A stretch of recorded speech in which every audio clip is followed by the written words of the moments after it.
Hey guys, welcome back to the channel. Come on in, come on in, come on in.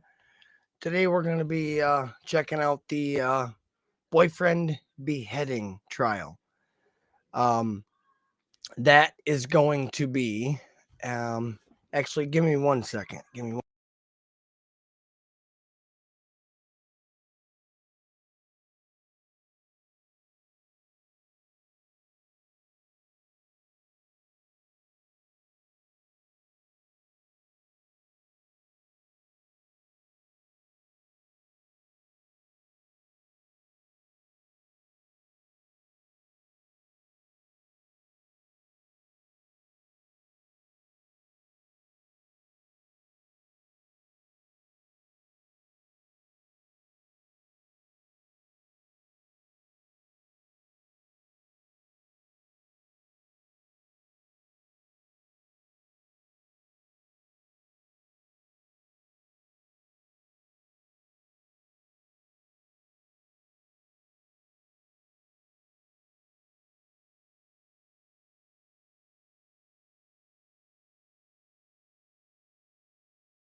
Wow, my mic was on mute that whole time. I hate that. I really hate that. That my mic was on mute that entire time. So, once again, Please be seated. Your Honor, the jury is all present and accounted for. We're going to be checking out the trial of a boyfriend beheading. Okay, so she beheaded her boyfriend. And this is in Nevada, Las Vegas. She's a former adult film star. All right. And she was married to the man that she unalived. She was married to his son first. And she married Jonathon Willette, which is the victim that she unalived, is Jonathon Willette. His son is Devyn Willette. Okay. She was married to Devyn Willette. Okay. So Devyn Michaels and Devyn Willette were married first.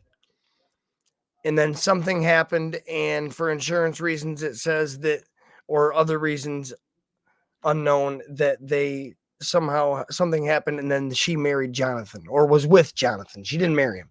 That was her boyfriend or whatever, ex-boyfriend, something. But it was the father of her children, I guess.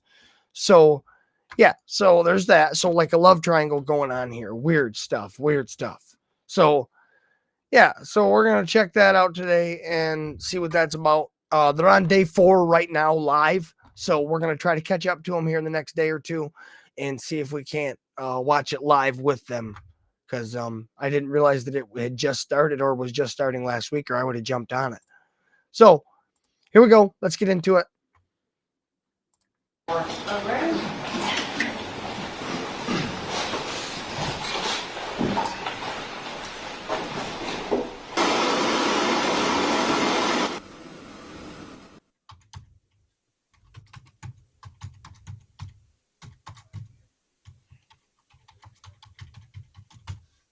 We are on the record in C-377239, State of Nevada versus Devyn Michaels. May the record reflect that Ms. Michaels is present with her attorneys, deputy district attorneys, on behalf of the state. Do both parties stipulate to the presence of our jury? Yes, Your Honor. All right, and are you guys ready to begin? Yes, Your Honor. Yes. All right, ladies and gentlemen, before we begin this trial, for those of you who are going to be our jurors, I want to let you know what to expect, so we're going to go through some preliminary instructions before we get started. First of all, we'd like you to be as comfortable as possible while you're here. So if you have any trouble hearing or seeing at any time during this trial, please raise your hand as an indication. Also, if you need to use the restroom, if you feel ill, or if you have any other problem, please also raise your hand and let us know. I also encourage you to stand up and stretch between witnesses, or when the attorneys are discussing something at the bench with me. You can also feel free to bring in water or anything or a drink, as long as it doesn't cause any disruption in the proceedings. During this trial, we will generally meet between 9 o'clock and end around 5. Occasionally, we may break shortly after 5 if there's a witness testifying at that time or a witness who needs to be called out of order, but we will not stay past 6. Also, Let me know the if day, that's we will too generally break loud. for lunch between 11:45 and 1 o'clock, depending on what time we started, and we will break for about an hour and 15 minutes, and then we'll have a break in the afternoon for about 15 minutes. This is a criminal case commenced by the state of Nevada, which I may sometimes refer to as the state, against Devyn Michaels. This case is based on the second amended indictment. The clerk will now read the second amended indictment to the ladies and gentlemen of the jury and state the plea of the defendant to that second amended indictment. District Court, Clark County, Nevada, the state of Nevada plaintiff versus Devyn Jade Michaels, aka Nikki Fairchild, aka Tracy Baker, aka Tracy Nicole Tavares, defendant, case number C-23377-239-1. We're getting down and Department dirty 10, already. Third amended indictment. What? State of Nevada, County of Clark. The She got a defendant lot of named different names. Devyn Jade Holy Michaels, shit. aka Nikki Fairchild, aka Tracy Baker, aka Tracy Nicole Tavares, accused by the Clark County Grand Jury of the crime of murder with use of a deadly weapon, committed at or within the County of Clark, State of Nevada, on or about the 7th day of August 2023 as follows. Did willfully, unlawfully, feloniously, and with malice aforethought kill Jonathon Willette, a human being, with use of a deadly weapon, to wit, a wooden stick and or other unknown object, by striking the said Jonathon Willette with said wooden stick and or other unknown object, and or through other unknown means, the said killing having been 1, willful, deliberate, and premeditated, and or 2, committed during the perpetration or attempted perpetration of a robbery. Dated this 28th day of October 2025, Stephen B. Wolfson, Clark County District Attorney, by John Giordani, Chief Deputy District Attorney, to which the defendant has pled not guilty to. Ladies and gentlemen, please understand that the second amended indictment is simply a charge and that it is not in any sense evidence of the allegations it contains. The defendant has pled not guilty to the second amended indictment. The state therefore has the burden of proving each of the essential elements of the second amended indictment beyond a reasonable doubt. As the defendant sits there now, she's not guilty. The purpose of this trial is to determine whether the state will meet that burden. It is your primary responsibility as jurors to find and determine the facts. Under our system of criminal procedure, you are the sole judge of the facts. You are here to determine the facts from the testimony you hear and other evidence, including exhibits introduced in court. It is up to you to determine the inferences which you feel may be properly drawn from the evidence. Ladies and gentlemen, you must base your verdict solely on the evidence presented in the courtroom and the instructions from the law that I give to you. To protect the integrity of the jury process, it is very important that you do not do any independent research about this case until the jury has reached a verdict. Ladies and gentlemen, there is a lot of media coverage in regards to this case, but it is very important that you do not watch any media coverage of this case, or you do not do any additional media searches on your own about this case. You may not visit any location involved in this case. You must not do any research or look up words, names, maps, or anything else that may have anything to do with this case. This includes any reading of newspapers, watching television, or using a computer, cell phone, the internet, or any other means to get information related to the case or the people and places involved in the case. This applies whether you're in the courthouse, at home, or anywhere else. Additionally, until you are discharged from your service as a juror, you must not provide or receive any information about your jury service to anyone, including your friends, co-workers, and family members. You may tell people you've been picked for a jury and how long the case will take. However, you must not give any information about the case itself or the people involved in the case. You must also warn people not to try to say anything to you or write to you about your jury service, or write to you about this case. This includes face-to-face, phone, or computer communications. In this age of electronic communication, I want to stress that you must not use electronic devices or computers to research or talk about this case. This includes Googling, tweeting, texting, blogging, emailing, posting information on a website, or any other means at all. All of us are depending on you to follow these rules so that there will be a fair and lawful resolution to this case. You may not declare to your fellow jurors any facts relating to this case of your own knowledge. And if you discover during the trial or after the jury has retired that you or any other juror has personal knowledge of any witness or fact in controversy in this case, you must disclose that information to me outside the presence of the other jurors. The evidence in this case will consist of sworn testimony of witnesses, all exhibits received in evidence, regardless of which side introduces the evidence. If the attorneys on both sides stipulate to the existence of a fact, you must, unless otherwise instructed, accept the stipulation as evidence and regard that fact as proven. I may take judicial notice of certain facts or events. If I take judicial notice of a fact or event, you must accept that fact as true. In every case, there are two types of evidence, direct and circumstantial. Direct evidence is testimony by a witness about what the person saw or heard or did. Circumstantial evidence is testimony or exhibits which are proof of a particular fact, from which if that fact is proven, you can infer the existence of a second fact. For example, if you're outside and you see and feel raindrops falling on you, that's direct evidence that it's raining because you can feel and see the raindrops fall on you. But if you go to sleep at night and the ground is dry, but when you wake up in the morning the ground is all wet and there are puddles outside, that is circumstantial evidence that it rained while you were asleep. Although you didn't see it raining, you know the ground was dry when you went to sleep, and now it is wet, and that is circumstantial evidence that it rained last night. You may consider both direct and circumstantial evidence in deciding this case. The law permits you to give equal weight to both types of evidence, but it's up to you to decide how much weight to give to a particular piece of evidence. The parties may sometimes make objections to some of the testimony or other evidence. It is the duty of a lawyer to object to the evidence which he or she believes may not properly be offered, and you should not be prejudiced in any way against a lawyer who makes objections on behalf of the party he or she represents. At times, I may sustain objections or directly you disregard certain testimony or exhibits. You must not consider any evidence to which an objection has been sustained or which I've instructed you to disregard. You also must not consider anything which you may have seen or heard when court is not in session, even if what you see or hear is said or done by one of the parties or by one of the witnesses.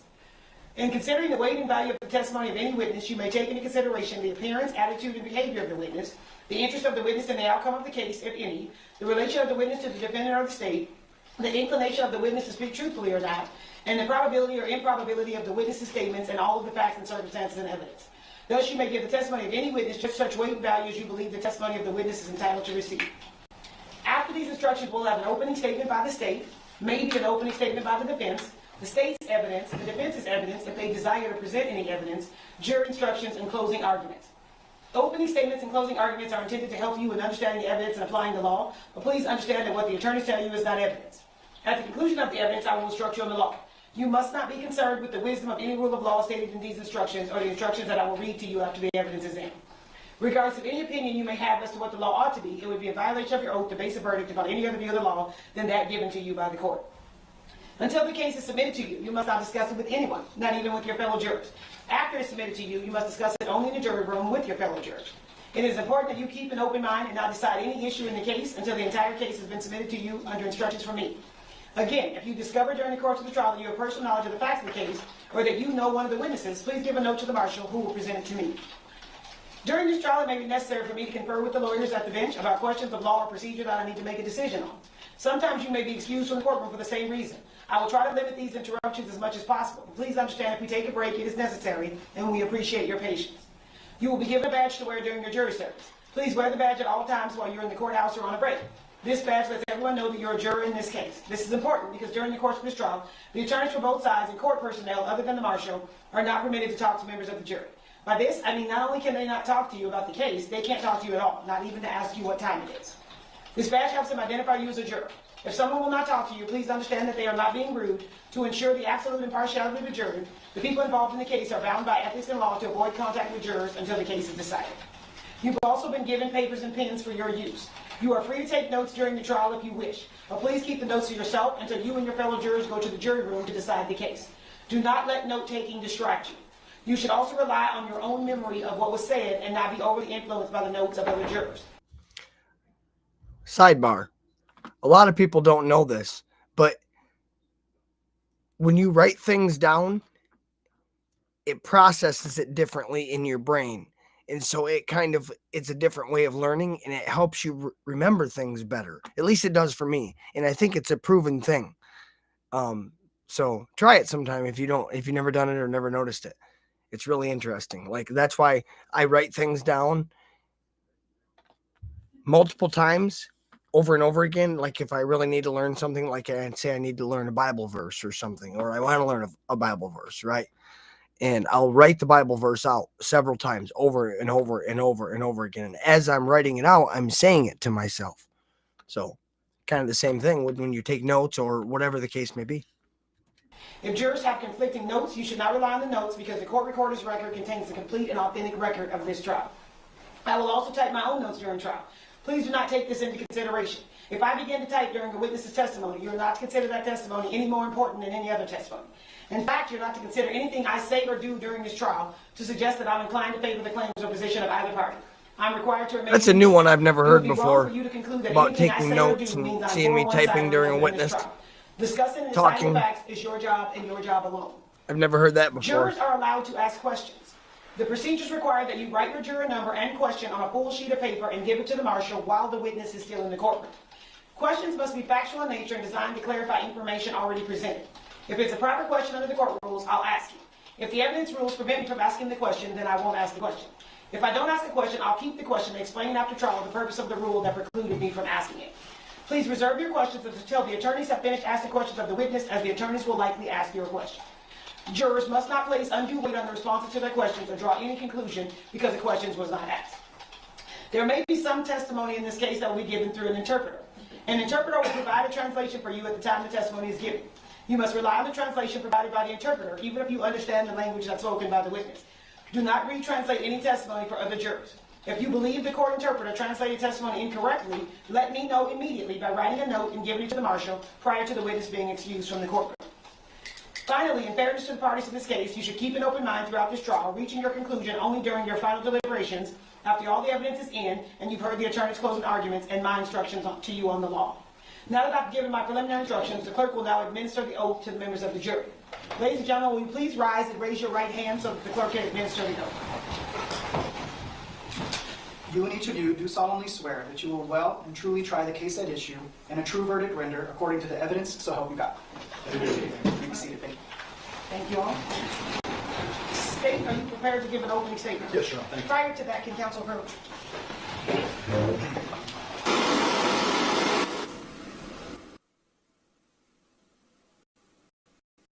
Jonathon Willette brutally murdered and savaged the body of her ex, Jonathon Willette. But the story did not begin on August 7th of 2023, and all I can say is buckle up because you're in for a wild ride. This is Jonathon in life. It's Jonathan's two young children that he shared with the defendant. Both girls, faces blocked out, they're preteen young children. You will learn during the course of this trial that John had a son from a prior relationship named Devyn.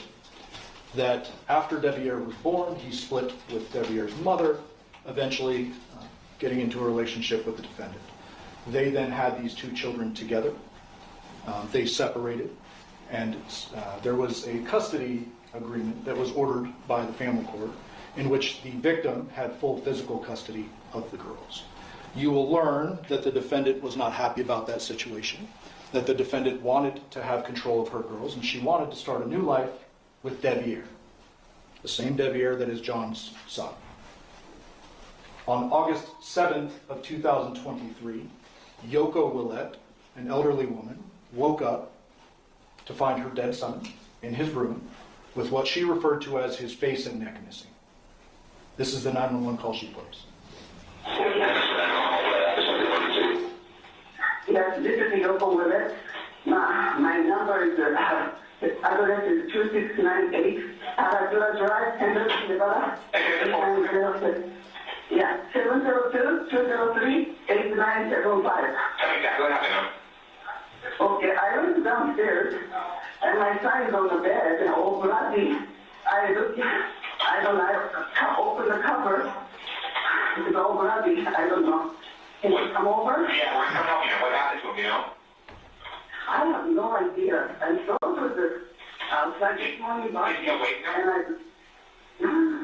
Is he awake? I think he's dead. Listen to me, I already have a call in for help, okay? How old is your son? About 46 seconds. Is he breathing? Oh, bloody all over. Where's he bleeding from him? I don't know, from the neck or something. Do you see any weapons around him?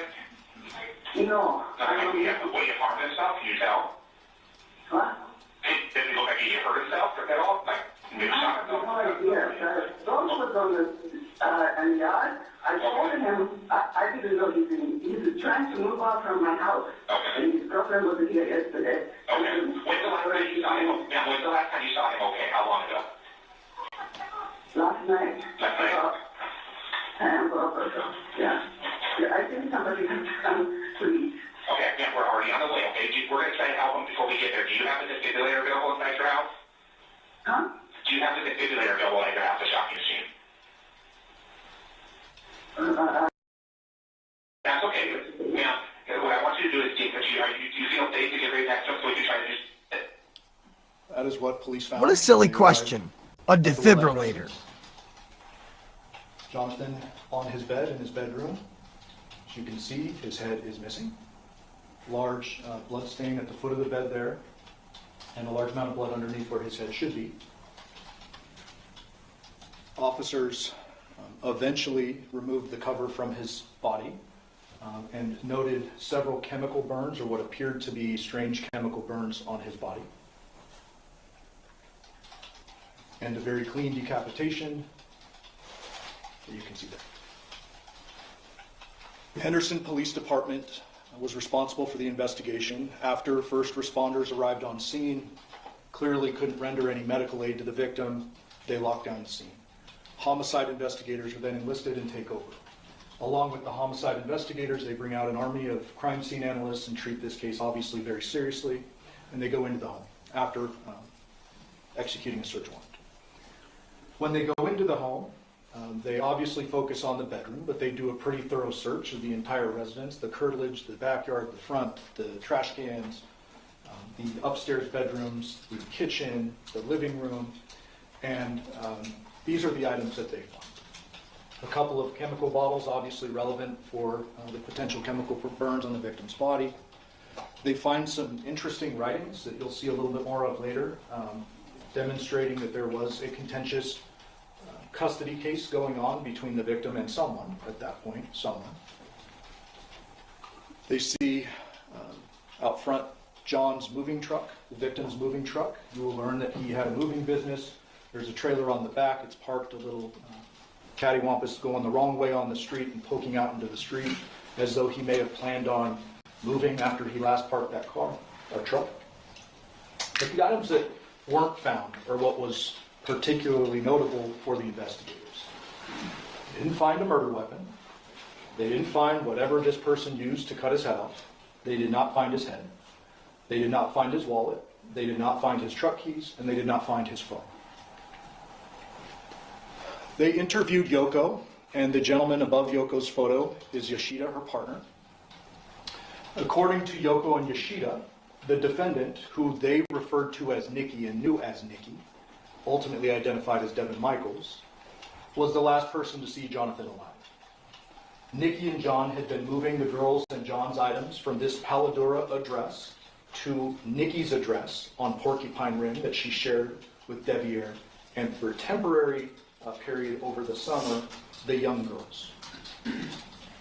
They learned that Nikki and John returned to this address, the Paladura address, for the last time at 10 p.m. on August 6th, or around 10 p.m.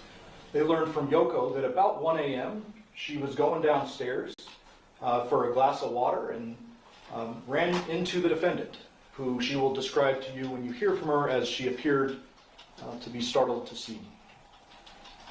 The defendant and Yoko have a conversation.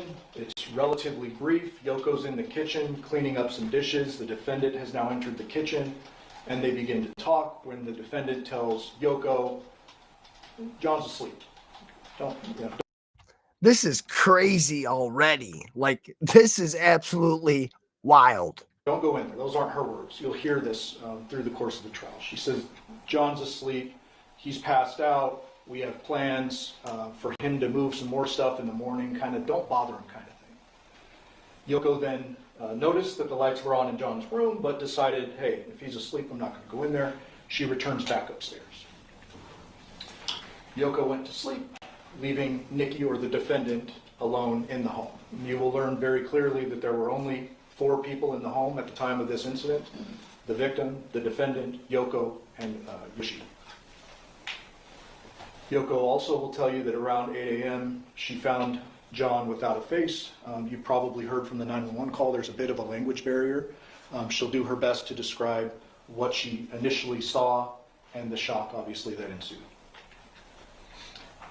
So the defendant is the last person to see him, so investigators are very curious to speak with her.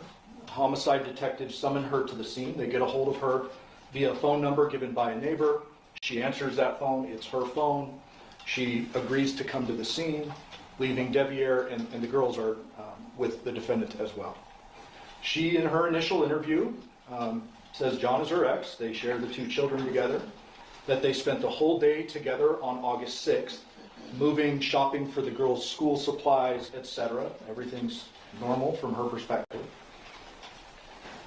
That evening, they were moving the girls' things into her home on Porcupine, and she was, in fact, at the Paladura residence last night doing that. She would go on to describe it's a normal night, there's nothing out of sorts, and that John was alive and well in the garage when she left. Remember that. Further investigation, of course, occurs. Homicide detectives are treating this very seriously. You will learn from many of them that when a homicide such as this comes in, they divide duties. There's too much for one person to do. And so, although there is a lead detective who goes by the name of Dennis Ozawa, Detective Ozawa was not in any way the only person investigating this case. He had an entire team, and you will hear from many of those people. You will learn that one big thing in the modern days of investigation is video cameras. They're everywhere in our valley, so they canvass all around. The Paladura residence is kind of right in the middle of all those yellow markers. They canvassed all these different addresses for anything who saw, heard anything, and anyone who had a camera. Some of those were fruitful, some of them were not. They knocked on the doors where video cameras were visibly present. They even knocked on doors where they weren't present in the hopes that maybe someone saw or heard something. And they gathered a lot of footage. We're going to do our best during the course of this trial to streamline it for you. There's hundreds of hours of footage, and we're going to present it in the best way we can. They also learned that there is a neighbor directly to the left of the homicide scene who had a motion-activated Ring camera, which will become important later in the trial. There also was an autopsy, of course. The Henderson Detective Ozawa attended that autopsy. You will hear from the medical examiner in this case, Dr. Stephanie Yagi with the Clark County Coroner's Office, who enlisted the assistance of a forensic anthropologist, Dr. Burns, who works out of UNLV. You will learn that Dr. Yagi surmised that the cause of death was homicidal violence and the manner of death was homicide. You will learn that she noted the non-thermal chemical burns on the body, which did not contribute to his death, but were notable for investigative purposes. Something important I want you to keep in the back of your mind is there were no bleeding injuries anywhere else on the body, so everything was focused neck and above. You will learn that the decapitation occurred post-mortem. There are histological reactions that the body has if this type of thing happens while you're still alive and your body is trying to actively repair itself. None of those were present during the course of the autopsy, and so the doctor will testify that this was a post-mortem decapitation. As I mentioned, she enlisted the assistance of a forensic anthropologist, Dr. Burns. You will hear from her as well. She will talk about the science behind what she does, and in this particular case, she was enlisted for the main purpose of determining what was used to cut off Mr. Willette's head. She will tell you that she did microscopic examination. During the course of that thorough examination, she determined very clearly that there were 2 separate instruments used to chop off his head. She even can narrow it down by time because of the layering of the artifacts on the bones, and so she will surmise and testify that first, a serrated or non-serrated knife was used, so a knife, whether serrated or not. When that was unsuccessful, the defendant then used a powered saw of some sort. You can't narrow it down to class. You will learn, or class of tool. You will learn that the bones in the neck, the cervical spine, are very small. There are areas on it which would reflect these markings, but they are so small that you can't really surmise what type of saw. She'll testify that if it's a long bone, she has seen cases with dismemberment, involving dismemberment, but not a decapitation.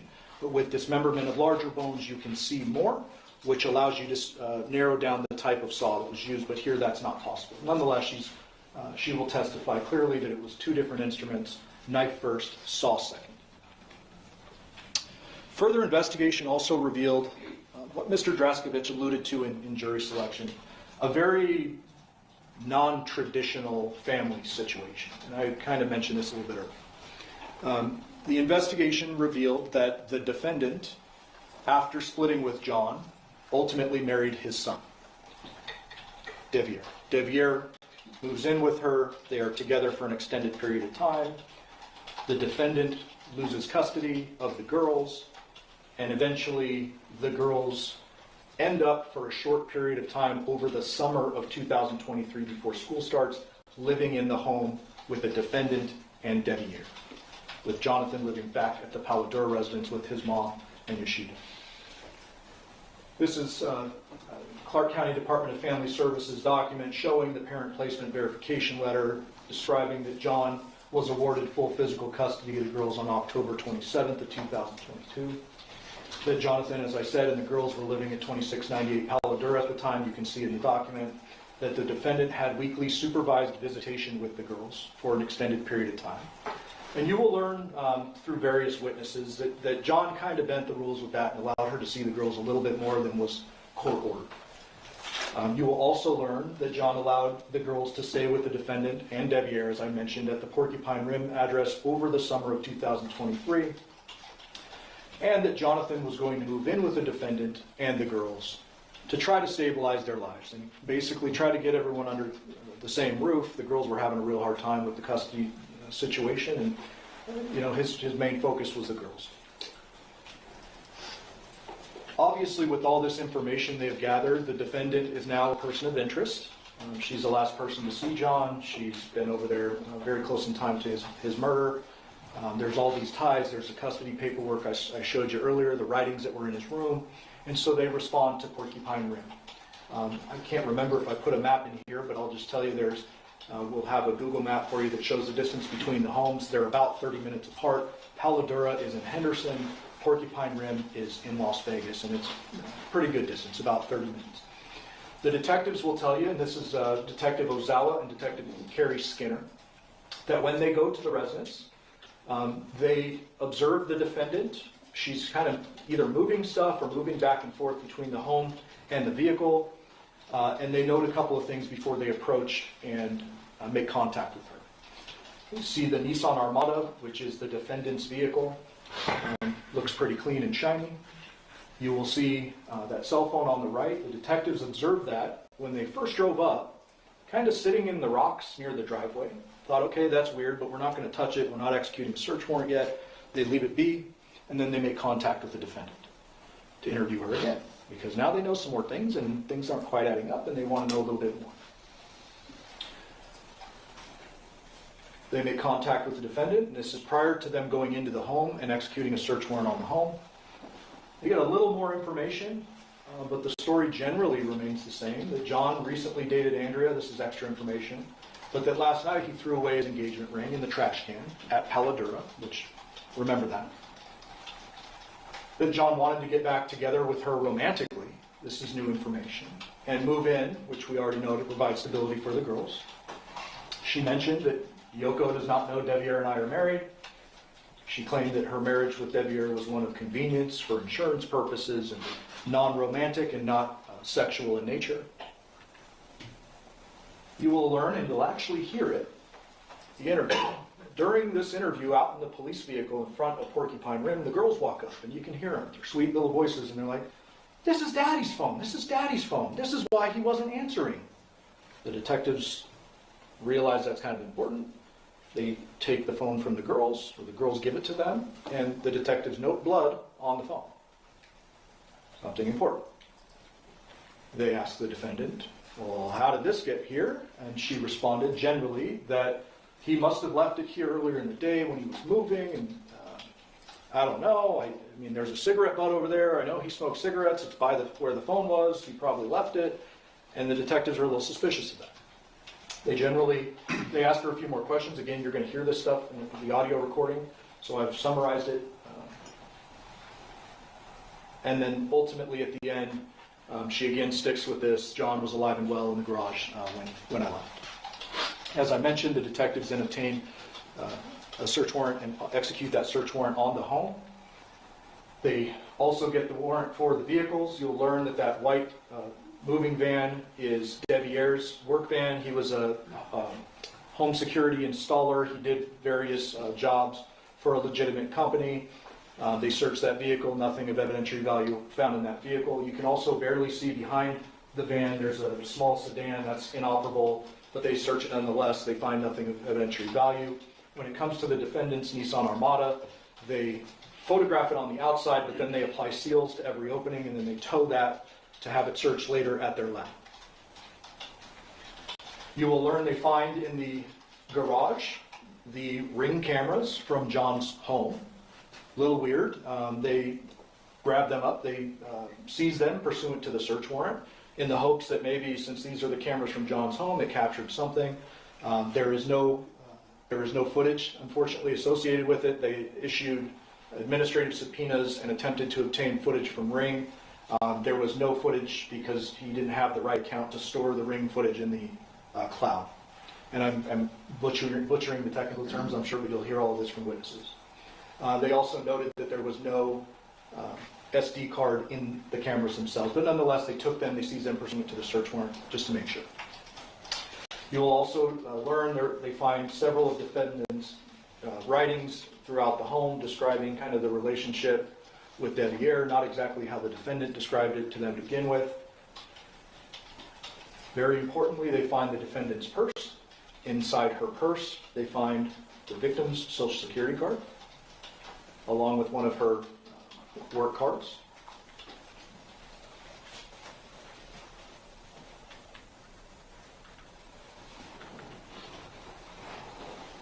This is the defendant's bedroom.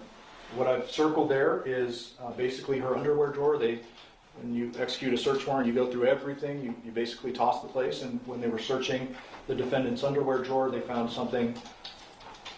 My mouse is freezing on me here.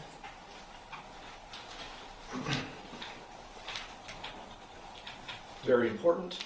They find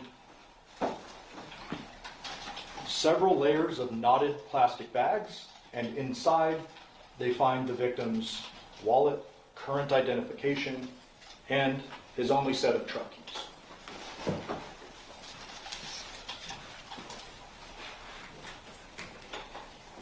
After the search warrant, they speak with the defendant again.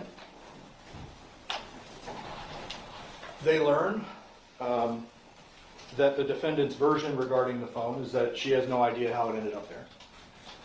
They confront her with the blood on the screen. She initially says, "Oh, I don't know," and then she says, "He cut himself moving."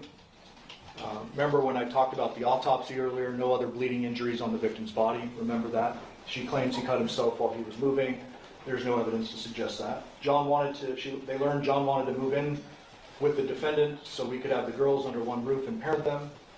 They further learn, although they already kind of know this, that John has physical custody of the girls, and the defendant claims she plays nice with him to kind of keep access to the girls and keep things kosher.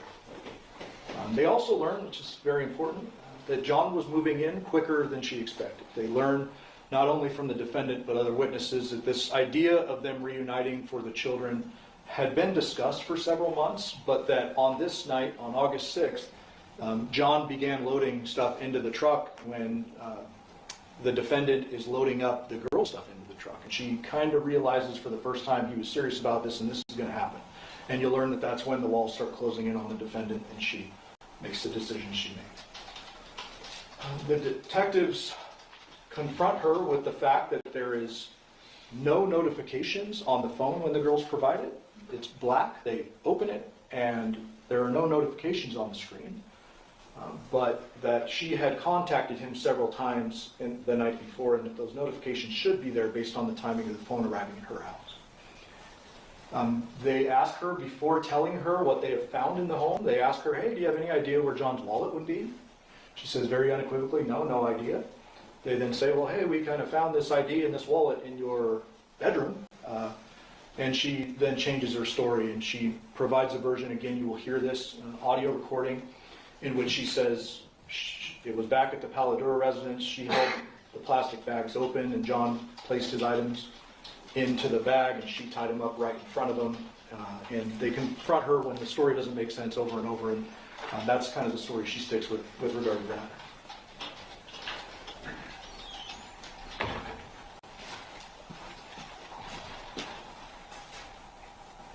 You will learn there was an extensive follow-up investigation after that interview. Although things weren't adding up, although things looked very strange, the detectives did not rush to judgment and arrest her right there. Although all of the victim's property is inside her home, his blood is at her scene, they don't arrest her right there. They choose to do follow-up investigation. You will learn there was fingerprint analysis that was done. Nothing really of evidentiary value comes of that. You will learn that DNA processing was done, that the victim's blood was in fact on the phone at her house, and that the defendant's DNA was on the knot of those plastic bags where his property was found inside. You will also learn that an extensive digital investigation was done, and that was in the form of video surveillance, digital forensics, meaning phone dumps. They take the actual devices found. There's 11 found inside her home, including the victims.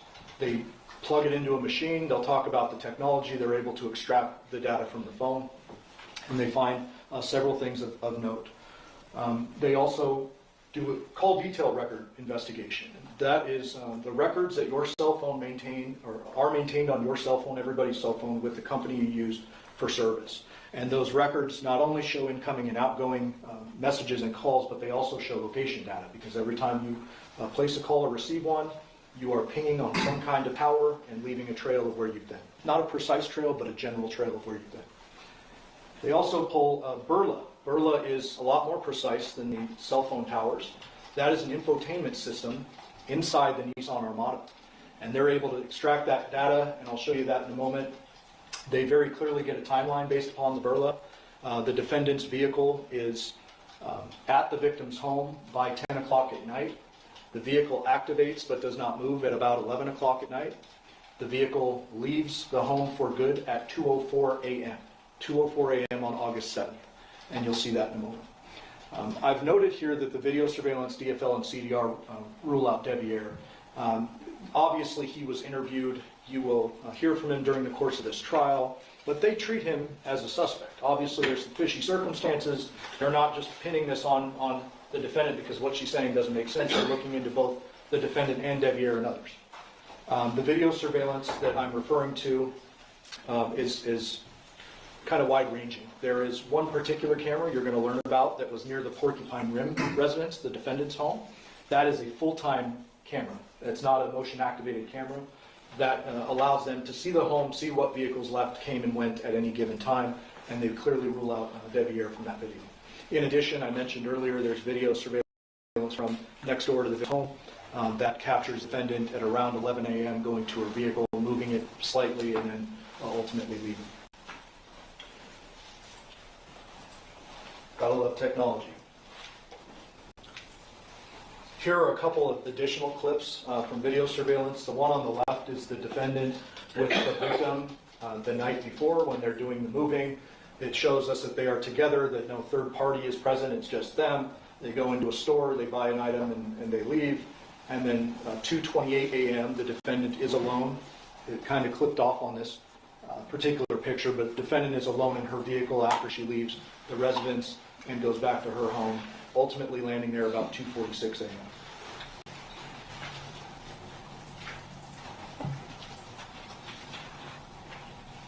Those digital forensic examinations I mentioned become relevant, especially when it comes to Devier. There's much more than this, but I'm trying to narrow it down for the opening statement. This particular message was sent from Devier to the defendant. As you can see, at 10:36 p.m. See you when you get back. I'm going to sleep. Girls are in the living room. And the video surveillance supports that.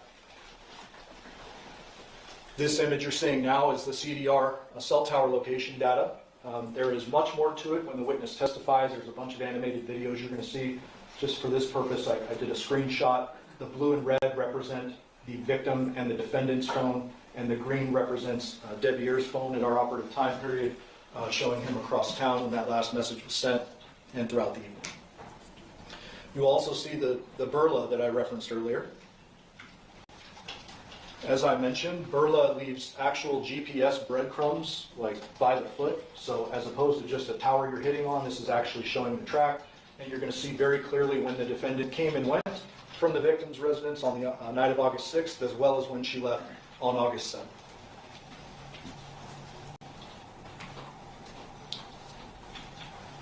After all of this information is gathered, it's very clear that the defendant did this to the detectives. They make the decision to place her under arrest for murder with use of a deadly weapon. After she is arrested, she is interviewed again. This time they try with two different detectives. Obviously, the statements she gave earlier were inconsistent, and so they send in a couple of other detectives, and you'll hear from that detective as well. In this particular interview, the defendant acknowledged that she realized John was actually moving in, that at the time of the murder, she was giving John a massage on the bed. While he was lying on his stomach, the defendant got up, walked over to the fireplace, and grabbed a large, what she referred to as a stick or maybe a candle holder. It's a large, heavy object. John was lying on his stomach, not a threat, in the midst of a massage, face down, unexpected, and the defendant admits that she returned to the bed, bashed him over the head with that club or stick, and that John went limp at that time. You will learn that the defendant refused to acknowledge what she did next. You can make your determination as to why someone might do that as this trial goes on. That she refused to tell detectives what she did with John's head or with the weapon, that those items were never recovered. And so you need to put together the pieces, as the judge just described with the rain example. You will learn that this is the reality of the situation before John was killed, and that the defendant wanted John out of the picture. This is the future that she saw, that she wanted, and the only way to have that future was with John out of the picture. Thank you for your time and attention this week. We truly do appreciate it.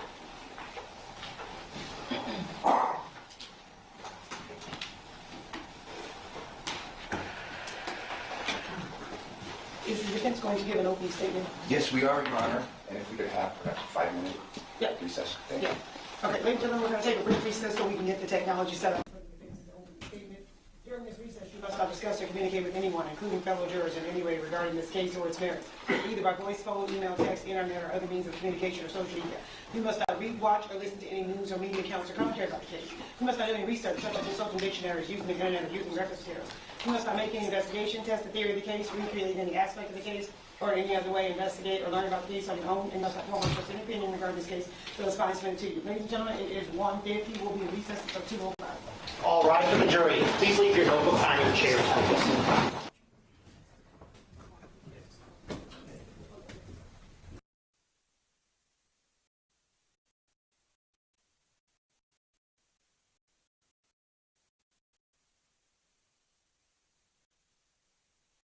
Opening statement. We are. Whenever you're ready. Thank you.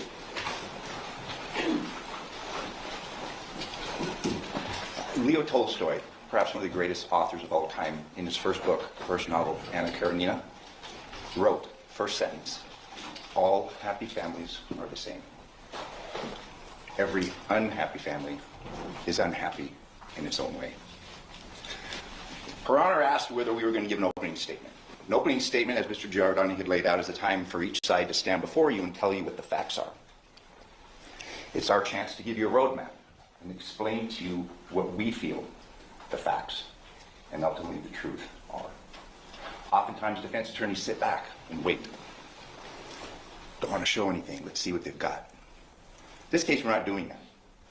We're going to get right out in front of this case and we're going to tell you what's really going on and what the state and what their investigation is missing. Initially, Mr. Giordani had said, well, buckle up, and I'm telling you, buckle up. You know, oftentimes in the intricacies and the complications of human relations, things get unsavory. Things are immoral. I'm going to be showing you things right now, not in a sense to offend you, to cast blame necessarily on the decedent in this case, but to give you a true picture of what was really going on with this unhappy family. Outward actions and outward statements are clues. motive. And we're going to ask you that through the course of this trial, you keep the idea of motive in mind. Motive authors actions.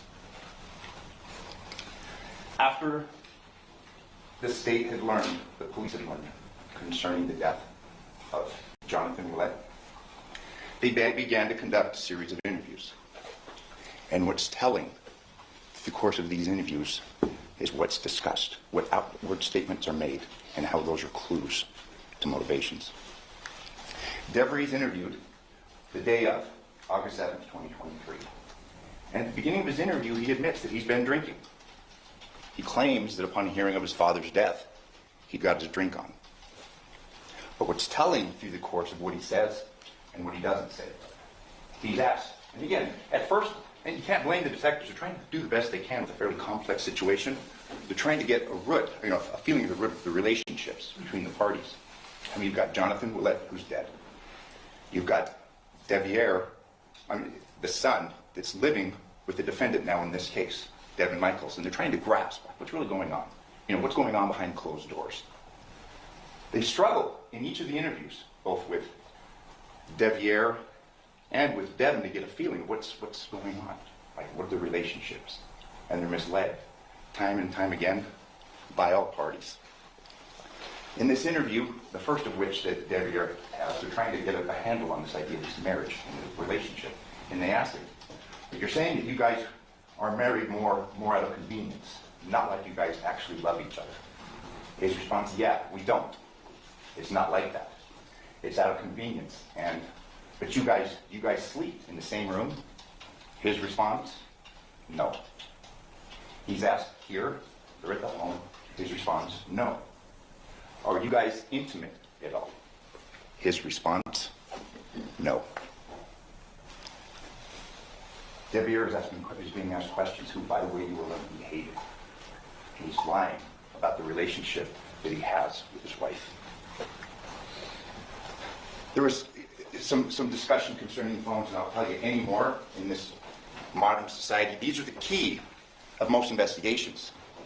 In fact, the statement said that's why Devyn was ruled out. The location data on the phone didn't track that night to the Paladera residence. That's easily solved. It's easily explained. It was left home. That's it. There are other cases that have been of some notoriety that happens. People know now. They track you on your phones.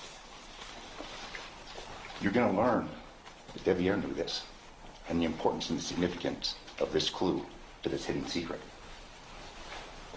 This was no marriage of convenience. We have out here the wedding ring that you'll see in photos that both Devyn and Devyn wore. In fact, Detective Skinner, again trying to grasp this, and this is on August 7th, is asking Devyn about the rings. And he's telling you the rings, you guys are saying this is convenience, but rings are like of significance. It shows a commitment. She plays it down, as does Devyn. This marriage of convenience is belied by the facts. You have to ask yourself, as these facts unfold, why is Devyn covering for Devyn? And why is Devyn covering for Devyn? This is no sexless union.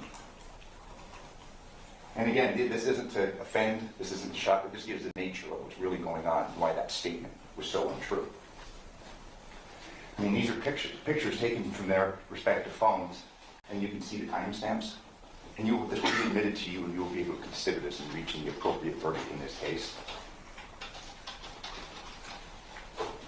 This participant, this is a voicemail, 4/27/23 in this sexless, non-intimate marriage. Will you make love to me tonight? I just want to love you forever. I just want to go. Just as you're touching me, shaping my body, each of yours. I just want some passion tonight, please. These are photos recovered from her phone that were taken from her phone, 5/17/23. And again, they're sexual in nature. This isn't to offend. However,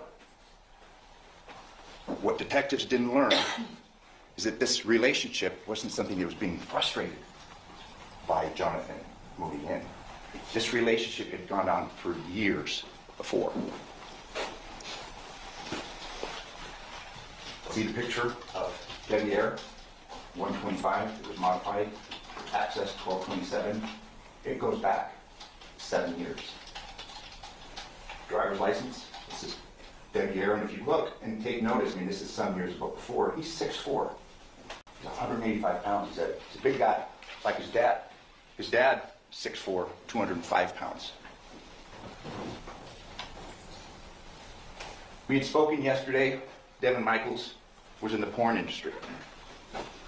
She's not on trial for morality, she's on trial for murder. She had AKAs, given her line of work. Devyn was into that. He knew that, he appreciated that, he pursued that. And this illicit relationship began before the relationship had ended with his father. It was done behind his back. Text between Devyn and Devyn. See, notice the photo, it's that same photo I showed you, 19-year-old, he's now 20. Girl, you had me mesmerized last night. You don't have to change a thing. Like that night was hands down the most sensational feeling I've ever felt since I lost my virginity. These are expressions of a passionate 20-year-old young man who's in love with a porn star.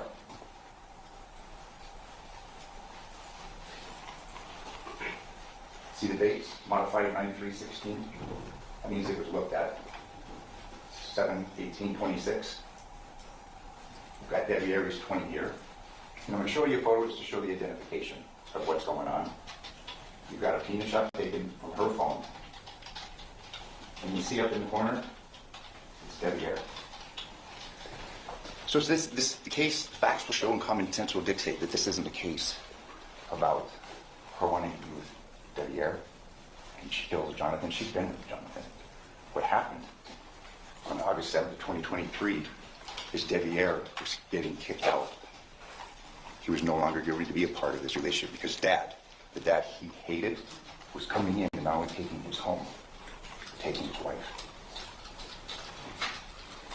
Again, 2016, and this shows the length.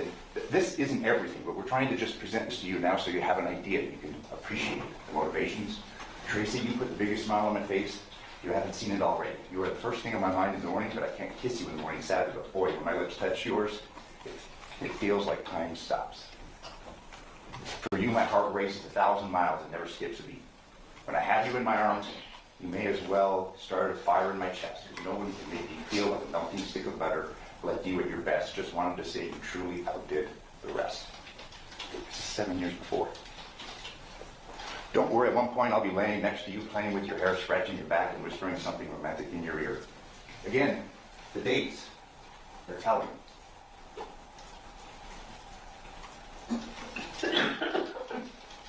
We saw pictures of Jonathon and Devyn and the kids.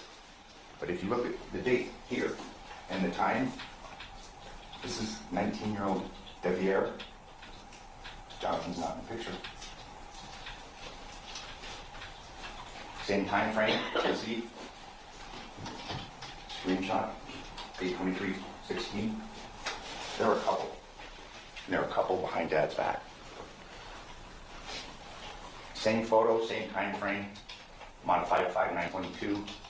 We're coming now to the present. There had been a long-going, torrid affair, which resulted in a marriage between a son and his father's former girlfriend. This is Devyn receiving a text from Devyn. See, 11/3/21. Hope it's good. It was good, but I'm looking forward to eating something else later. Her response, Arby's. His, if that's what you call that coochie. Then yeah, I guess so too. So it shows that this was consistent. Pictures of on Devyn's phone. You'd see modified, which means looked at 5/15/23. Capture time 5/15/23. Again, the date 9/14/23. I mean, this is clearly an intimate relationship. It's not for the kids. It's not for these perceived medical issues. Devyn is in love with Devyn. Captures on his phone.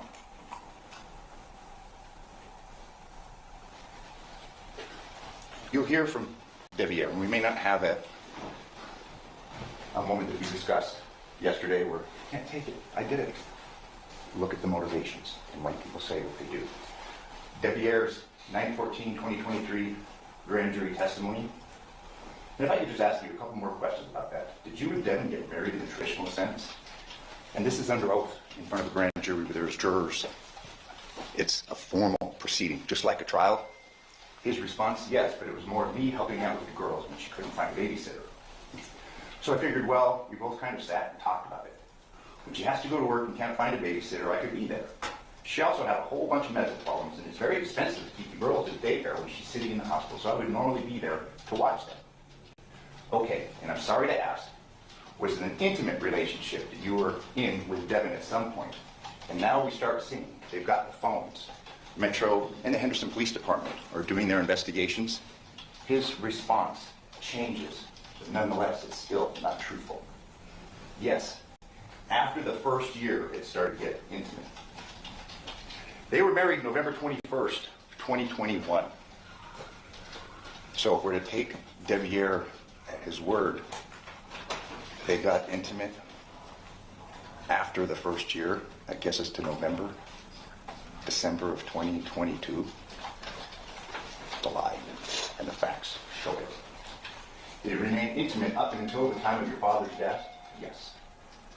Movement, but still, there is the clues that give way to the secrets that are being concealed and the motive for why. In his initial interview, okay, so then you knew he was moving in, and she told you that you were going to have to move out. And this is after he's had a few drinks. Probably a lot. His response, recently, yes. It was kind of a short notice, but yeah, and I mean, I know the person he is, and he's referring to his father. So I was like, okay, whatever, I'll deal with it. Okay, and you were going to move out? Did he knew that you lived here or didn't know that you lived here? His response, no. He knew I lived here.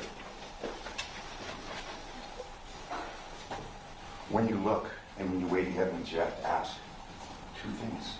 Why is he saying these things? Why is he denying knowledge of getting kicked out? And this hot and heavy and sexual relationship that he's having with Devyn. It changes now. 9/12/23. I didn't know that he was going to move in. He's eliminating another motive. I didn't know what they were attempting to get over. I didn't know that they were attempting to get remarried, or not remarried, because they were never married, attempting to get married. Again, we do get a glimpse of the truth, but he's denying that he knew that his dad was moving in, and then now he's apparently saying he didn't know they were getting married too. Well, he knew his dad was getting moved in. And he knew that they were getting married. He's out. 9/14/2023 grand jury testimony. Again, this is Devyn. Okay, did there come a point in time where you learned that your father was going to move into the address where you were living with Devyn and the two girls? His response? Under oath. I'm unaware of that. Okay, did you become aware of that? After I talked to the detective? Yes. Oh, okay. So that's something you learned after your father's death? His response? Yes. Understood. Was there a discussion about you potentially moving out of the residence? His response? No, sir. Prior to your father's death? No, sir. Again, he's eliminating under oath the motive. This is a text that Devyn sent to him 4 days before this incident. See down at the bottom, 8/3/2023, liar, cheater, it goes on and on. Obviously there's passion in this non-intimate relationship, if you're going to take his word for it. She sends him a text, 8/3/23, I want a divorce. All your shit will be waiting outside for you. 4 days before Dad's moving in. Do not even think about coming back. He tells the detective he had no idea. He had no idea there had been no discussions of him getting booted out of the house. So he's losing a wife and he's losing a home. She states, keep your alcohol. Just stay out of my life. You learn from this witness stand that Devyn had a fair amount in common with the father that he hated. He was a heavy drinker. You know, a buddy of mine was a warden in Arkansas, and he said, we eliminate women, we eliminate booze. I got nobody in my prison.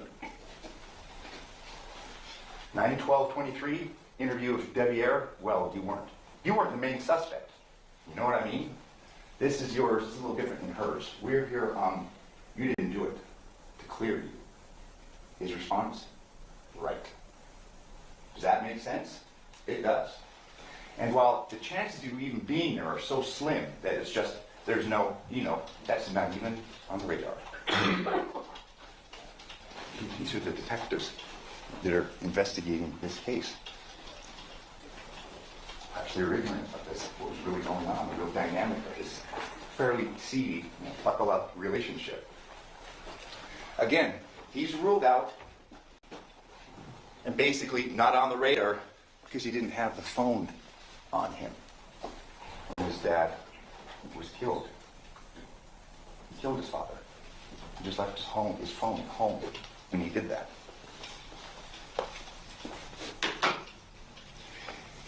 He's been very clear through his interviews that he worked at home trials. He has extensive knowledge of home security systems. And we all know that most home security systems, there's a phone element to it. It caches on your phone. You have a Ring camera, Arlo, any of those. Phone-based. And Devyn has a substantial amount of technical knowledge. He also installed home entertainment systems. Then you've had speakers put in, TVs put up. You got tools. Generally a Sawzall, an electronic knife, an electronic saw to make cuts through the drywall and through 2x4s. We know how that's at least one of the two instruments that was used to remove his father's head. Again, and I've addressed this, why live it was on 8/7, then again on 9/12, then live the grand jury on 9/14. Motives, author actions, outward statements betray secrets. He's repeatedly eliminated his motivation through the course of this investigation. And she's been complicit, whether she knew or not. She's complicit in this. We have Devyn covering for Devyn, and we have Devyn covering for Devyn. Here she is. This, and again, this is just scratching the surface, but these are photographs that are captured on Devyn's phone, just to give you an idea.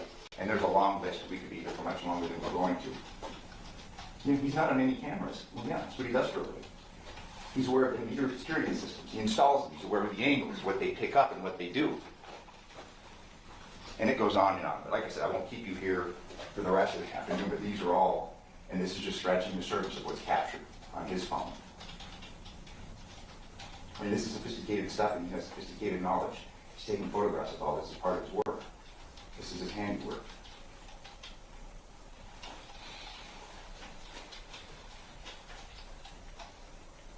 And there's a lot of them. I would submit to you that the facts will show and common sense will dictate he knows how to stay under the radar.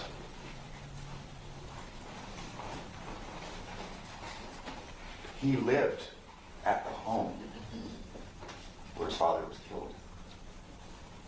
It got too bad between him and his dad. He refers to that house in the Paladera residence with Yoko, her significant other, and his dad, and Andrea. Jonathan's prior girlfriend was there. He talked about it being a shit show, a madhouse.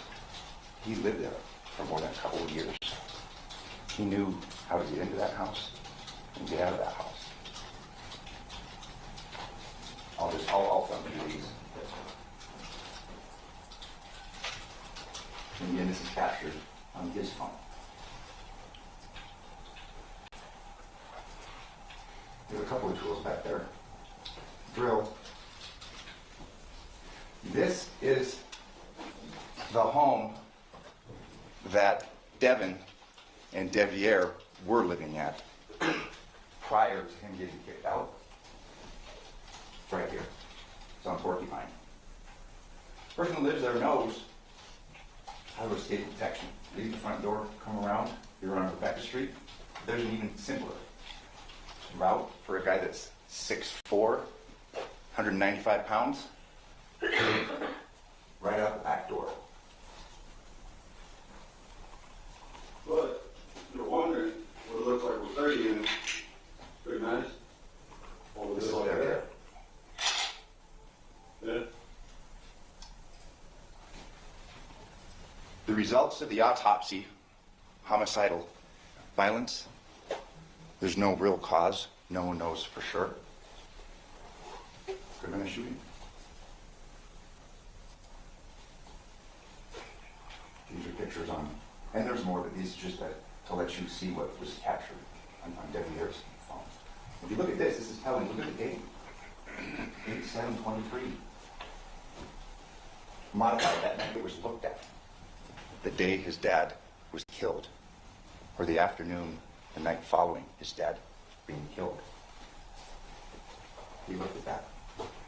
These are swords that were found in the Porcupine residence.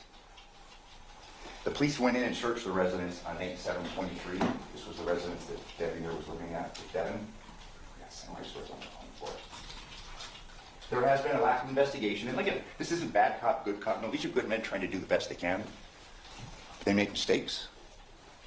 They've been repeatedly lied to concerning the dynamic of a fairly complicated and salacious relationship. 2 instruments at least used to decapitate Jonathon, 1 manual tool and 1 power tool. Neither recovered. Coroner examination, tool mark analysis reveals characteristics consistent with the use of 2 tools. A hand-powered knife and a mechanically powered saw. Something someone does homes installations, security systems, entertainment systems would have and know how to use. Listen, the mechanics to decapitate a human being are difficult.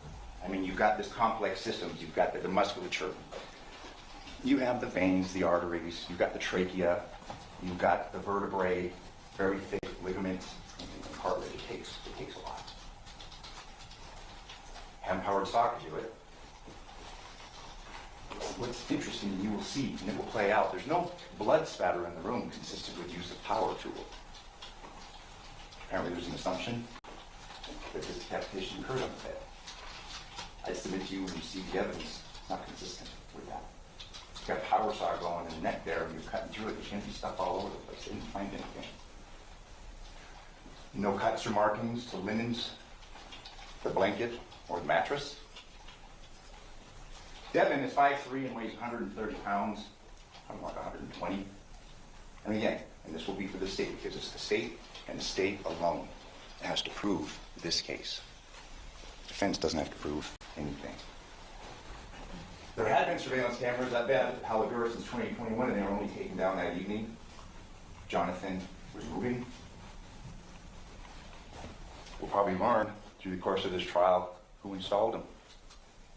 Safe to say it was probably Devyn. Ring was never subpoenaed for these videos. We've heard that perhaps it was wrong account information. The Michaels, Devyn Michaels' residence, she was a homeowner. The home phone records were never subpoenaed. And see, this is significant because you can see on Devyn's phone that on the night of, and we don't know when this happened, wee hours of the morning, there had been calls from their home repeatedly. She was out late. She was with Jonathon. And at least for a time, Devyn was home with the kids. In fact, the same thing had happened the night before. She had been with Jonathon until 1 a.m. the previous day as well, when Devyn was presumably home, probably drinking. There's no blood or DNA analysis of the swords that Porcupine Rim, but again, we don't take issue with it. It's probably a sawzall or another hand-powered saw was used. No gun residue testing of either Devyn or Devyn. No gun residue testing at Paladera. No blood on Devyn's clothes when Yoko sees her at 1 a.m. It was actually Yoko's habit to come down from downstairs. Jonathon's room, the room he was moving out of, was downstairs. downstairs. And through the cell phone analysis, you're going to see that it wasn't much of a shit show at that house. It was a very cantankerous relationship between Jonathan and his mother. Don't drink, you're going to get pulled over. The autopsy results will show that fatty liver, the guy's a heavy drinker. He had GHB in his system, he had marijuana in his system. You know, the issue about the car keys and the wallet, Social Security guard being at the house that he's moving into, given not only Devyn's concern, but Yoko's concern.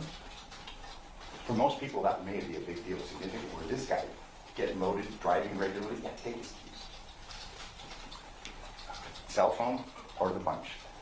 He was moving into that residence, and that's where the police found these things.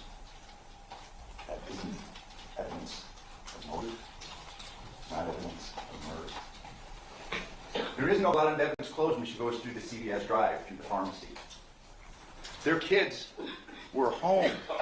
They were home the prior nights. They were living with Devyn.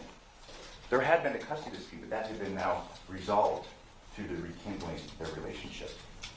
She lied about the sex that she was having with Devyn, or Devyn lied about the sex she was having with Debbie, or Devyn lied about the sex she was having with Jonathan. There's no blood on the clothes investigators recovered from Devyn's house. There's no blood on her. And I'm going to show you the video in just a few minutes that the state had showed this still. This is the night before he is dead and decapitated. Watch that.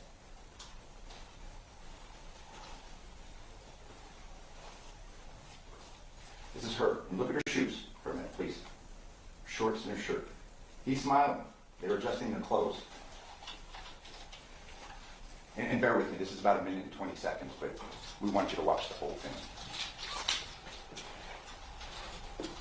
There's Jonathan.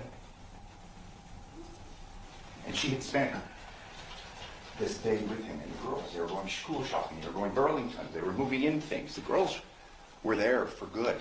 And again, what motivation does she have to get rid of him? She'd had the girls all summer and was going to continue. She tried to register him at school the next morning, but she wasn't able to. Unbeknownst to her, he was dead. She went back the next day and tried to register him.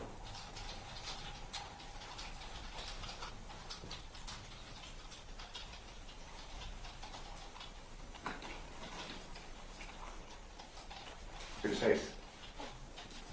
They're smiling at each other. He's smiling at her. Thanks, Mike.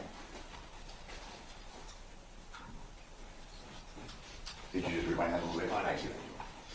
Here we go. Look at his face. Thank you. Oh, we skipped something. Just a second. Can we forward this just towards the end of it where Devyn's walking out? Again, look at the shoes. And this is before this beheading that the state's saying that she did. There goes Jonathan, and there she goes. Look at her shoes. Look at her shirt.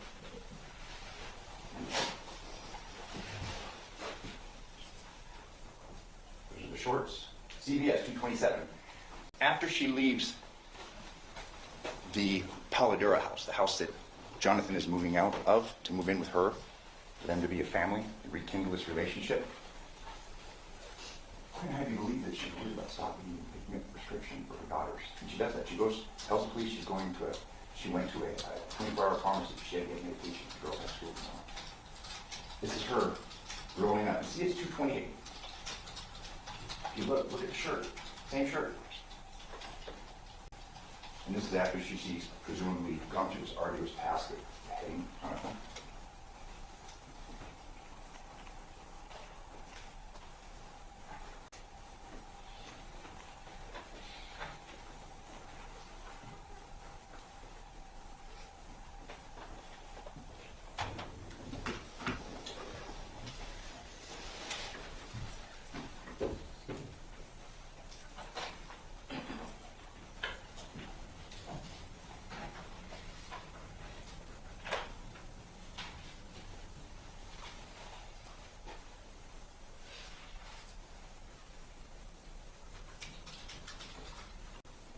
She has a wherewithal to get a prescription after supposedly hitting my hand.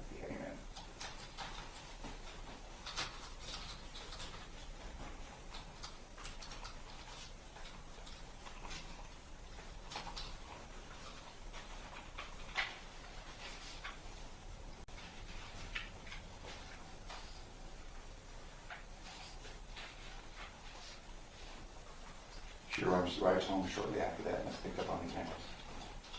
This is the home. The police enter and photograph hours after this murder is alleged to have occurred. See down here on the right? See the shoes? Black shoes, white soles, middle of it. I think we focused up on one, but there's actually two there. These are the shoes that were worn when the man was beheaded hours before. There's another pair of shoes matching those that we saw in that video from Carol Hurst at 10 o'clock the night before. You know, you don't have to like her.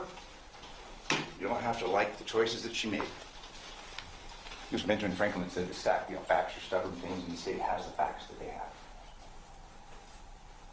Look at the evidence. Look at the motivations. And find her not guilty. Thank you.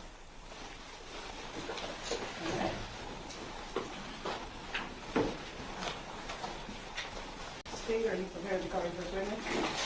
Yes, sir.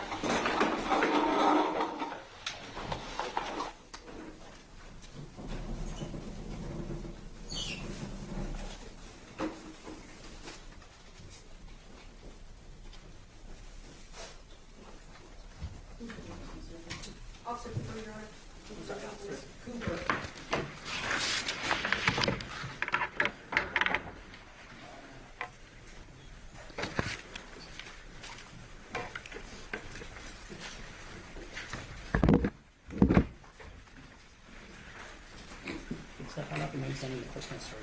Yes, sir. How you doing? You solemnly swear or affirm the testimony about this action shall be the truth, the whole truth, and nothing but the truth, so help you God. Sir, if you please state your full name and then spell it for the record. Full name is Marquis Cooper, M-A-R-Q-U-E. Last name Cooper, C-O-O-P-E-R.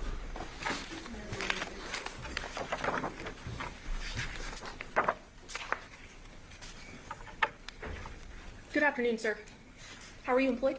By City of Henderson. What's your position there? I am a patrol officer How long have you worked in that capacity? for 8 years. And what are some of the duties of a patrol officer? Could you inform the ladies and gentlemen of the jury that may not know?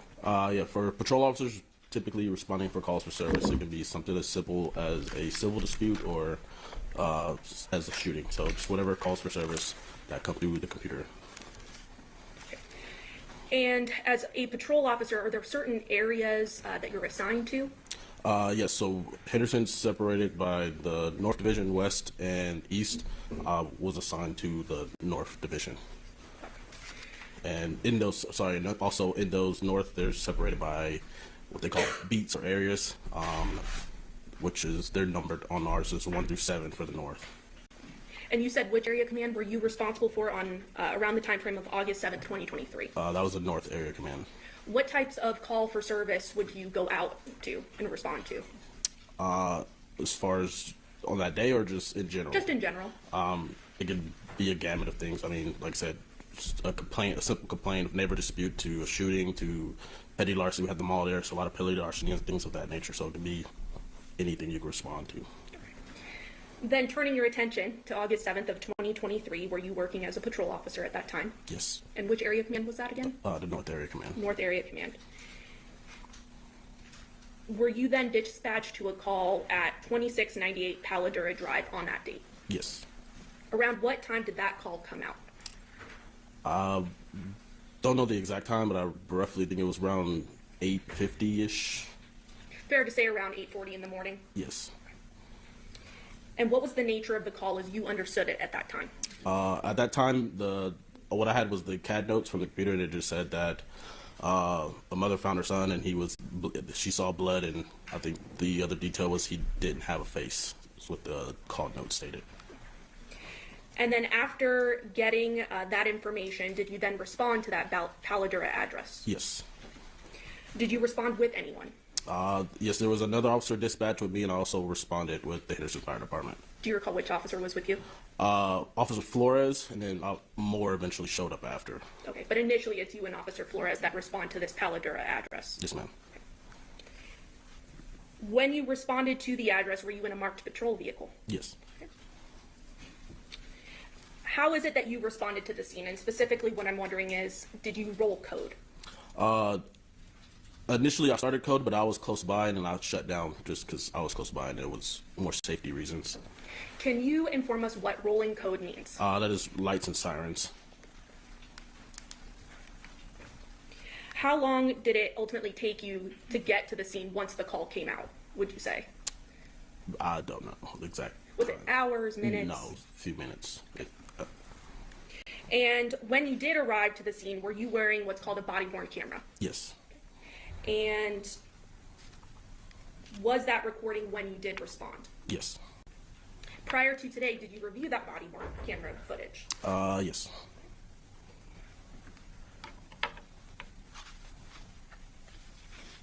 Your Honor, permission to admit State's Exhibit 2 that I believe has been previously stipulated between the parties for its initial. Absolutely. No objection. Okay, State 2 will be amended? Your Honor, permission to publish that exhibit? Yes.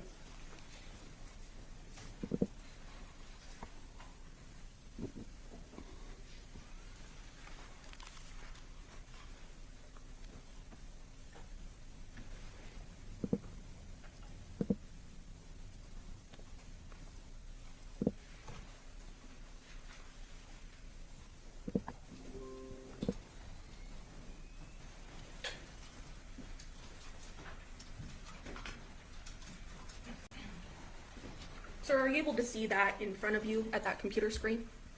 Yes. Okay. And what does that appear to be? You sorry? What'd you say? In front of you, what does that appear to be on the computer screen? My body cam footage. Okay. And specifically looking at the top right-hand position, do we see a date there? Yeah. And what does that date say? 8/7/21/3. And would that be August 7th, 2023? Yes. And is there a timestamp at the start of this video? Yes. 8:46 a.m. And about 13 seconds? Yeah. I'm going to go ahead and play the video from the beginning. And specifically fast forward to about the minute mark.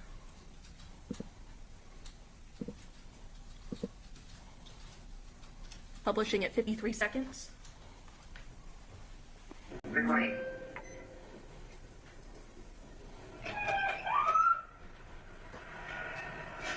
And I'm going to pause it there at 108.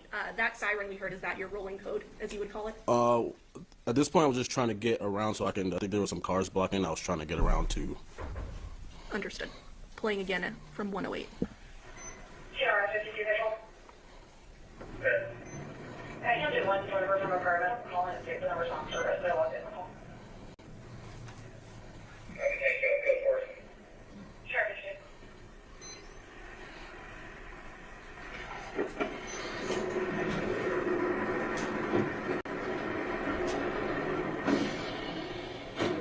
And I'm going to pause the video at 1 minute 36 seconds. So when you approach the scene, the 2698 Paladura Drive, are there already people at the residence?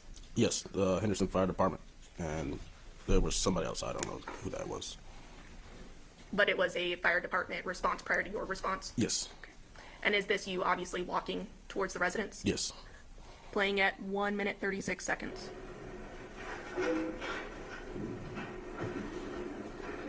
And I just want to stop it here at 142. Is there anything unique about sort of the garage area that you saw when you were walking up to the residence? That it was just slightly cracked. Playing at 142.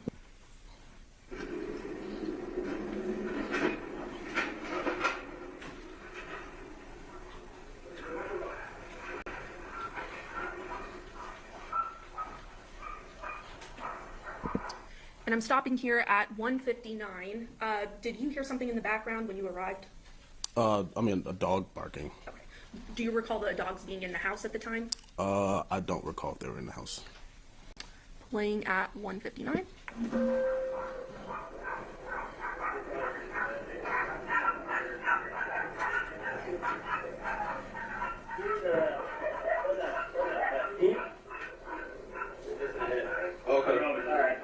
Let's lock this down then. Stopping it at 2 minutes 19 seconds. Was that your voice there, sir? Yes. And what did you say in that video? If it was missing head, let's lock it down. Okay. And what does lock it down mean? Meaning there's now a crime scene, so we kind of push everybody out and freeze that area to limit access to the house, essentially. The initial response was not necessarily a response to a crime. Is that correct? Not initially. It was to see, essentially respond to what was being called into as someone that needed potential medical aid. Is that right? Yes. But once you saw this, you determined it appeared to be a crime. Without a face. They said without a face. Playing again at 2:19.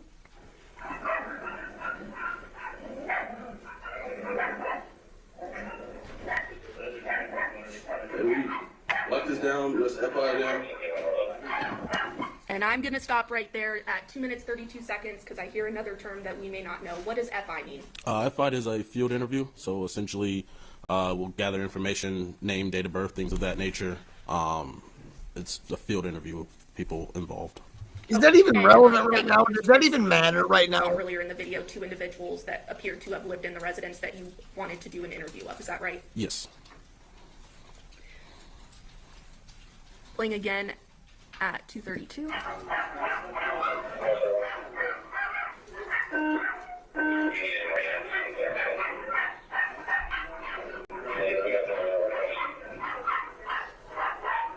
Sarge 142, are you around? Stopping the video at 2 minutes 50 seconds. I hear you on your radio. What are you doing at that point? At this point, I'm just making sure, due to the nature of the call, making sure the supervisor is on his way. And who was your supervisor that you were reaching out to? Sergeant Shields.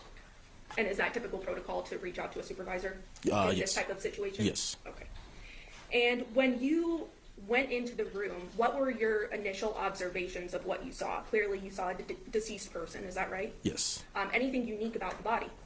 I think initially, obviously, that it was decapitated, and there wasn't much blood initially that I figured it would be, and also there was like a strong, like, chemical smell inside that room. Was the first initial things that were. That's so weird.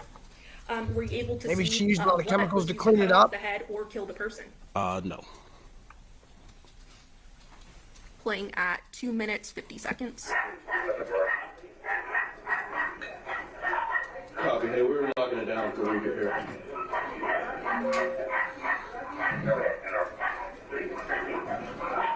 No, 71. Hey, when you get here, can you grab a crime scene log?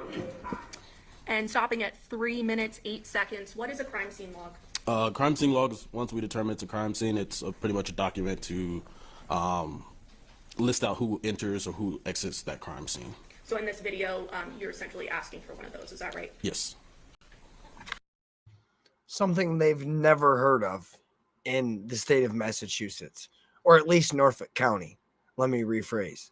Norfolk County, they do not know what that log is. Never heard of it. Don't do them. You're crazy for thinking about it. Not even joking. If you haven't heard of or haven't been following or haven't followed the Karen Reed trial, the first one or the second one and anything in between, you should look into it. It is crazy.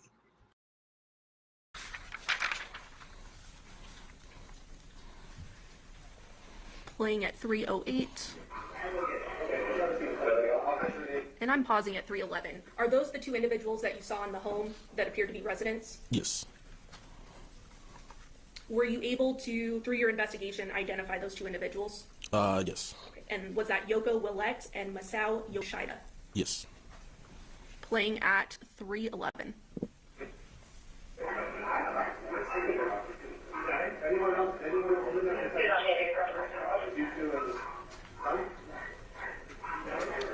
And I'm stopping there at 3:24.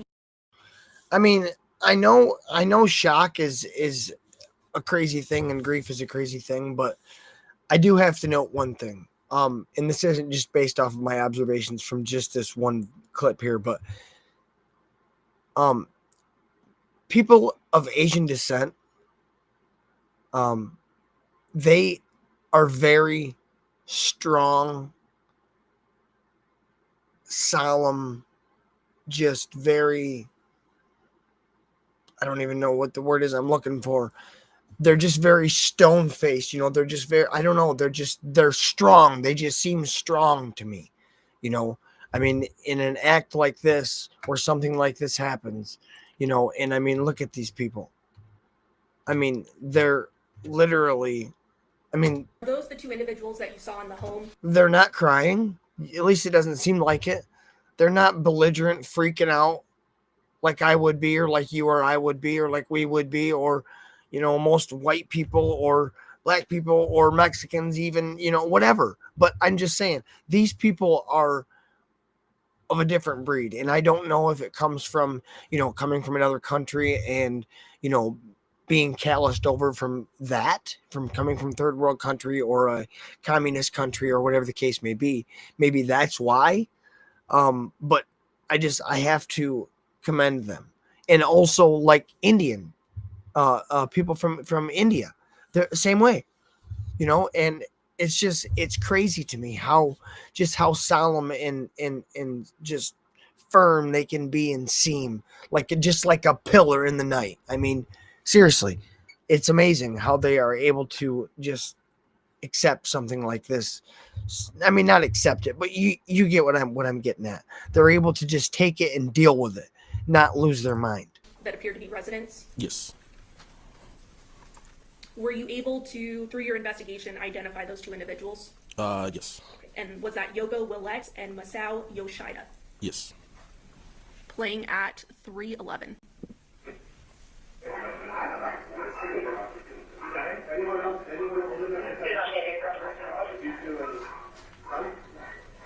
I'd be losing my shit right now. There at 3:24, we hear in the video that it appears to be only those two individuals as well as the deceased that was in the home at that time. Is that right? Yes. Playing at 3:24.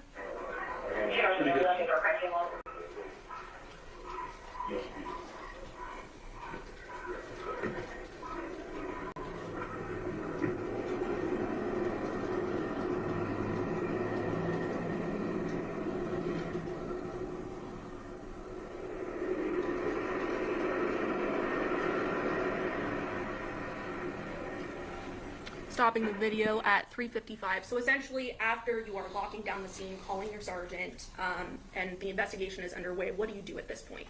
At this point, we're just waiting for the sergeant to get here.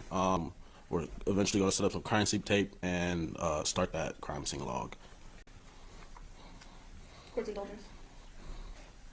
Your Honor, the state will pass the witness. Carl? Yes, thank you.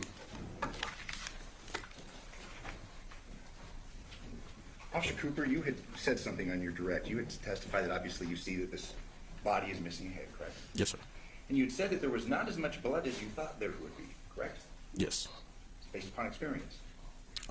In this situation, no, just from being on different types of critical incidents. Fair to say that there wasn't as much blood there as you thought there would be. Perhaps that head was removed somewhere else, correct? Different spot. One more time, sorry? I said fair to say that based upon you not seeing as much blood as you thought there would be, reasonable assumption is maybe that body was decapitated somewhere else other than where you saw it laying in bed, correct? I'm not sure if it was moved or what, just on my initial it didn't seem. Okay. You'd also testified that when you came into the residence, this smell hit you. I think your testimony was it was a strong smell, correct? Yes. Now, there were two other occupants at 849 when you arrived. It was Yoko and the couple that was down there, correct? Yes. Strong Was there smell ever of indication or a chemicals. statement made to you by either one of them concerning the strong smell in the house? No. No. Thank you. No further questions. No further questions from the state, Your Honor. Ladies and gentlemen of the jury, have any questions for this witness? Okay. Seeing no response, sir, you're excused. Thank you very much for your testimony here today. Thank you. Your Honor, the state's next witness is Sergeant Forrest Shields.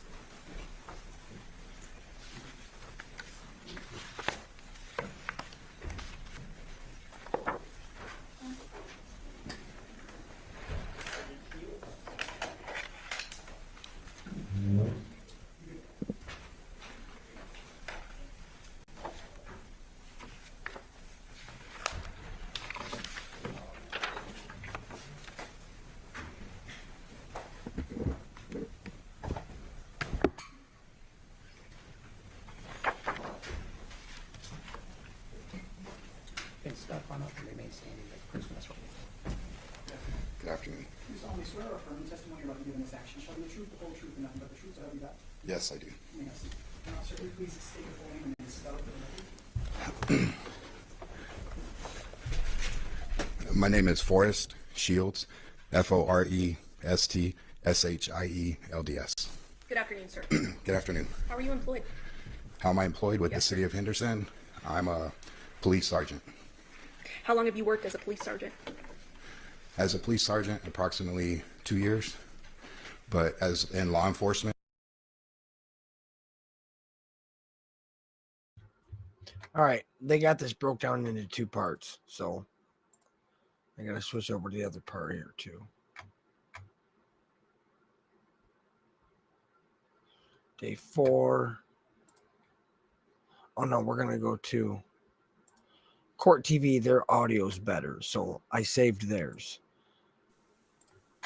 Let's do Court TV. Oh no, they don't have day 1, so we gotta do. Years on our SWAT team, is a training coordinator, ATL on the team, assistant team leader. And then from there, I tested out and promoted to sergeant and went to patrol as a patrol sergeant. And currently I'm assigned to our police academy in charge of training all the new recruits that are coming into the department. That's an awesome responsibility, right? Yes. So then turning your attention to August 7th, 2023, were you working as a patrol sergeant at that time? Patrol sergeant, yes. Okay. And what are some of the duties of a patrol sergeant? Well, patrol sergeants, they typically have approximately 10 patrol officers assigned to them, and you have a specific area of the city that you're responsible for. This was a North Area Command, and you basically monitoring calls that they're going on. The patrol officers are actively patrolling their areas, responding to 911, emergency, non-emergency calls, and if they need assistance from a supervisor, they'll call you to the scene. Supervisors also monitoring the radio. If you think there's a call that may be out of the ordinary and they may need assistance, you'll start heading that way. If there's any critical incidents, you're typically one of the first supervisors on scene to get it stabilized until a watch commander can come out and take over. So then turning your attention to that date, was there sort of an out of the ordinary scene that you responded to? Yes. And was that at 2698 Paladura Drive in Henderson? Yes. What was the nature of the call as you understood it? Well, it came in as a medical call. Mom called and said that her son was injured and that he was bloody. And I recall like the dispatchers tried giving CPR instructions, and just the mom stated, however she stated, that she refused. The call note said that she refused CPR because he had no neck or head, but there was a lot of blood. So it was a medical call, basically. We were responding to unknown medical call. Okay. So you respond to the address, is that right? Yes. And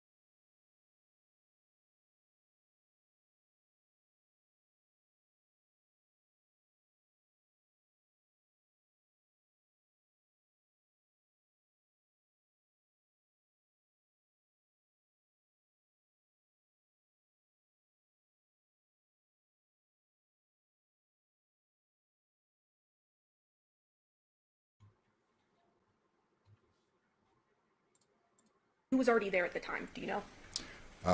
The firefighters and one of my guys, Officer Cooper. I think there was a couple officers. Typically the patrol officers, because they're out and about proactively patrolling, they'll get there first, then they'll call me to the scene. So when I got there, fire was on scene.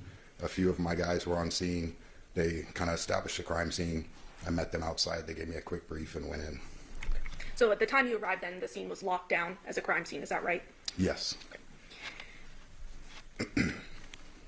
What did you notice when you got to the scene?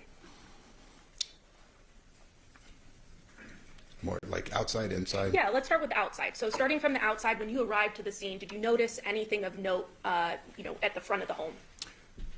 So I noticed the garage was partially open, maybe, I don't know, 3 feet, the exterior roll-up garage door, and at the front door, there was a older female and male sitting outside talking to one of my officers, and the front door was open. So I just went up and started talking to them. When you say talking to them, talking to the male and female at the front door? Yes. And were they identified as Yoko Willette and Yoshida Masao? Yes, it ended up being the person in the room. It was their mom and I believe her boyfriend. So the deceased's mother? Yes. And the mother's boyfriend? Yes. So you walk into the front door of the scene, walk us through what you saw, what you heard, things of that nature. Okay, so I go in and my officer is escorting me back. So we walk into like the living room area, go into the kitchen, take a few steps down, and come back this way. It's like a converted living room area, maybe, that was converted into a bedroom. And the bed is to our right. And then laying on the bed was a body, the deceased. And then, do you want me to explain that more? Or? Was there anything you noticed that you smelled when you were inside the room? Well, initially, but we didn't know what it was until later. But you could kind of taste and smell like a little burning that's not common walking into people's houses. So you described it as a burning, like a chemical burning smell. Was that right? Yeah, like you could kind of taste it a little bit, and you could definitely felt it in your nostrils. But it wasn't really strong when we first went in. As strong as it seemed like it got stronger the longer we were there. And more in the bedroom area? Yes. And you may have already said this, but was there anything unique about the body when you saw it? Well, so like I said, we no came head from the kitchen down the stairs, came around. The No bed neck. is here. No and face. The body was laying face down on the bed, and the shoulders were kind of, if the body was laying this way, face down, the shoulders were kind of even with the edge of the bed. And I think it was partially wrapped in a blanket. And just things that I noticed, there didn't appear to be like signs of any struggle or anything. Like there wasn't a bunch messed up. It was just kind of laying there, like the arms weren't moved or anything. So it was pulled to the edge, and it just, in my mind, I thought, man, that was just a really clean cut, and then there was no head. Okay. And then Now you had mentioned the body was laying on the bed. Is that right? the body was laying on the bed, yes. And was it on the body's stomach? Yes, the on the person's stomach, laying face down. Yeah, the back was facing up. Okay. And where the head would have been off the bed. Is that right? supine. Yes, like I said, the shoulders Right. were kind of in line right with the edge of the bed. Supine. No, I think So the head supine would have is been face out up. Did you see any blood at the scene? I did see blood, but just from experience over the years, like you've seen people shot or stabbed or other lose a limb on a motorcycle accident or other type of trauma to the body, you would expect to see a lot more blood. And that was something that stuck in my head. It's like, there's blood, but I would expect to see a lot more, especially under where the head would have been. Like, I don't know if, like maybe something was put there or something to collect. It's what it appeared. Like maybe something was put there to collect the blood, because there was just what appeared to be not as much blood that you would imagine being there. So no blood spattering, things of that nature that you might Right. normally I see. remember there was blood on the mattress to the right of the body, and then a small, I mean, I don't know if that's small, I think there's a small amount of blood on the floor. And then, yeah, looking around, the wall wasn't very far away. You would expect to see some type of cast off, spatter, blood anywhere, but it was just, it appeared like a very clean scene, other than the body, the blood, the little blood. Now the color of the blood, was it unusual? Yeah, typically, I mean, blood is pretty obvious, like we've all seen blood, but this one wasn't like the typical fresh red blood. It was more of like a black color. And that's not normal based on your training and experience from what you've seen with bloody incidents. Based on my I mean, just so it's experience and been being at other sitting crime there for a scenes, bit. with, Been there for a while. You know, the time lapse, no, not common and not consistent with what I've seen in the past. Now, you mentioned to us that you have 28 Or years of maybe law from the enforcement chemicals. experience. Yes. The chemicals Was this could the have did first that. decapitation you responded to in your career? I was thinking about that. I can't recall another decapitation. Something you would probably remember if you did see it before, right? Yes. So it's not your everyday event that you see something like this, right? No. Did you inspect any other rooms other than that bedroom where the body was found? Yes, so after seeing that and just thinking about the blood, I went around. So if you go around the bed, back there's kind of like a little hallway that led into a bathroom. So I walked into the bathroom, and before I went to the bathroom, I remember having to step over 2 bottles of like cleaning, liquid cleaning bottles, some kind of Clorox or that type of thing, bottles laying on the carpet prior to getting to the bathroom. So stepped over those, went into the bathroom because I was wondering maybe if there was be blood in the sink or blood in the bathroom or anything, but nothing appeared. There didn't appear to be any blood in there, and didn't appear to be any signs of struggle in there either. So the other things that I noticed that the mom had said outside, I confirmed what she had told me, where she said when she came downstairs, she thought it was weird that the dogs were locked out, and the interior garage door, the single door, was propped open, and then the exterior door was rolled up. So when I came out of the bathroom, I noticed that the interior garage door was propped open, the exterior roll-up door was part of the way up. Okay. Now I want to turn back to the body that you saw. Did you notice anything peculiar emanating from the body? It was actually pointed out by one of my officers on the scene. I was kind of by the foot of the bed, I think, and he said, "Hey, Sarge, this guy is smoking." And I was like, "What?" He said, "This guy is smoking. There's smoke coming from underneath him." So I go over there and see he's shining his flashlight. You could see kind of smoke coming off of the body, or what appeared to be some smoke coming off the body. So I told my officer, I said, "Hey, get a camera and start taking pictures of this scene," because in my mind I'm thinking, if this catches on fire, we need to get as much photos as we can before we lose the scene to a fire, and then firemen shooting water all over everything. So let's try and get as much photos as we can. So then we get closer, and he's shining his light, and then you can really start. It was coming, like I said, if he's laying face down on his shoulders, it was more coming from like under him, around like from like the chest area. Yeah, from between like the bed and him. So that's why I didn't know, all right, is this something that's going to start on fire? But then once we got closer, taking a closer look, that's when you could really smell, and it burned inside of your nose, and you could really taste it. So I'm like, hey, we got to clear the guys out of there. This is some kind of chemical that's mixing. Okay. Did you eventually then get a statement from Yoko Willette, the deceased mother? I talked to her. Okay. I didn't get like an official statement like a detective. You spoke with her. I spoke with her. What did she share with you? She shared with me that she last saw them. And it's not being offered for the truth of the matter asserted, it's just for the investigation and what led to the investigation.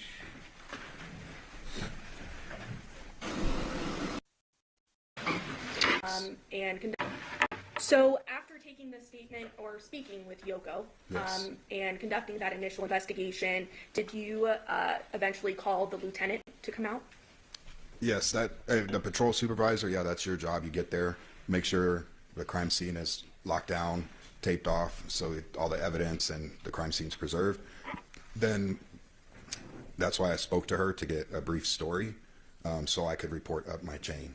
So once I get the story, my guy's observations, the story from mom, I put that together. I call my watch commander, and then we make notifications to get detectives and crime scene to come out to the scene to hand over the investigation to them.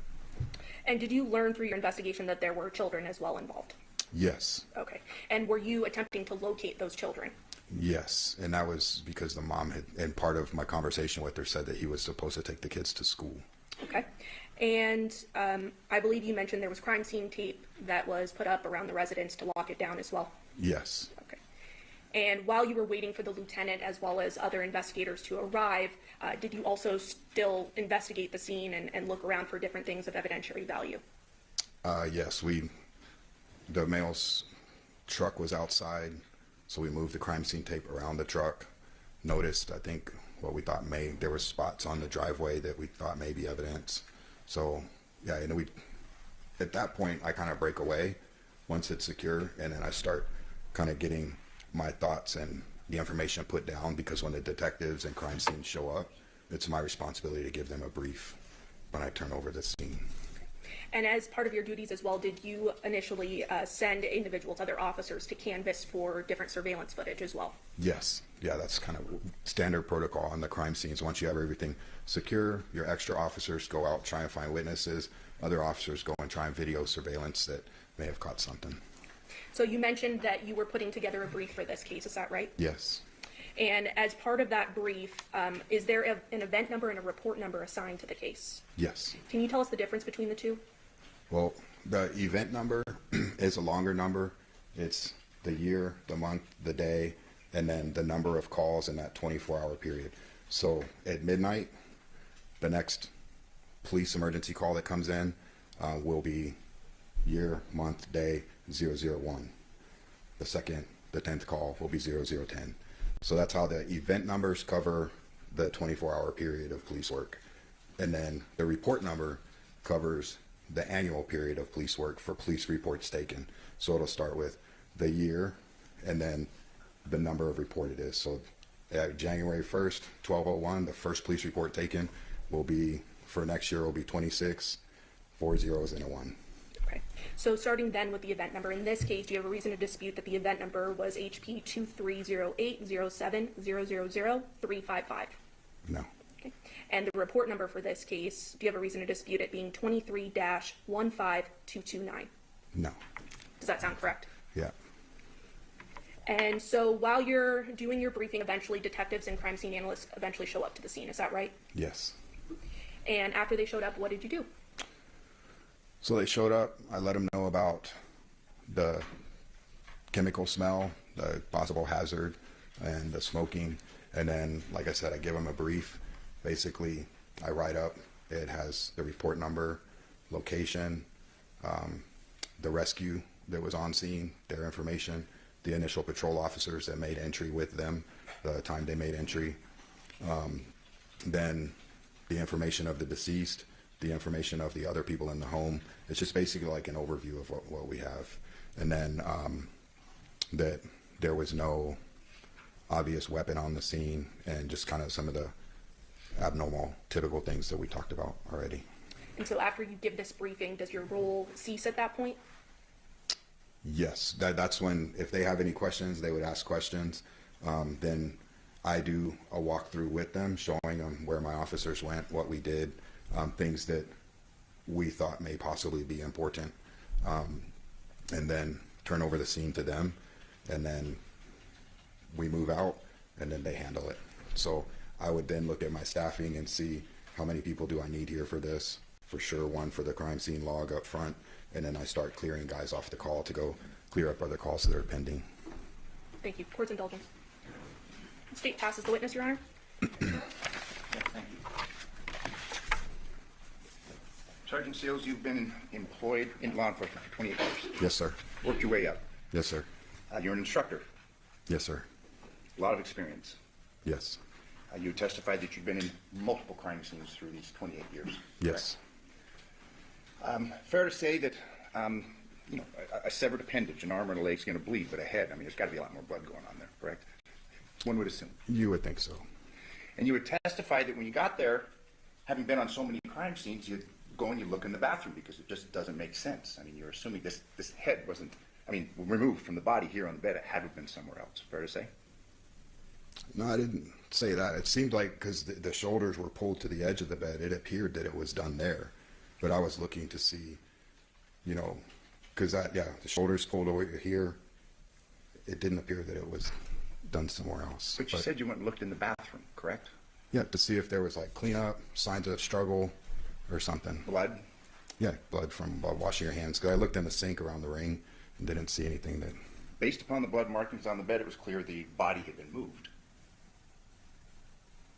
I can't say that. Okay. Can't give an opinion one way or the other? Well, the body was here. There was blood on the right side of the body. And like I said, directly under where the shoulders were, there was an area of blood like that. But I don't, yeah. But you testified things just didn't seem right, and that's why you went and you looked in the bathroom, correct? Yes. And, I mean, you'd agree with me, you talk about a bucket, I mean, that's just, you're speculating. I mean, you're hypothesizing, fair to say. Absolutely. And fair to say that you can't say. I mean, something was wrong, so you went and you looked in the bathroom, correct? Based upon what you saw. Based on what I saw, like I said, that is speculation, but it's like what made sense with the way that the blood was, the body was, lack of blood on the thing, the shoulders lined up with the side. And part of me going into the bathroom also is just before I turn things over to detectives, I want to make sure that I checked everything in case they have questions for me. Fair enough. But again, you would have expected to have seen a lot more blood, correct? Had Yes. the head just been chopped off or sawed off or however removed there, correct? If they were alive at the time, you know, because typically when I have seen those injuries, if you're alive, your blood is pumping and it squirts. It's, you know, I've seen a guy cut his neck and it squirts. All over the place. Have you ever had any cases If they're where alive. have you ever had an experience though where a head's been cut off with a saw? How long have you worked at? Not that I know of. Okay, so we don't know then. Fair to say? Fair to But you say. went and looked in the bathroom, correct? Yes, sir. Thank you. No further questions. No further questions, Your Honor. So, ladies and gentlemen, the jury have any questions? Sir, you can write your question on a full sheet of paper with your name and your juror number. Can counsel approach?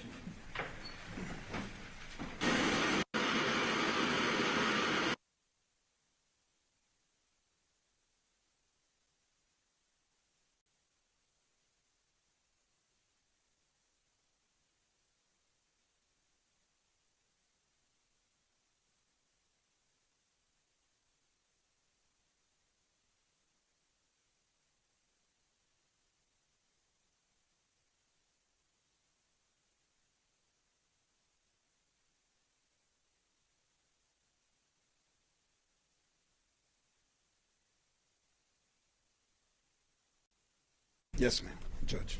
In speaking to the homeowner, Joko, were the dogs hers or the victim? Did she tell you?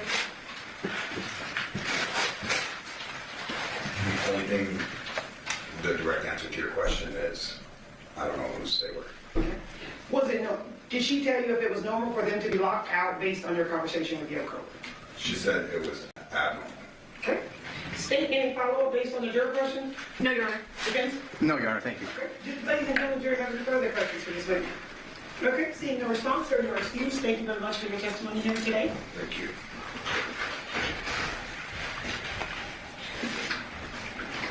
Okay, ladies and gentlemen, the next witness is going to take a little bit of time, so we're going to take a brief bathroom break, and the next witness will take us through the rest of the day. During this break, you must not discuss or communicate with anyone, including fellow jurors, in any way regarding this case or its merits, either by voice, phone, email, text, internet, or other means of communication or social media. You must not read, watch, or listen to any news or media accounts or commentary about the case. You must not do any research, such as consulting dictionaries, using the internet, or using references. You must not make an investigation, test the theory of the case, read any aspect of the case, or in any other way investigate or learn about the case on your own. You must not forward or trust any opinion regarding this case till it's finally submitted to you. Ladies and gentlemen, 325 will get research on 340. All rise for the jury.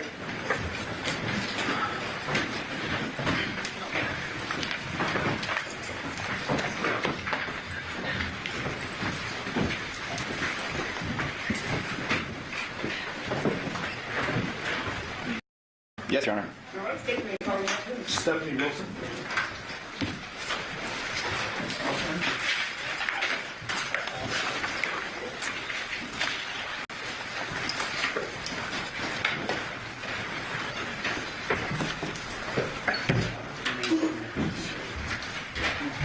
Please only swear from testimony about giving this action shall be the truth, the whole truth, and nothing but the truth, so help you God. I do. Ma'am, see. Thank you. And can you please state your full name and then spell out the record? Stephanie Wilson, STEPHANIEWILSON. Thank you. Ma'am, what do you do for a living?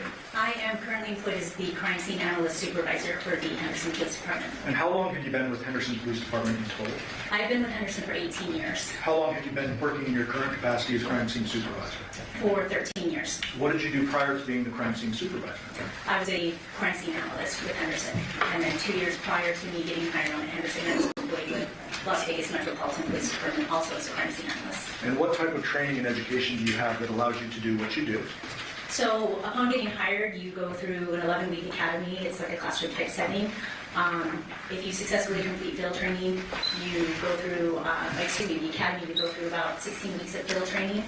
And then my current job also requires a certification through the International Association for Identification, where we have to have so much ongoing training every year. So I would presume Henderson Police Department responds to calls for service in Henderson. correct. That's here within Clark County, Nevada. Correct. What types of calls for service have you responded to in your career? Again, Everything ranging from property crimes all the way up to homicides, officer-involved shootings, everything across the board. Let's focus in on homicides. Describe for the ladies and gentlemen of the jury who may not be familiar with law enforcement. How is it that you get involved in a homicide scene?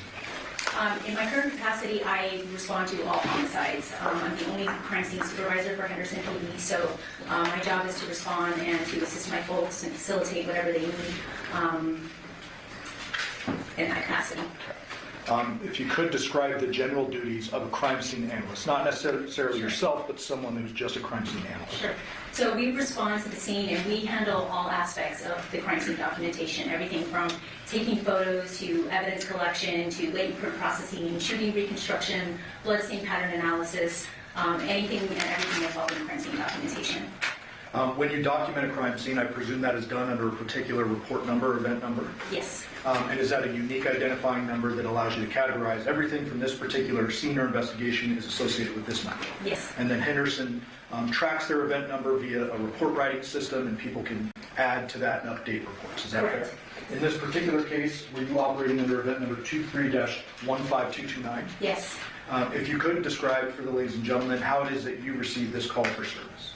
So on an incident like this, I will typically get notified by the detective sergeant, usually the homicide sergeant or the homicide lieutenant will get the initial call from patrol, and then they will call me and let me know that we may have an incident, and we'll coordinate detectives as well as crime scene personnel responding to the scene. And is it your duty or your responsibility to assign your crime scene analyst to a particular call? Yes. And is that based on a rotation or a shift? How does that work? So my folks are assigned shifts, so they work shifts, and then once we get to the scene and determine what we have, we'll start assigning responsibilities. And on August 7th of 2023, our date in question, do you remember how many crime scene analysts you were supervising at the time? 2 at the time. At that scene? At that scene, yes. Overall, how many in your team? 8. I have 8 total. Okay.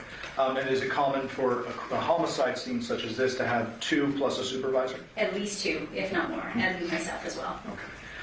Who are the other 2 that responded to this scene with you? So I had CSA Megan Bone and CSA Randy Newbold with me. And you mentioned dividing up duties. How do you go about doing that? It's usually based on a rotation at some level, workloads, but usually one person is assigned photographs and writing the report, and the other person is assigned evidence and diagramming.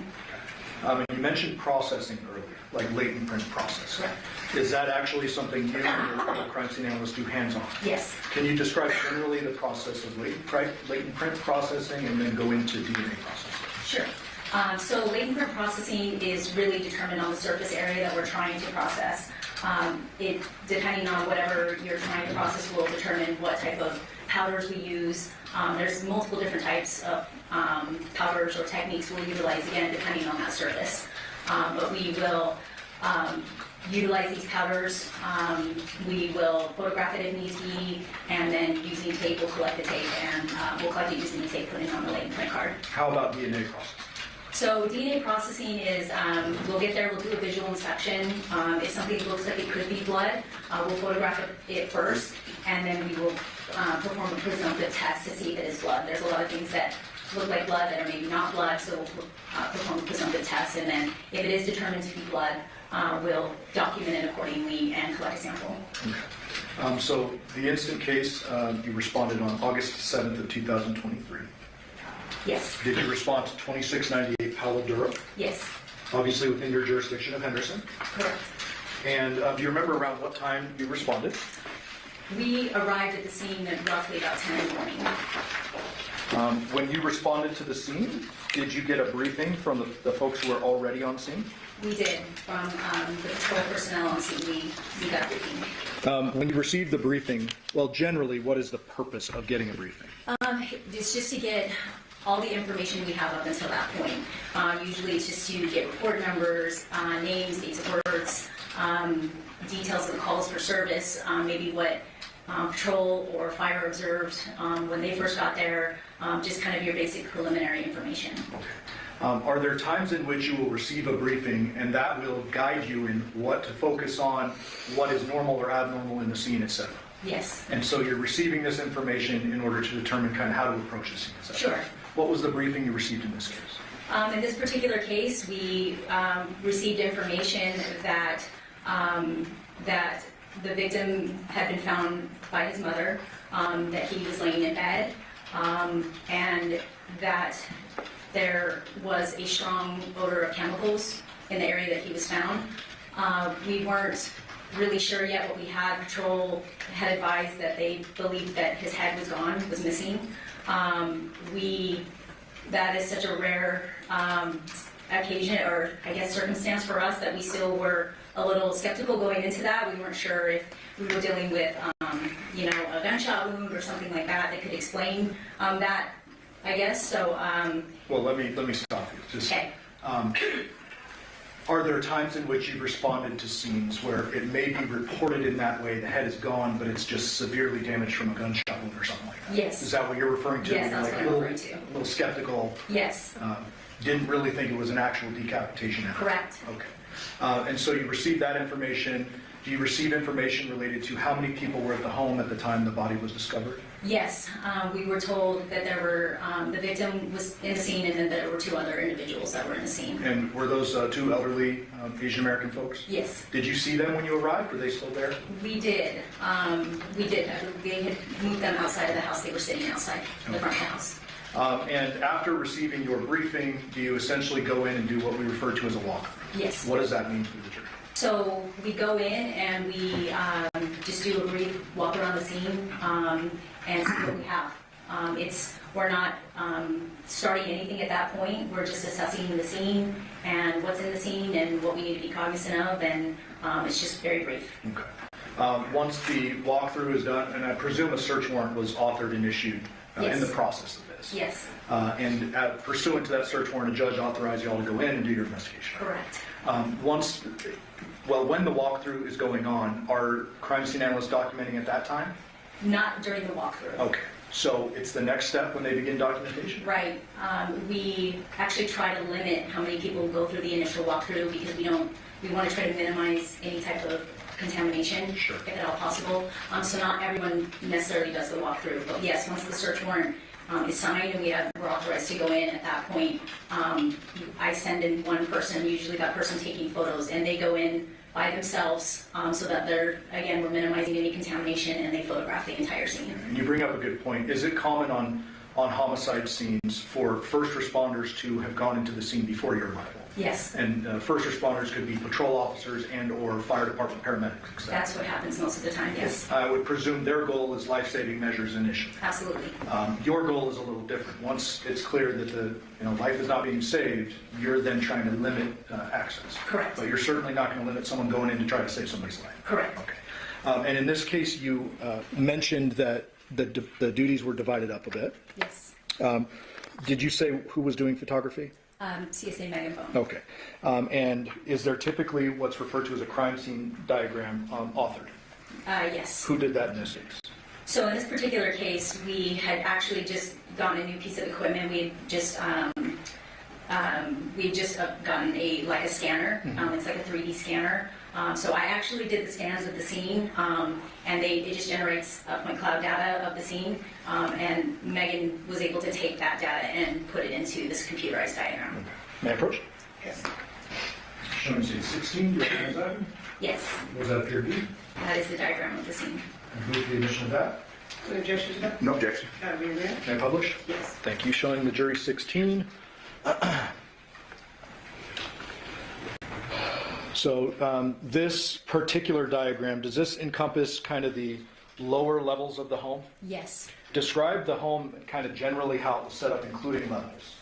So when you initially walk through the front door of the residence, I would consider that maybe a lower level. You walk in the front door into this formal living room. From there, there's like a couple of steps that lead up into that formal dining room and kitchen area. The dining room and kitchen area are all on essentially the same level. From there, I guess it would be the east side of that dining area, next to the kitchen, there is again another set of a couple stairs that lead back down into that living room where the decedent was found. So bottom left of the diagram, exhibit 16, is this the front door? Yes. And then you said you walk into the living room? Yes. And then there are a couple steps up to the formal dining room? Yes. And then a couple steps down to what we'll refer to as, the victim's room? Yes. And here it's listed as living room. It's kind of a converted room. Is that fair? Yes. Dining and formal dining room are on the same level? Yes. And then there's some stairs that go up to bedrooms upstairs? Correct. Okay. Based upon the scene and kind of how you're approaching it, I would presume that you searched the entire house. We did not personally. The crime scene personnel didn't search the entire house. Yeah. But yes. And when I say you, I'm referring to all of Henderson. Yes. I should have been more specific. Okay. Yes. You, as well as homicide detectives, are searching the entirety of the scene. Correct. Searching and photographing and documenting are different things. Correct. Okay. You guys are documenting this. Yes. Okay. The garage here is down to the bottom right. Yes. Just for the record, what is this we're seeing on the right? So it's a legend that you can kind of see the title, or number, address, what type of evidence, who, background, and we have like I said, a legend of the evidence, and items that we collected within the scene. And then a scale, it's a rough scale, and approximate scale, and an arrow showing malady. Okay. Approximate scale, this is by foot? Yes. Okay. And then the evidence is listed as 1 ammonia bottle, 2 bleach bottle, 3 dog door insert, 4 documents, fair? Correct. Those numbers then correspond with these little yellow numbers inside the diagram? Yes. And that's attempting to depict those exactly where they're found. Correct. And then obviously we have the victim's body there on the bed, is that correct? Yes. Prior to you coming into the courtroom, did you have an opportunity to look through exhibits 16 to 234? Yes, I did. You thumbed through all of those? I did. To save some time, you did it in the hallway? I did. And did all those appear to be fair and accurate depictions of the crime scene photos, or some of them that were taken at this scene? Yes. And I would move for the admission of 16 to 195 and then 208 through 234. No objection. No objection to those. Okay. 16 to 195 and 208 to 234? Yes. Okay. Move to publish. Permission to post them all. Thank you. Showing you 17. What is this? So that is a gray card that is part of our standard procedure for my folks. When they photograph any crime scene, they begin with this photo card, if you will, which again tells us the date, the report number, who's taking the photos, and from a photographic standpoint, the color scale on the bottom could be important as well. Okay. And the photograph by, it says MB1678. What does MB stand for? Megan Bone. And 1678? That's her P number. P number is an individualized personnel number? Correct. Just another way of tracking evidence and such? Correct. Showing you states 18. Is this 2698 Paladura? Yes. Obviously located within a residential neighborhood? Yes. And describe kind of what we're seeing in this particular photograph. This is the front of the house. This is how it appeared when we arrived. The garage door was partially up like that. There was crime scene tape that had been placed by patrol officers. There was a cone in the driveway that had been put there by patrol officers. And during our initial briefing, we'd been told that they believed that they had located an area of blood. And so they had kind of identified that and marked that with a cone. And then you can see one of the individuals who lived in the house was sitting out front with one of the patrol officers. Anything of note about the garage? The garage door was found in that position, partially up. Okay. 19, is this just the address marker and a little sign that says guard dog on duty? Yes. 20, just for the record, that's the garage? Yes. And could you estimate, was that like 2 feet, 3 feet? Can you remember? Not exactly, but I would guess about 2 feet. States 21, what are we looking at here? That's the cone that patrol had placed in the driveway. Is that to the left of the cone a little spot of apparent blood? Yes. Was that presumptively tested? Yes, it was. And what was the result of that? It was presumptive positive for blood. As a result of the presumptive positive test, what do you and your team do with that? So we use our own placard, which there are additional photos of later on. We use our own placard to identify this area of blood. In this case, I believe it was marker A. States 22. And we rephotograph it again with our placard, and then we will collect a sample of it. Okay. And so in 22, you can see there's a couple of, looks like spots or like a trail or whatever you want to call it. Is that right? Correct. I'm trying not to be redundant with the photos. going to draw your attention to 24. For the record, when you're looking at the home, is this the right side gate or entrance area which would lead to the garage? Yes. I'm sorry, to the backyard. To the side yard, yes. And was that obstructed? Yes, it was completely closed off. By what? This wood fence. Okay, just for the record. There are 3 large trash cans there. Yes. We'll get to that a little bit later. States 25, those trash cans, and then that wood fence, I guess, covers the entirety of that way into the backyard, correct? Correct. Showing you states 26, are we now looking at, if you're facing the home, the left side, which would be the potential other entrance to the backyard? Yes. 27, just a little bit closer there, showing that. The gate, yes. And that gate appears to be a gate that does swing. It does. Correct. We'll get to the backyard in a little bit. Showing you states 28, is this a front door? It is. Any signs of forced entry to the front door? None. States 29, is that just documenting and showing that the door wasn't busted out? Yes. 30, what are we looking at here? So that is that front living room right when you walk into the front door. Photographer is basically standing in the threshold of the front door? Yes. 31, what perspective are we looking at now? So again, in that same position, right on that threshold of the front door, looking up into the dining area. You can see what appears to be a power tool here to the right. Can you see it? Yes. Fair to say that's not a saw? Correct. Some other yes. kind of power tool, okay. And then 32, where are we oriented now? We're in that same living room, or we're in that same living room, just standing just to the side of the front door. And then- you can see the stairs going up to the second floor. Okay, so these on the right-hand side are the stairs you referred to going up to kind of the living area, and then to the right, that goes up to the upper level. Correct.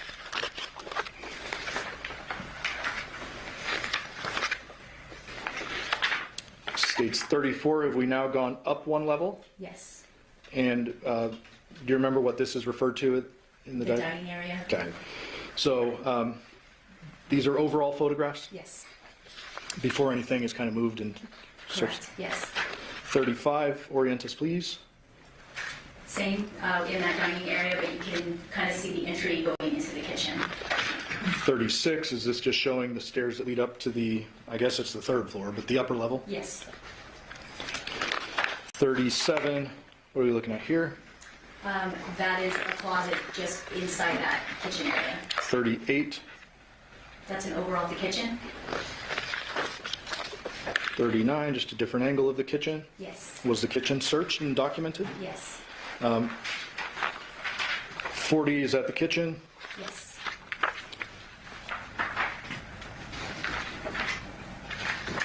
43, start opening cabinets and you and your team are searching through everything? Yes. 34, I'm sorry, 44. Oops, zoom back out.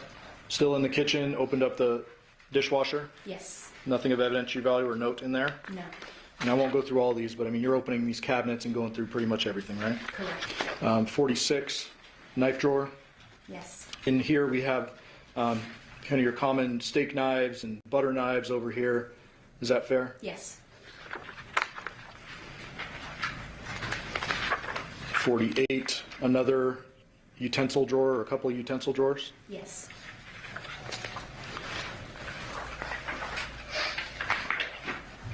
And there are several other drawers, cabinets that are photographed in the kitchen. Is that right? Yes. Anything that you found that had any apparent blood on it or anything of potential evidentiary value? Nothing. And you went into the 56, went into the fridge, documented everything, fair? Yes.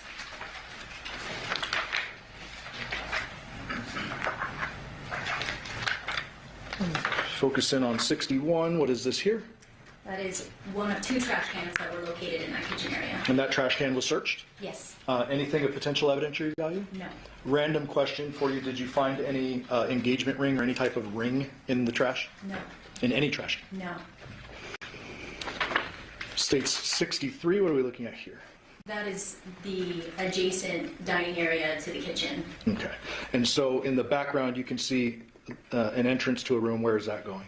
That is going down to the living room makeshift bedroom area that the victim was found in. And before we move out of this kitchen or dining area. 65, is that another trash can? Yes. Searched? Yes. No ring? That one was completely empty.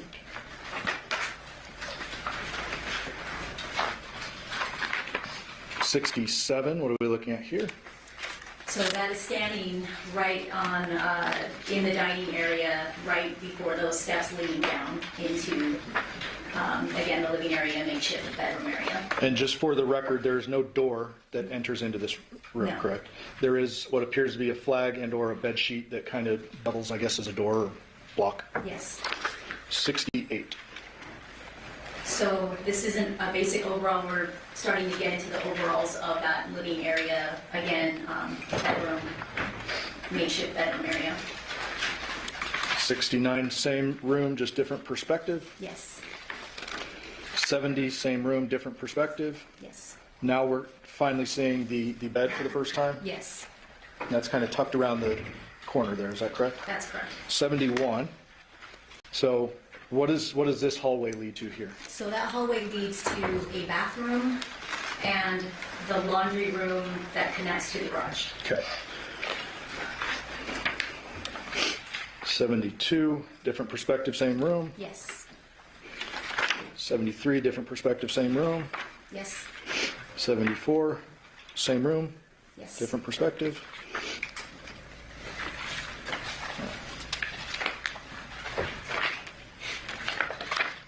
$78, what are we looking at here? So along the south wall of that room was like fireplace area, and it had this shelving area on top of it.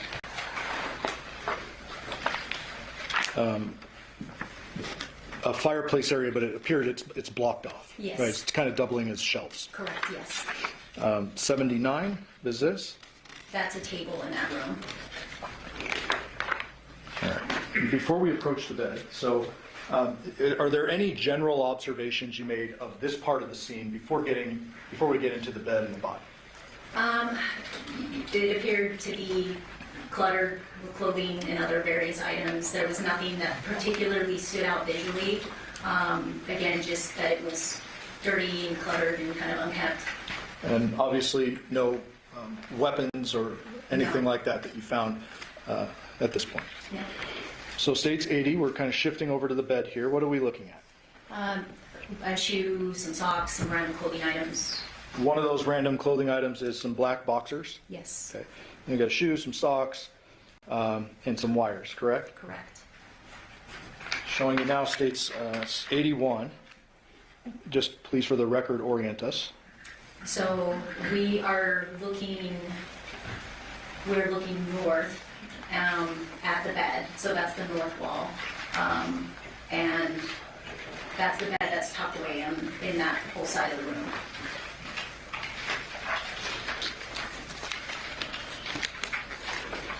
'82.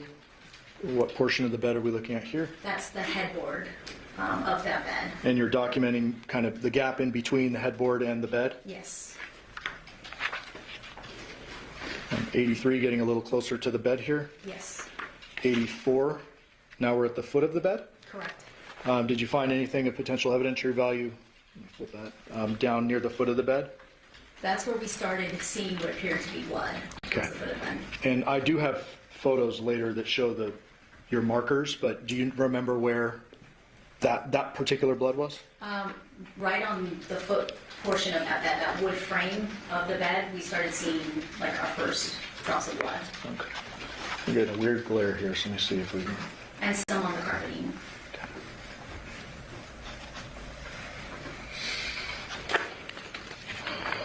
84A. For the record, that was within the stack 84A, but I don't think I mentioned that. I don't think you mentioned it. We moved to the admission of the A as well. Okay. No objection. Okay. Thanks. So now we are, we're still on the other side of the bed. I apologize. Should have. 86. So what are we looking at here?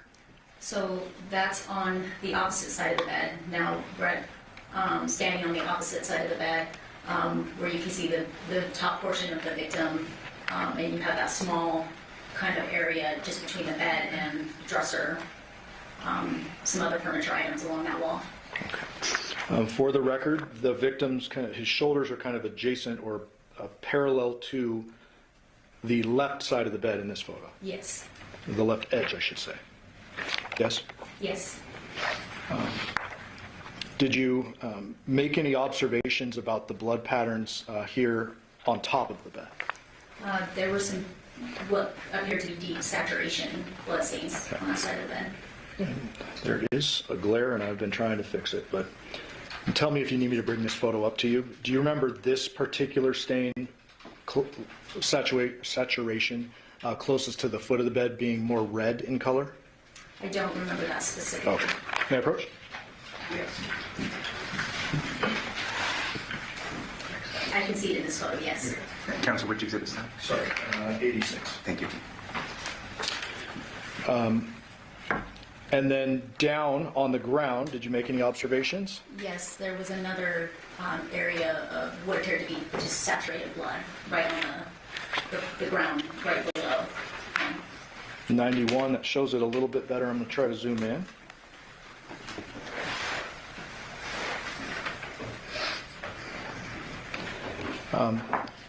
The larger stain on the ground, is that an area you would refer to as saturation point? Yes. And then there's another lighter spot above that, correct? Correct. Just tell me kind of what your observations were related to this blood and the positioning of the victim. So that was right below where the victim's head would have been.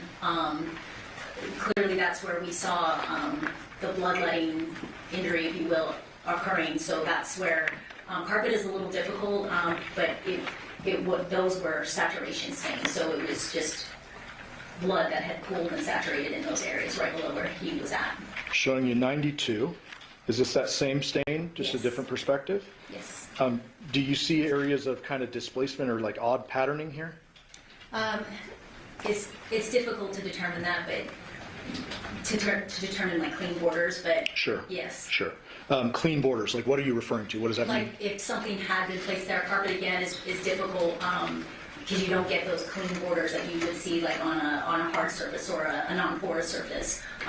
Carpet is a little more difficult, but yes, like you can, I guess, see the outline of where the stain ends. On the right side of the stain, it looks like there's almost a straight line. You see that? Yes. Okay. I would presume your photographer got a little closer and took several photographs of this area as well as the victim's shoulders. Yes. Showing you now 93. This is a little bit better photo of the patterning here on the bed. Is that right? Yes. Did you make any deductions or observations related to the amount of blood, the positioning of the blood, etc.? We didn't at that time, no. We just clearly observed and documented that this just was a very large saturation blood stain.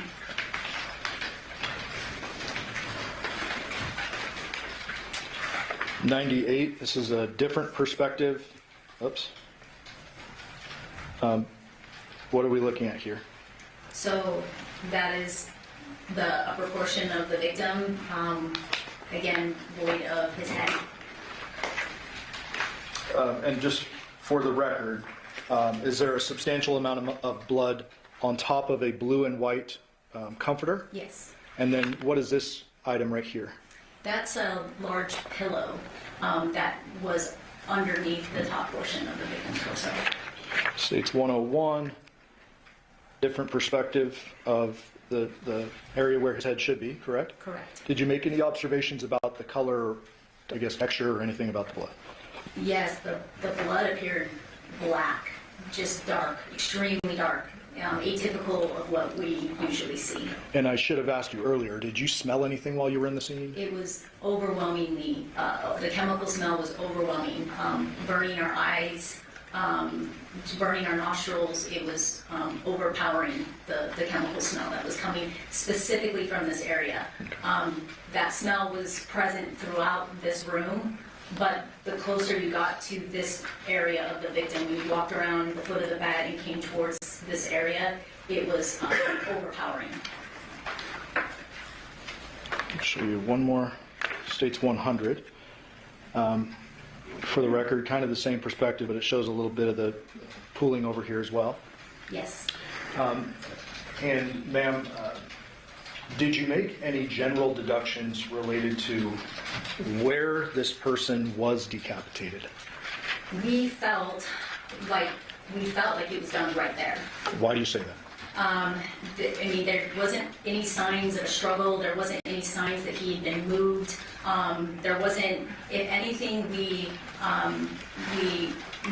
hypothesized whether or not he'd been rolled from back to front, but that was the extent of the movement that we felt that he had gone through. That there was no movement outside of that. Okay, and so rolled from the spot that is pretty apparent down a little closer to the foot of the bed? Correct. Either rolled or, again, something that had blood on it had been placed there that caused that saturation stain. But as far as him himself, we didn't feel like there was any movement or very little movement.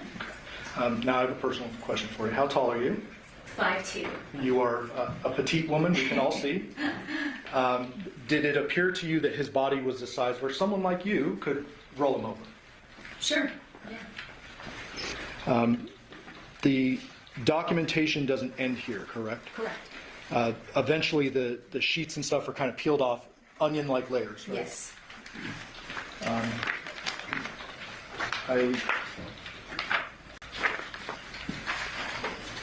Well, you looked closely at the victim's neck where his head was decapitated. Yes. Did you make any observations about the injury itself? No, not about the injury itself, no. So I want to show you 104, and you mentioned the chemical smell earlier. Did you observe any injuries to the body that may have been consistent with some kind of burning of chemicals? Yes, he was covered in what appeared to be almost like blisters, or I guess burn or chemical burns throughout his body.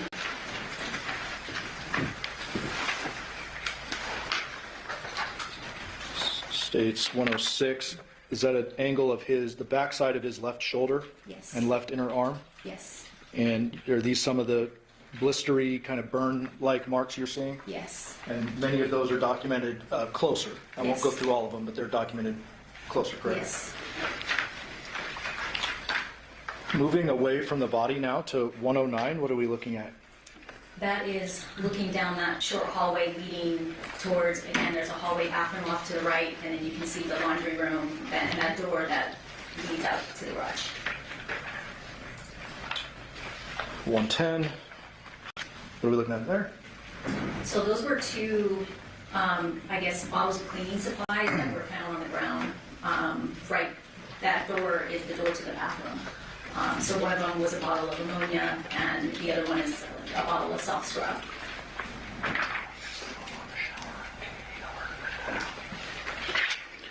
States 111, where are we looking here? That's looking into the bathroom, that hallway bathroom. And that's all documented as well? Yes. States 112, what are we looking at here? That's a picture of the vanity in that bathroom. Including the sink and the toilet? Yes. And then we're trying to get a photo of the shower printed, but that's all looked at and documented. Yes. Did you observe any signs of blood in the bathroom area? No, we did not. Had you would have swabbed it and taken it, I presume? Yes. Going back for a moment,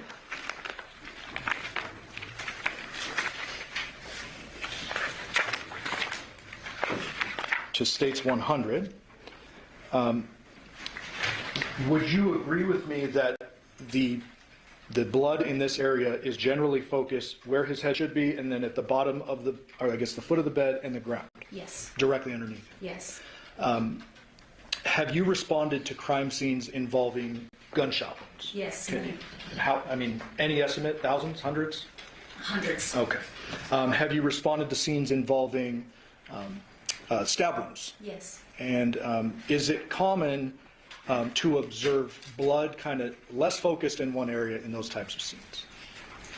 Can you explain that? Well, would you expect with a gunshot wound cast off or spray or spatter? Yes, absolutely. What are those terms that I just used, just so the jury understands? So anytime you have like a gunshot wound injury, you will see various types of blood spatter, if you will.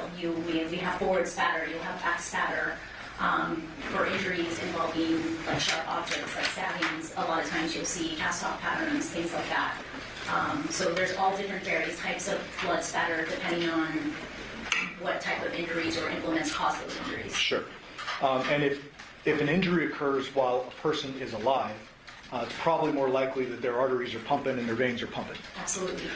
If an injury occurs that's not, if a decapitation occurs post-mortem, there's not going to be spurting, correct? Correct. And I should ask the general question, did you observe any spatter, cast off, or anything on the walls? No. On the headboard? No. On the ceiling? No. On the, anything else that's kind of cluttered around? No.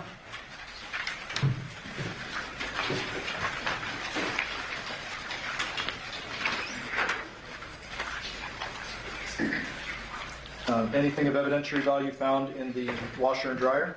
No. Other than the 2 chemical bottles on the ground, anything of evidentiary value found in that hallway or bathroom area? No.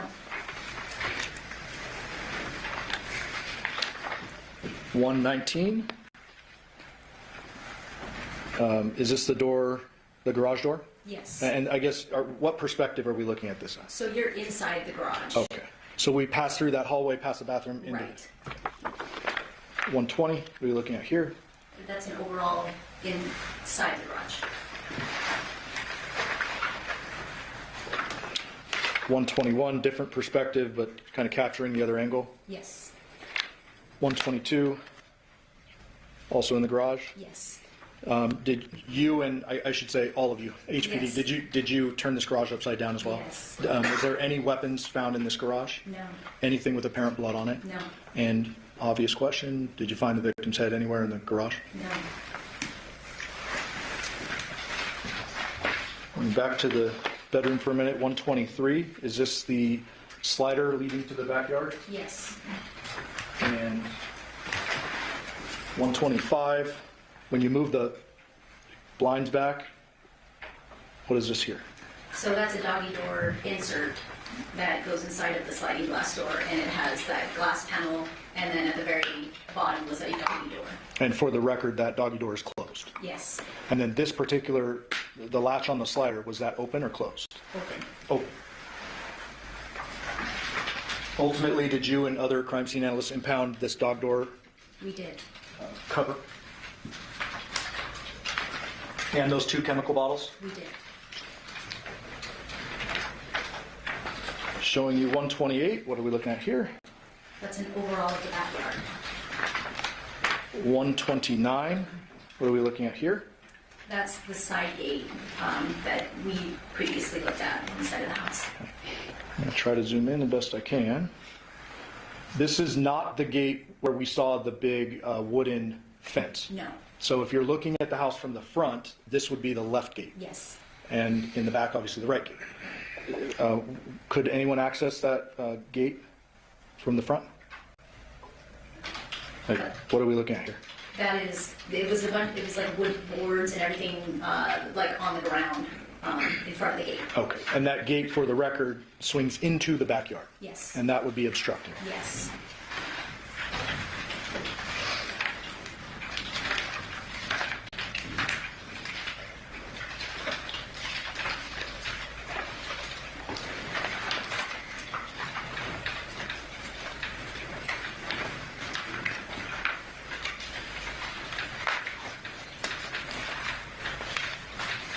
And actually,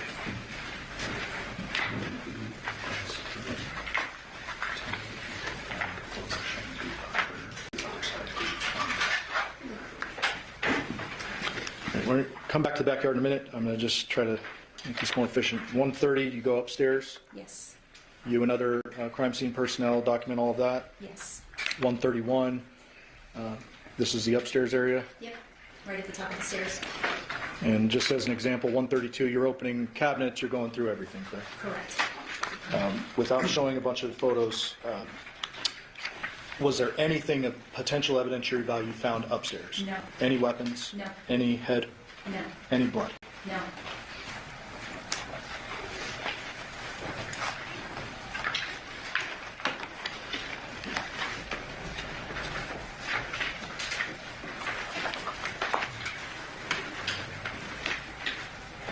showing you 138.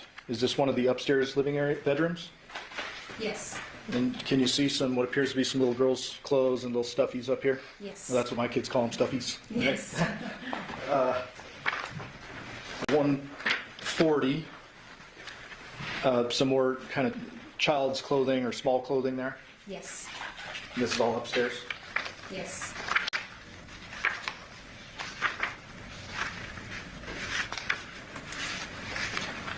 And 145. This bathroom door appears to be painted pink. Yes. Did you find it?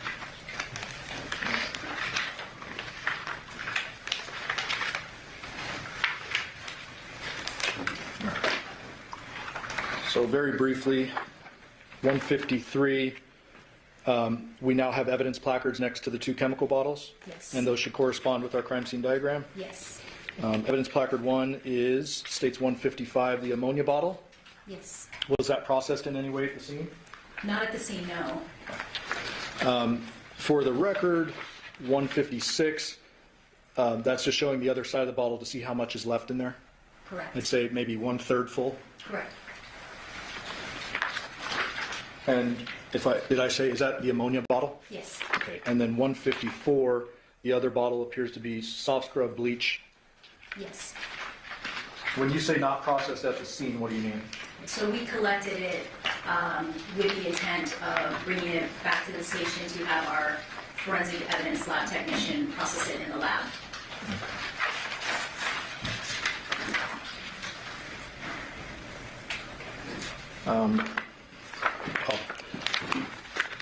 Going back to the backyard for a moment, the one gate is obstructed that swings inward to the backyard. Correct. The other side, I'd shown you a photo earlier from the front, that gate, that wooden fence. Yes. Does that cause that side to be completely obstructed as well? Yes. Okay, so both sides are obstructed. Yes.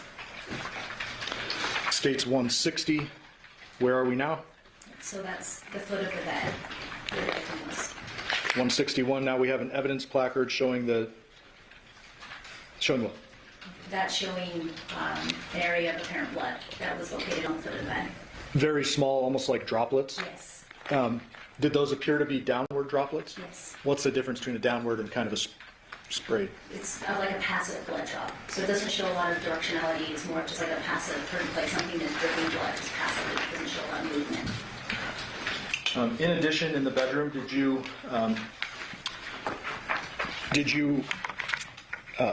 and other crime scene analysts locate a bunch of writings, pink writing? Yes.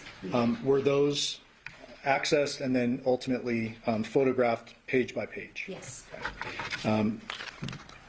Did those shed light on your investigation? Yes. And generally, without saying what the letters say, why were they relevant to your investigation? It appeared to be handwritten notes regarding a child custody disagreement. Okay. I'd move for the admission of 196 to 207. We'd object this to hearsay if you want us to approach with it. Please.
And we're going to make this 2-day card. And I don't know that that's going to be done in the next 20 minutes. So we're going to stop for the day, and then we'll do this, and then we'll pick back up tomorrow. Can Council approach me, please?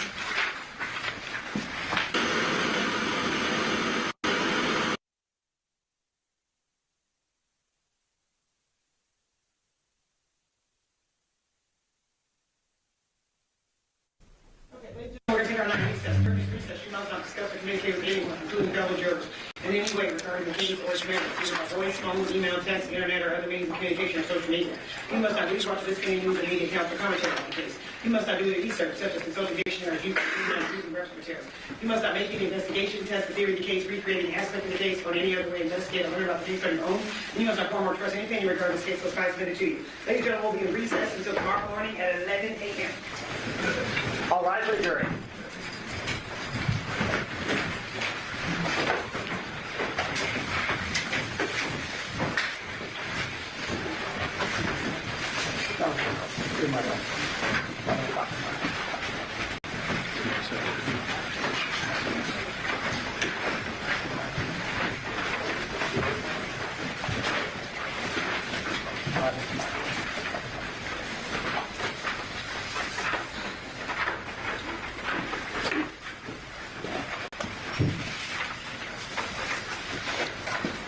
Please be seated. Ma'am, you are going to be excused for the remainder of the day. I just remind you that you are still under oath. You are not allowed to discuss your testimony with anyone. You can report back tomorrow morning at 11 a.m.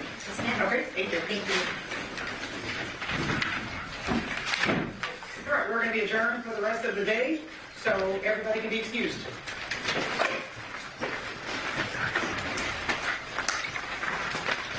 Yes.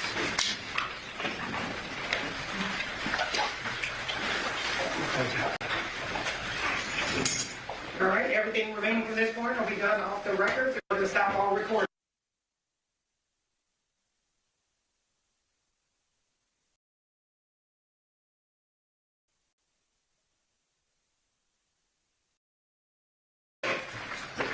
Thank you.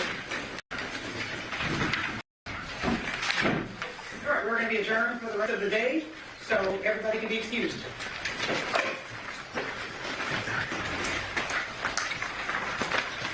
Yes.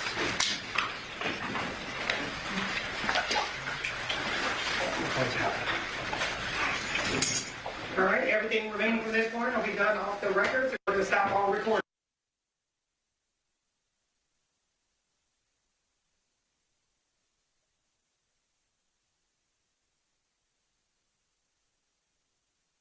You must not discuss or communicate with anyone, including fellow jurors, dictionaries, using or any other.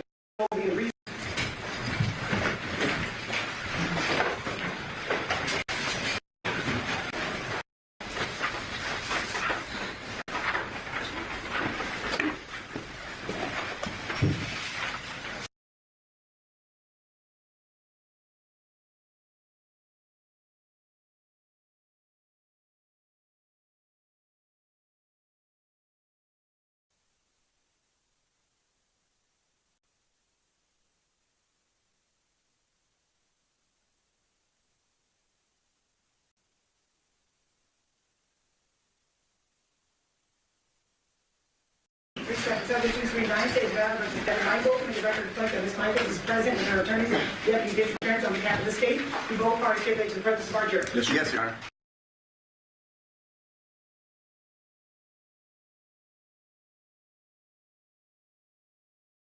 Okay, and then I'm just going to ask you to raise your right hand. We're going to re-swear you in because it's been overnight. You solemnly swear or affirm the testimony you're about to give in this action shall be the truth, the whole truth, and nothing but the truth, so help you God. I do. State, you may resume your questioning. Thank you, Your Honor. Ma'am, yesterday we left off with a couple of questions about the backyard and that side gate, that wooden fence. Do you remember that? Yes. I'm going to show you now 163. Is this a view of the front of the house aiming at the trash cans and that side fence? It is. 164, those trash cans were opened. Yes. 165, another trash can. 166, trash can opened. 167, another trash can. Yes? Yes. 168, that trash can opened. Yes. Correct? Correct. And search anything of evidentiary value found within those trash cans. No. 168A. Just sent that over. You good? Yes. I believe by stipulation we move to admit 168A. Correct. 168? 168A. 168A. Okay, 168A will be admitted present stipulation. And ma'am, I mentioned yesterday we appeared to be missing a photo. Does this appear to be a photo showing the backyard and showing that gate where the fence would be out front?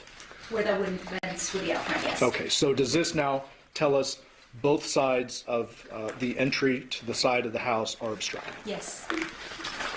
Did you and your team also go out and execute warrants on the vehicles out front? Yes. 169, ma'am, what are we looking at here?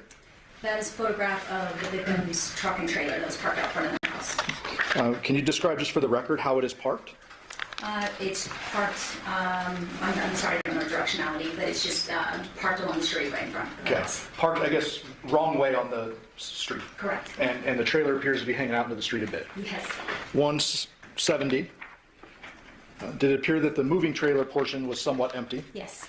Other than a blanket or something? Yes. 171, just another angle of that. Correct. 172, documenting the license plate, if you could read that into the record. 399ZUK.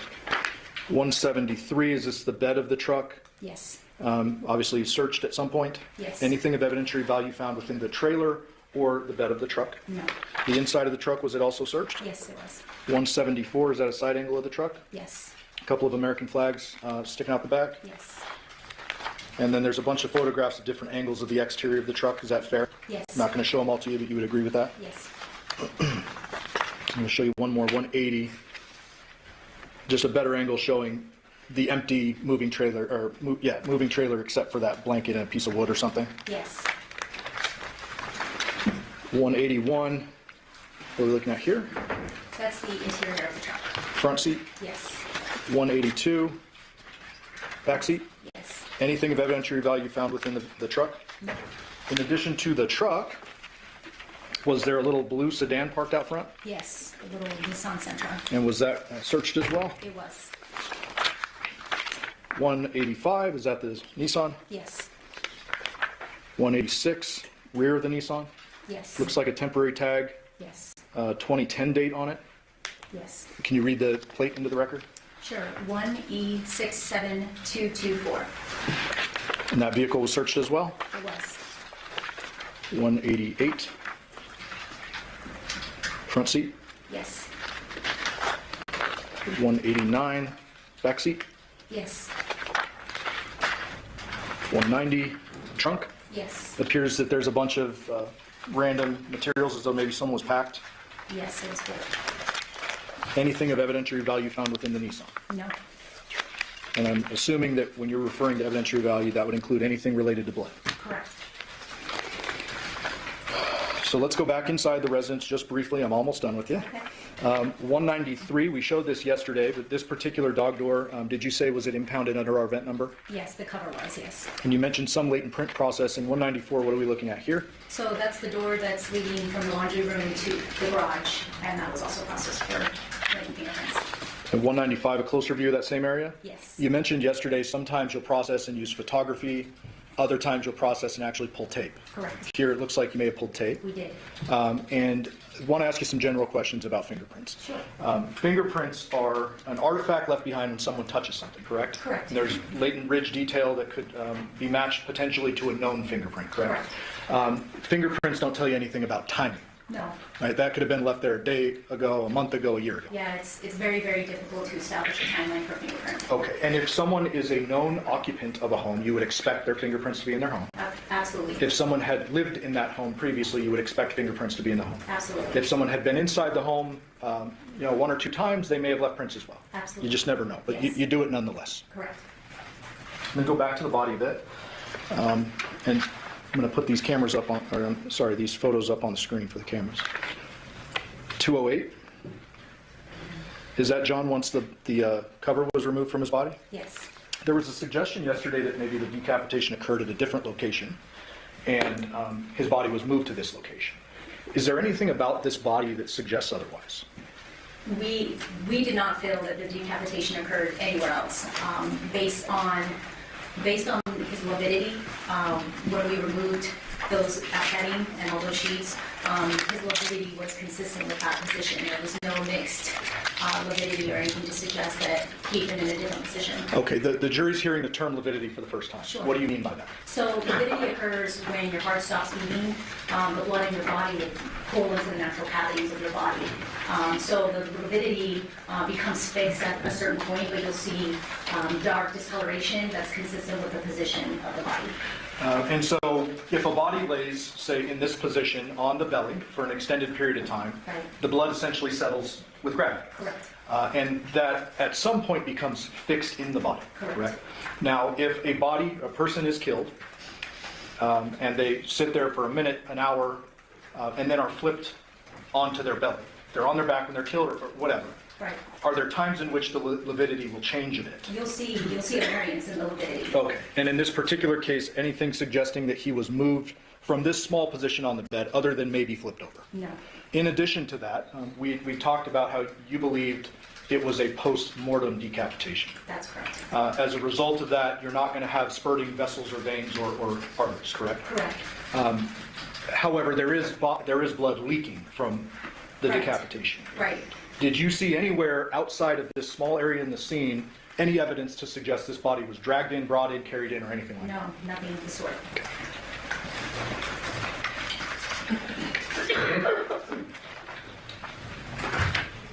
Showing you 212. Now that the cover is removed, can we see more of those what appeared to be chemical burns? Yes. Not feeling the need to publish this photo, but I'm going to just show you the old school way. 214 ultimately is the body removed from the scene, placed into a bag, and the custody taken over by the Clark County Coroner's Office. Yes. Ladies and gentlemen of the jury, I'll just remind you, you will have all of the photos that were admitted into evidence when you go back for your deliberations. Thank you, Your Honor.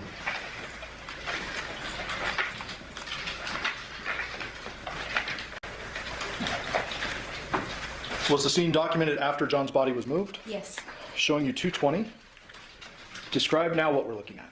So after the victim's body was removed from the scene, we proceeded to basically open up all the blankets and bedding that he had been wrapped in to see if we could find anything of evidence, anything important in that bedding. And so we can reorient, if the jury can't recall, is this the foot of the bed down in the lower left portion of the photo? That pillow is the pillow that we discussed yesterday that was underneath the upper portion of his torso. Okay. Well, I have another personal question. Have you ever received a massage? Yes. It's weird, but I have to ask it. So are there times in which a pillow is placed under a person's body when they're getting a massage? Sure. Okay. Down here, bottom left portion of the bed, when you first come upon the scene, that is bare, correct? Right. Just mattress, Just and mattress. we saw the red staining in this area. Correct. When you fold the sheet back, is this red staining consistent with the location of that other red staining we saw on the mattress? Yes. Okay. So hypothetically, if someone were to want to roll this body over to do something to it, could the initial impact have occurred here and then the whole sheet been rolled over and with the body in it? It's possible, yes.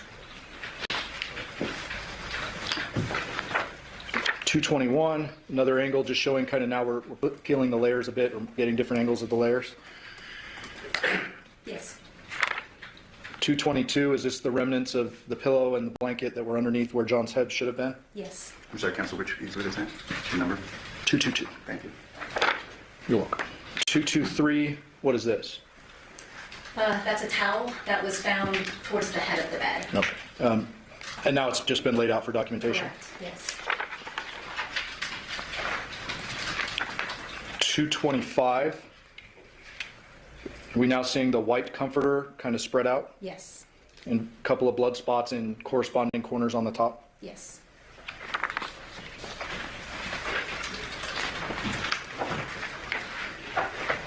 And show one more graphic image just to talk about a point you made earlier. 229. Is this some of the lividity that you were talking about? Yes, that's exactly what I'm talking about. Okay. And that's kind of blood settling when a body remains in a position post-mortem for an extended period of time? Yes.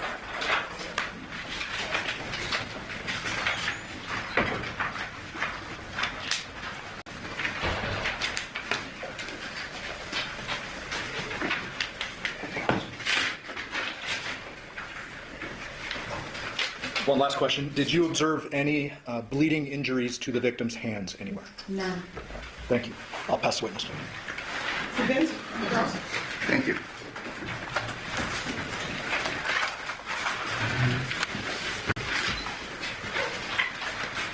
Good morning. Good morning.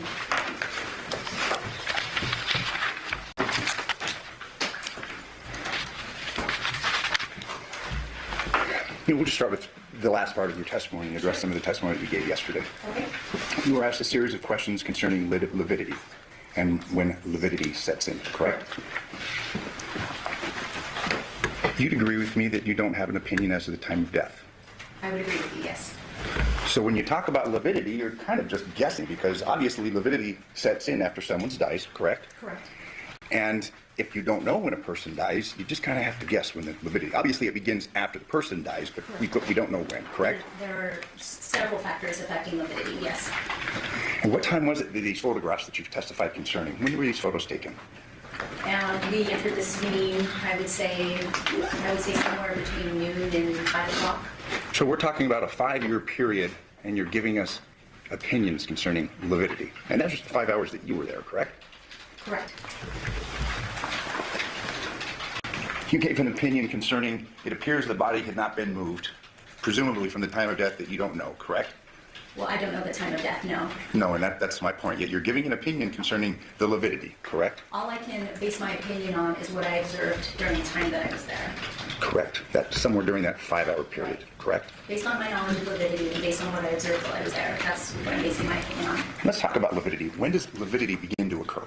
I'm not a medical examiner, but I'm not comfortable answering exactly when it sets in. Thank you, and you're making my point. So it's pretty tough to say that this body stayed in that same place based upon the lividity and based upon my observation of it, correct?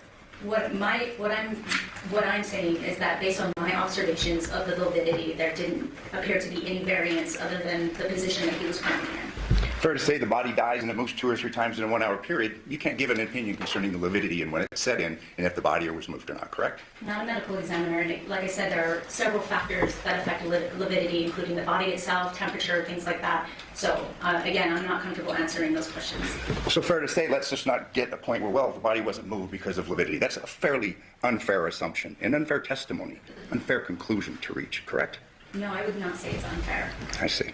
We don't know when the body died, correct? Correct. We don't know what time lividity may have set in, correct? Correct. But nonetheless, you're just going to testify and say the body wasn't moved. Lividity evolves. Lividity evolves, and at a certain point, it becomes fixed. And again, there's a lot of factors involved. So again, all I'm basing my testimony on is what I observed while I was there. Okay. During the 5-hour period, correct? We were there longer than 5 hours. Yesterday, you had given testimony that, based upon what you saw and the evidence you collected, you had an opinion that it was there on the bed. This gentleman died, correct? Correct. You testified that there wasn't any signs of struggle. Correct. Fair to say there could have been a struggle somewhere else and the body wound up on the bed. You can't give an opinion, correct? No, I can't. You testified yesterday that we, and presumably that's you and other crime scene analysts, or who else? You said we a number of times, like we hypothesized that about him, the body being rolled. Who was we? Members of my team, members of detectives who were also there. We did a lot of discussing as a group, as a team. And when you talk about hypothesizing, is it kind of like in a scientific sense where you reach a hypothesis and then test it? We don't, that's something that we can't really test. But based on our observations and evidence at the scene, yeah, we potentially come up with theories on how blood stain patterns could have occurred. That's very common. Okay. But getting into, we don't know the time of death, No. based upon your testimony, No, do we? we don't. You had testified, again, about this assumption that the person died at that bed and then was beheaded. Fair to say that was in large part because you saw some blood going down the side of the bed and puddling on the floor? I mean, there was obviously bloodletting there that had occurred, but I don't know that that's the sole reason that I made that statement. Okay. Well, we don't have the time of death. You testified that you observed that the head was severed, but you didn't make any observations of the injury, correct? Can you rephrase that? Yes, you testified yesterday that the head was severed, but your testimony was that you didn't make any observations as to the wound, correct? No. As far as, like, what are you, specifically, what are you asking about the wound? Well, that's what I'm trying to clarify about your Okay. testimony and your hypotheses and your conclusions. You testified yesterday that you did not observe or analyze the wound, correct? Well, I observed it up close, but I didn't make any determinations as far as what could have caused that or what implementations that caused the decapitation. I didn't make any of those specific assumptions. But nonetheless, you gave an opinion that the head was severed there, correct? Yes, that's what I believe, yes. Are you aware of how the head was severed? No, I'm not. What instrumentalities may or may not have been used in severing the head? I have read the anthropologist report at this point, but at the time, no. Okay. I didn't make any assumptions at the time, no. But you were reaching these hypotheses prior to reviewing the anthropologist's report. Not a hypothesis about what instruments were used to cause the decapitation. Well, you're talking about the death occurred here, but you're not really clear on how the death occurred, correct? Or at least how the decapitation occurred, fair to Not say? how the decapitation occurred, no. You're aware, and since you've addressed it, hand-powered knife and mechanically powered saw, correct? Correct. You gave testimony concerning cast-off blood, things like that, correct? Correct. And it was your testimony that you didn't see any evidence of cast-off, correct? I did not. You didn't see any evidence of cast-off on the walls, correct? Correct. You didn't see any evidence of cast-off on the headboard. Correct. You didn't see evidence of cast-off on the mattress, did you? No. You gave some opinions concerning blood spurting when a person's alive, correct? Correct. Fair to say that a mechanically powered saw would, the kinetic energy would cause cast-off? Well, it's difficult to say, and my only experience with hand-powered tools post-mortem involved being present for multiple autopsies at the coroner's office, where they use power tools to cut open an individual's head or do Y incisions, and no, I don't see any blood spatter associated when they do that. More of the bodies have been refrigerated, correct? For a period of time, I guess. Yes, oftentimes. Depending on when the bodies come into the coroner's office. Correct. They're generally cold, aren't they? They've been sitting there for a while. They're put on And ice. I don't work down there, so I can't. Well, ma'am, you just gave an opinion Answer about that fairly. cast-off. Just gave an opinion, ma'am, about cast-off, Sure. electric tools. That's a different set of circumstances than those circumstances that you saw in the photographs that you've been shown, correct? Well, you asked that if a high-powered tool was used, if I would expect to see cast-off. And I'm not going to say no, but what I'm going to say is based on my experience with powered tools cutting into bodies, I have not seen cast-off or spatter. And we were addressing your narrow experience in the coroner's office, correct? I mean, explain narrow. We're not talking about crime I scenes, don't are we? work down there, but I've been present for countless autopsies. You've never seen a dismemberment of a body, head, arm at a crime scene, have you? I've seen limbs come off before, but I've never been present for that. Point time making, cast-off, things like that. Correct. Fair to say? I've never been present for a dismembering at scene.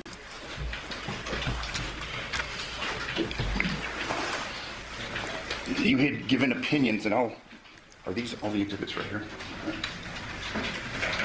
The ones I used to read.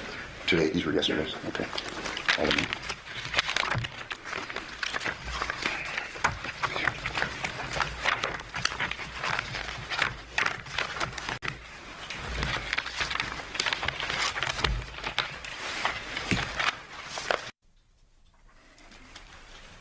Let's take a look at states.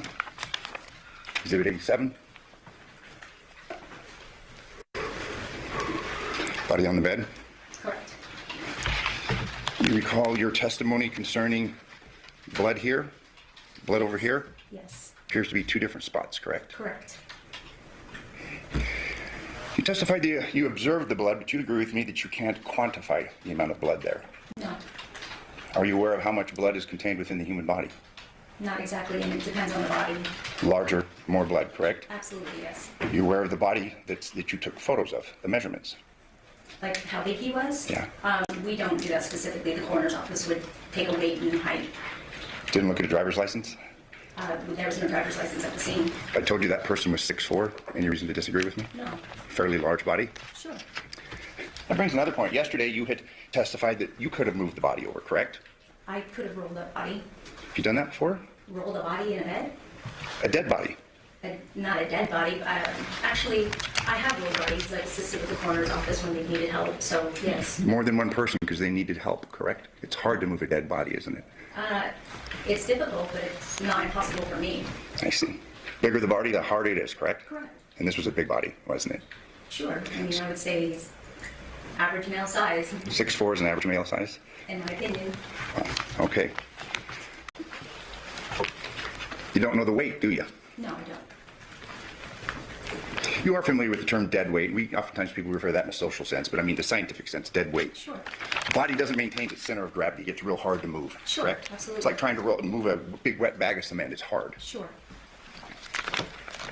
It looks, at least on this photo at least, that we had 2 spots perhaps where the body was. Sure. That, or it could have been something that had blood on it that was placed there. Okay. We don't know. That's a guess, We don't. correct? Yeah, So we let's don't not know. guess. Let's not guess, okay? The covers, and there's other covers, but just for the sake of testimony, did you recover those? No. You didn't impound those? We did not recover any of the bedding, no. You didn't photograph it? We photographed the bedding. The sheet, I'm sorry, the blue bedding? We photographed, everything was laid out and photographed. In the interest of time.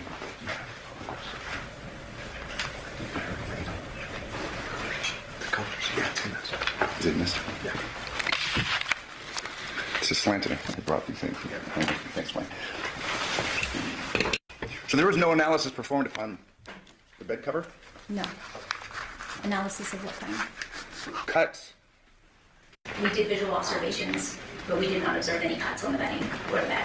Did you take any close-up photographs of the members that, future members of the jury, law enforcement, defense attorneys? No? We did overall photos, and if there had been any defects observed, we would have documented those. No close-ups? Close-ups of what? The bedding, where the body's found. We laid out the bedding, but like a close-up would be something of a specific area or a defect or something like that. So I mean, you're giving testimony about a head that you don't know how was cut off, and that somehow that happened there, correct? correct. And you didn't keep the bedding, correct? We didn't feel like the bedding had any evidentiary value to it. I may approach the witness. Obviously, you've gone through these crime scene photos. If you could please show us the photograph that you took. The photograph of what? Of the bedding that we're discussing. The blue bedding, specifically.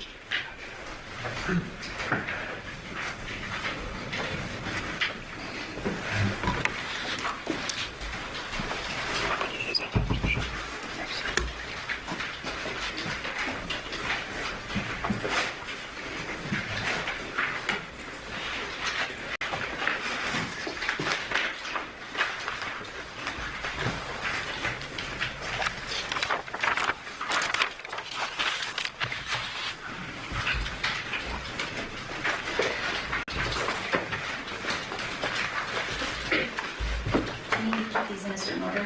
You can just pull them out. Thank you.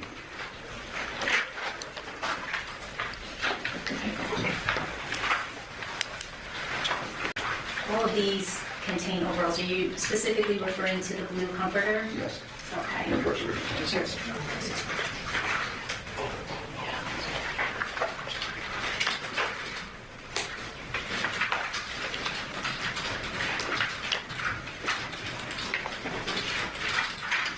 So all of those in that pile, they tell overalls of that blue comforter. Sorry, it's a little bit of a mess.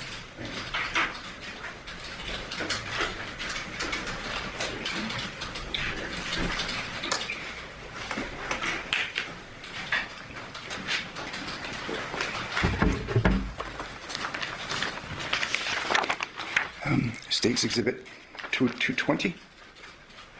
It's one of the photographs that you just pulled out, correct? Yes, correct. Photograph 221, correct? Correct. Photograph 222, Correct. photograph 223, Correct. photograph 224, Correct. No close-ups, correct? Again, like close-ups of, The fibers, I mean, to say cuts. I mean, obviously, we now learned that a power saw was used, correct? correct. No close-ups of And again, we visually observed every item on that bed. With a magnifying Every piece glass? of bedding, the towels, everything, the pillows, everything that was on that bed, and we didn't observe cuts or defects on any of those items. So you got a head that's cut off with a saw, and it didn't leave any marks. Power saw. Fair to say? We did not observe any defects. It's your opinion that's where the head was cut off. Correct. 226.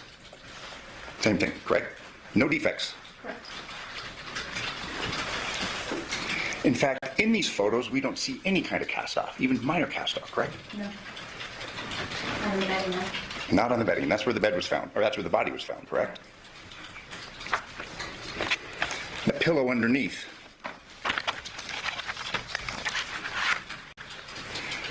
You've given some testimony about getting massages, correct? About getting massages? Sure. Yeah, getting correct? Yes. Head usually goes on the pillow, correct? I guess. Fair to say, I mean, in your experience, that you gave an opinion concerning that when you're getting massage, your head's on the pillow, correct? Well, I mean, most massages, there's really not a pillow. You put your head in a headrest Well, on a you massage table. And that's the point I'm making. You gave an opinion about a pillow and a massage just a few minutes ago, correct? Correct. All right.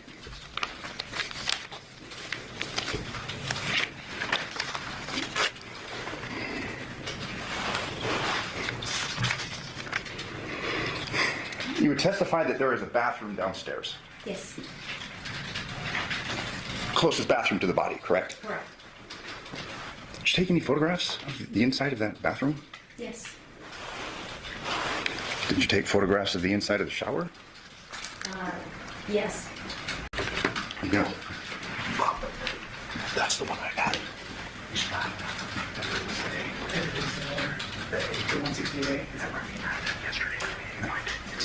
Okay. It's not for this.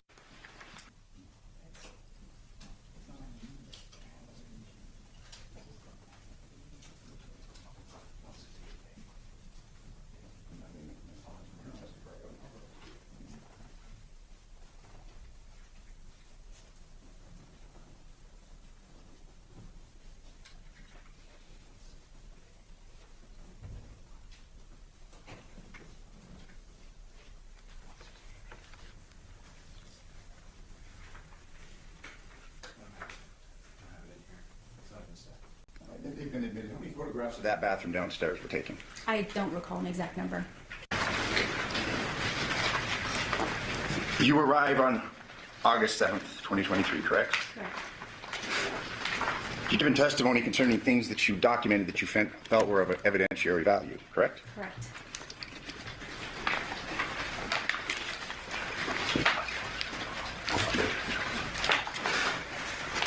Fair to say that you go in, you're taking photographs, but you're not perhaps aware of all the facts and circumstances that may have given rise to the murder charge or the death, correct? Correct.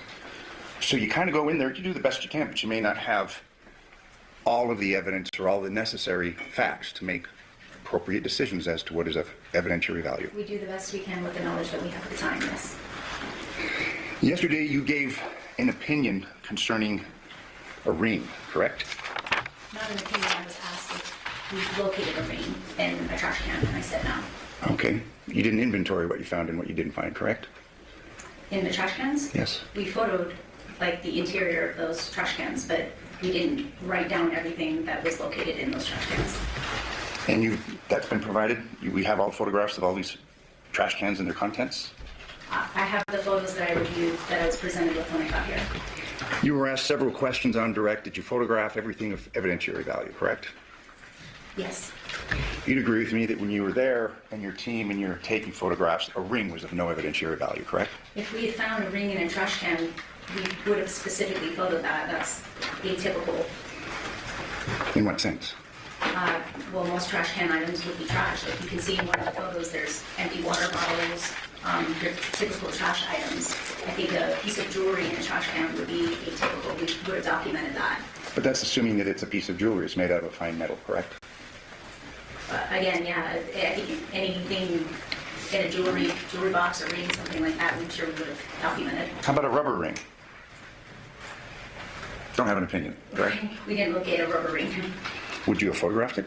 I'm sure we would have photoed the contents just like we did on the other trash cans that are photographs of. We photographed the contents inside the trash can. Exhibit number 68, trash can. It's your testimony that you photographed the contents of exhibit 68. Can you refresh my memory on what exhibit 68 is? There was a trash can that you gave testimony. Actually, it wasn't. It was admitted. How many trash cans were in the residence? There were 2 in the kitchen that we observed. Okay. Anywhere else downstairs? I'm sure there were, but I didn't make a note of how many trash cans were in the house. So we have to rely upon the photographs, correct? Correct.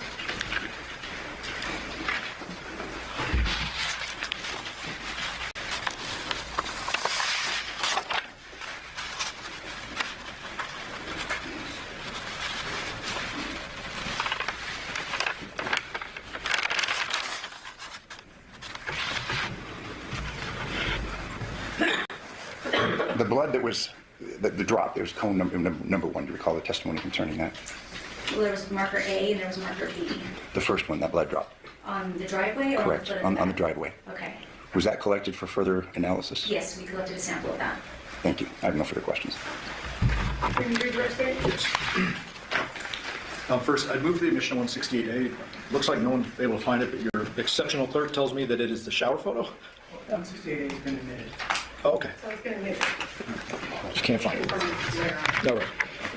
All right. Start from the beginning, ma'am. I won't be too long, but I got to go back to a couple. So you're a professional crime scene investigator. Correct. I'm not, right?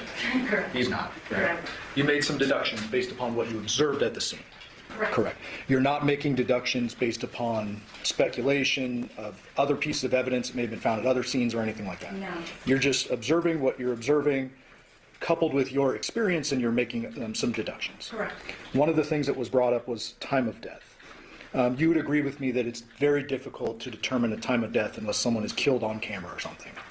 I would say so, yes, and that's outside of our wheelhouse. Yeah, that's not your world. Correct. And if there's a medical examiner that may testify later, she might be able to speak better to the timing of death. Absolutely.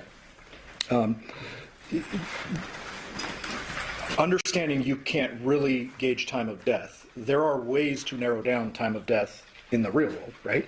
Right. Like if someone's alive and smiling on a video, you know they're not dead at that point. Absolutely. If a mom sees somebody downstairs or hears somebody or whatever, they're not dead at that point, presumably. Right. Okay, so there are ways to narrow it that may not deal with your world of just looking at the crime scene. Yes. Okay.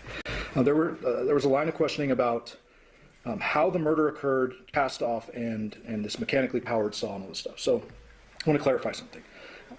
I would hope you've never been present for a live person being dismembered. No, I have not. You have been present during autopsies. Yes. And autopsies are clearly post-mortem. Correct. And you deduced from this scene that this was a post-mortem decapitation. Yes. And so in the autopsy setting, if the coroner, I don't want to get too graphic, but I mean, they use some heavy-duty tools sometimes. Yes. And when they're using mechanical or mechanized saws, you're not seeing blood spray, No. spatter or anything like that. No. Okay.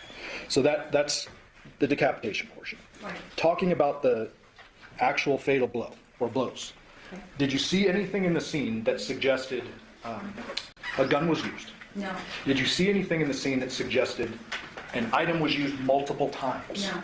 What would you expect to see in a scene if a head blow is done multiple times? That's where you would see various types of bloodstain pattern. Okay, and that would be cast off or spatter or You whatever. would see multiple impact patterns, impact bloodstain patterns. Would you expect to see cast off if there is a single blow? No. There was a discussion about John's size, and I don't want to get too morbid, but you can't estimate his height when he's missing his head. Correct. Correct. And so you're just deducing based on what you saw of this headless body that a person of your size could flip that person over a couple feet or whatever. Correct. Okay. There was a lot of discussion about defects in the bedding. I want to clarify here. So when you have a large item like a comforter, you and your team are taking overall documentary photos. Right. If you see a defect, especially on a scene where somebody's missing a head, you're going to zoom in and focus on that. Right. So what your normal process is, you're observing it, you're looking for defects, you don't find them. Right. If you did find one, that would be like a zoomed in photo, maybe an evidence marker or something like that. Yes, we would put something indicating that defect and take close-up photos of it. Now, you weren't there. You don't know what happened when he died, right? No. There was evidence that the person who did it cleaned up the scene because there's a big glaring thing missing from the scene, right? Actually, a few glaring things. Right. Weapons and head. Correct. No telling whether the person who did the cleanup job ditched another piece of bedding that maybe was covering his head when the decapitation, anything like that. It's possible, yes. Yeah, you just don't know. Correct. You mentioned that there was no ID found No. because Mr. Draskowitz asked you about his height and weight and look at his driver's license. You said no. No. And that reminded me, I don't know if I asked you. Did you find any car keys in the victim's room? No. Any wallet? No. And you said already no ID? No. Any cell phone? No. And then that last line of questioning about the trash cans. All the photos we've seen so far, those are overalls documenting the scene, correct? Correct. Then anything that was of evidentiary value, you get closer photos and you take also photos of anything you're taking from the scene or impounding. Correct. Fair to say that you and your entire team were fervently looking for the head. Yes. Well, what were you thinking as you're going through the scene when you're opening boxes and? We were opening every bin, drawer, cabinet with a great deal of trepidation that we would find a head somewhere. Okay. And so when I showed you earlier, I'm not going to pull the photos, but when I showed you the bedroom earlier, downstairs bedroom, there's a couple containers and stuff. Yes. All of that is thoroughly searched. Extensively searched. Because there's glaring things missing from your Correct. scene. Okay.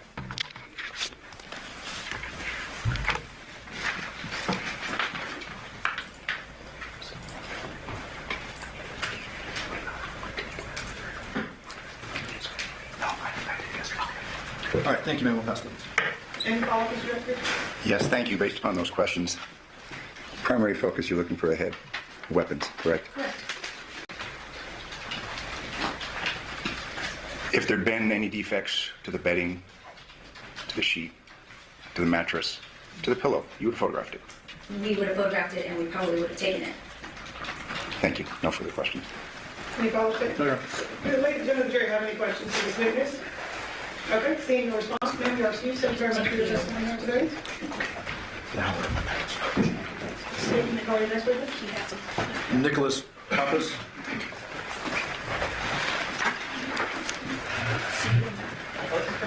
Yeah, he just has the wordings.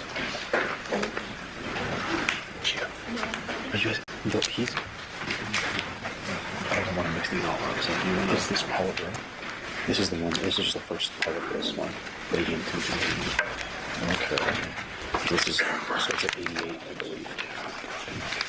Yeah, they're in this part. Okay. Good morning. You solemnly swear or affirm the testimony about giving this action shall be the truth.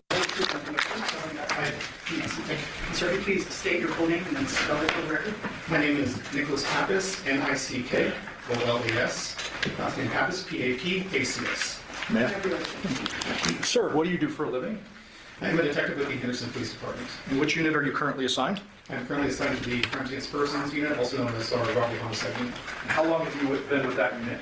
A little over 2 years with this specific unit. How long have you been with Henderson PD in total? A little over 20 years. I want to bring your attention back to August 7th of 2023. On that date, were you called to a homicide scene? I was. Were you called while on duty? I was actually off duty that day. Why were you called in off duty? Generally, given the size of our unit, anytime that we have an incident such as that, they need additional resources, so the people typically off duty will also get called. Okay, and so on this particular day you're off, you get called in, and around what time do you respond to the scene, if you I remember? believe I responded at 10:36 that morning. And was the scene at Haladura? It was. Located within Clark County, Nevada? Yes, sir. May I approach? Yes. Let me show you a few exhibits. 8, 9, 10, 11. Do those all look generally familiar? Yes, sir. And are those all fair and accurate depictions of aerial maps of a couple of different scenes you responded to in this particular case, being the Haladura scene and Porcupine, Yes, sir. Move the admission of those? No objection. Okay, those are your minutes. Thank you. So I'm going to start with Exhibit 9. Detective, is this the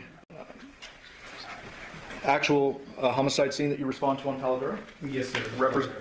Sorry. represented by a little red flag? Yes, sir.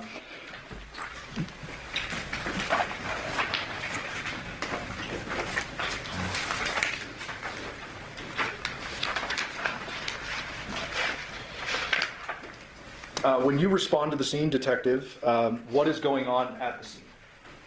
Well, it was an active crime scene. Obviously, I was not one of the first detectives to arrive, so I was a little behind everybody else. Okay. Had the main, or I guess lead homicide detectives already arrived? I believe so. And who would that be in this case? Detective Dennis Lozado was primary in this case. Okay. Primary meaning he's kind of responsible for delegating duties and such? That's correct. But you have a role in this as well? Yes. You worked in a support role, essentially? Yes. What is it that you first do when you arrive on this particular scene? So when I originally got called out to this, like I said, I was a little bit behind, so we were in charge of actually canvassing for video surveillance originally. I'm going to show you states 11A. You recognize this? Yes. Is this that same Paladura neighborhood with a bunch of yellow tags on it? Yes, it is. Do you know if this represents the video canvas that was done by your team? I believe so, yes. And can you direct the jury to the area where you were responsible for? So originally I was in charge of the Carolina Laurel area. Okay. Which looks like it's going to be perpendicular to Paladura. Yeah, and let me go back to 9. Carolina Laurel, is that here? Yes, sir. Okay, and that is perpendicular to the Paladura address.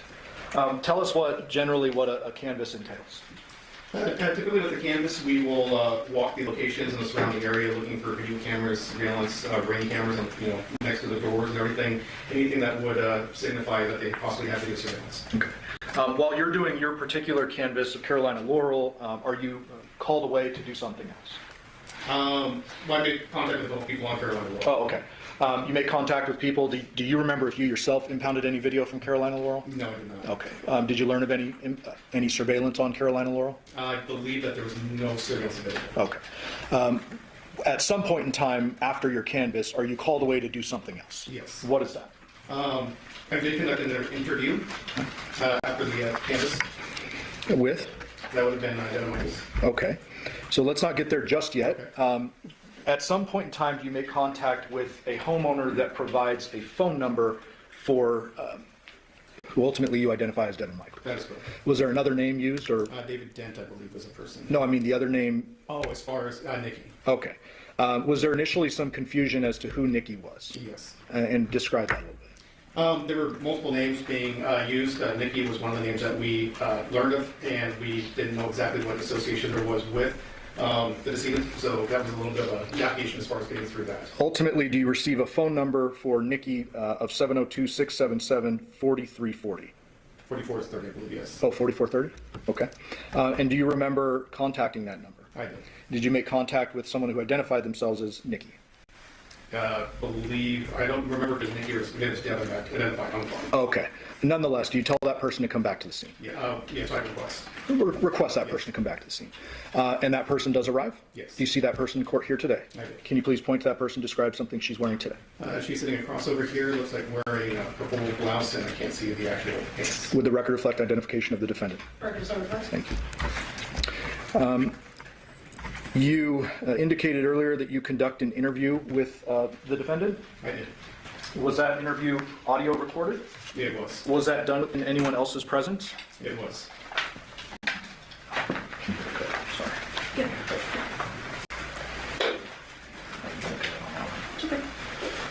Who else was present for that interview? Detective Dennis Lozado was present for that. Okay. I want to ask you, just generally while we get it booted up, I apologize. At the time you interview the defendant, are you treating her as a suspect, a witness, an unknown? Like, how are you approaching this? It was an unknown at that point because we really had no idea what was going on. Okay. Did you have some preliminary information from a woman by the name of Yoko? I believe so. Okay. But is this more of like an information gathering, not like an interrogation of suspects? That's correct. Tell us generally what's the difference between information gathering and like a full-on interrogation. I'd say like in an information gathering type interview, we are literally trying to solicit information as far as what's going on, because typically we don't have all the details. I would say an interrogation would be more directed as far as the direct line of questioning, possibly treating them as a suspect. Okay, so at this point you're just looking for answers and anything you can get at that point. Okay. May we approach people? Yes.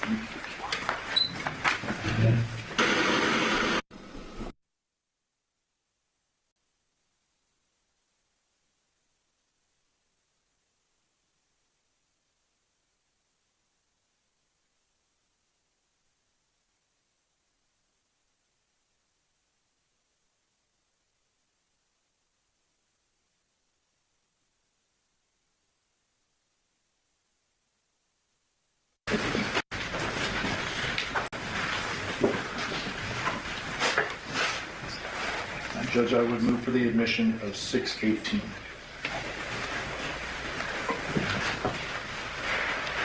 I'm sorry? I would move for the admission of 618. Any objection to 618? Okay. Okay, that'll be admitted. May we publish? Yes.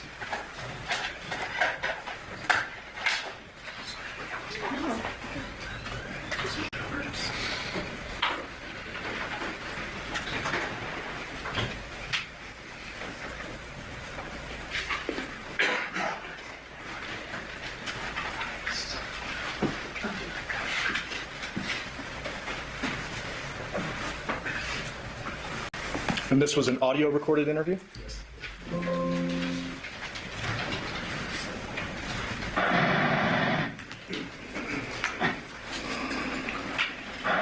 Today is August 7th, 2023, approximately 12:11 afternoon. My name is Nicholas Alabama, number 1531.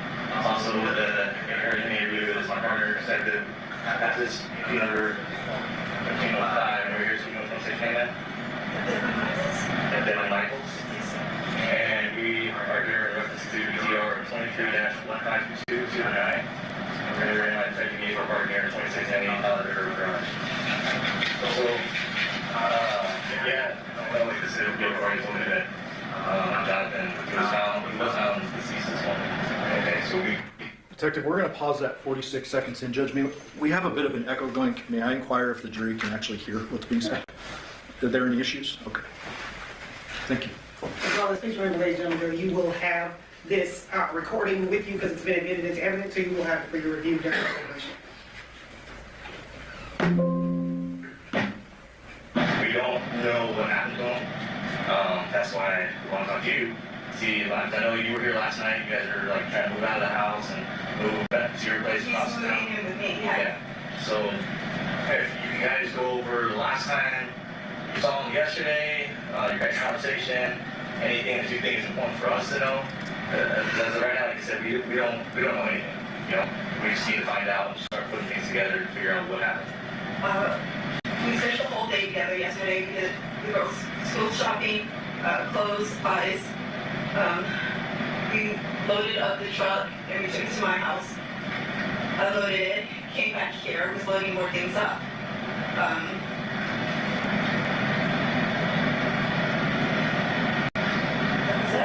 We just unloaded things. We ate, drank a little bit, smoked a little bit, but that was it. Like, nothing abnormal. Okay. What time were you guys here last time? Often on different times. I know, like, we left like at 9, I think. Got back, I think, at 10. And then I know I left, but I'm not sure what time. I was talking to Yoko, so she would have an idea what time I left. So last time you talked to Yoko, was that after you talked to Yoko last night, was when you left or after that? Sure, yeah. Okay. Because she was cleaning up and I was cleaning, like, bottles and stuff like that up. Okay, and who was home at that time? John, myself, Yoko, and Yoshida. Okay. And then last night when you talked to Yoko, you don't remember what time that was last night, or was it this morning? It was like midnight, 1 o'clock, I think. Okay. Do you remember your conversation with her? Yes. What were you talking about? We were talking about John owing her money, and she said he owes her like $200. We were talking about Andrea coming back. I know John's trying to get out before Andrea came back. And I left the keys for her for Andrea. When was she supposed to come? We don't know. John said it was going to be any day because she has to pick up the car before the 16th. So we know she's like supposed to be soon. Soon, meaning within between now and the 16th? Yes, sir. So we don't know if she was coming today, nothing like that. He just didn't want to be here when she got back. So we're kind of rushing to get everything moved. The majority of the stuff is at my house right now. moving stuff back and forth yesterday. What's your address? 5510 Porcupine Park. 5510. How do you spell that? Porcupine. Porcupine. Ram RIM. And is that in Vegas? Yes. You know the zip? 89130. How do you spell your first name? Devyn. Last name? Michaels. Your neighbor? 42878. 702-677-4430.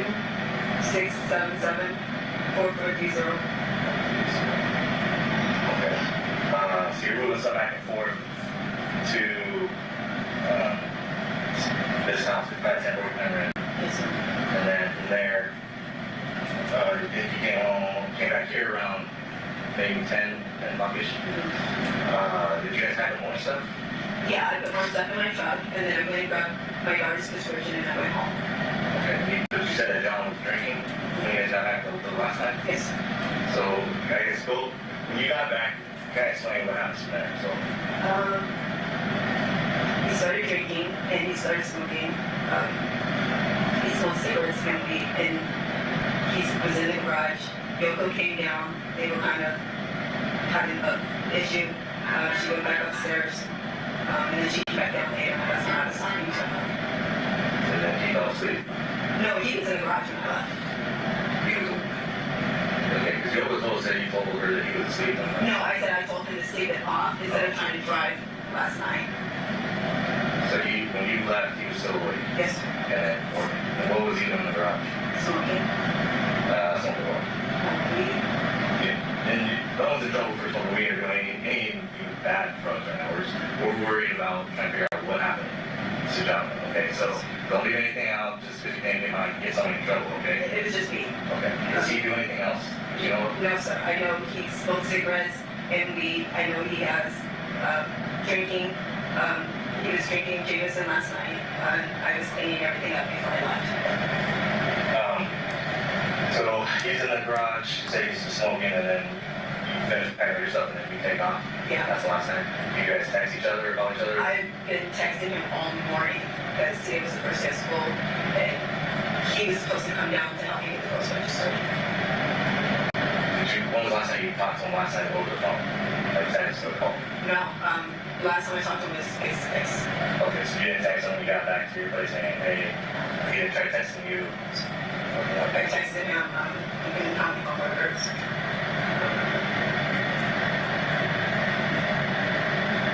I texted him.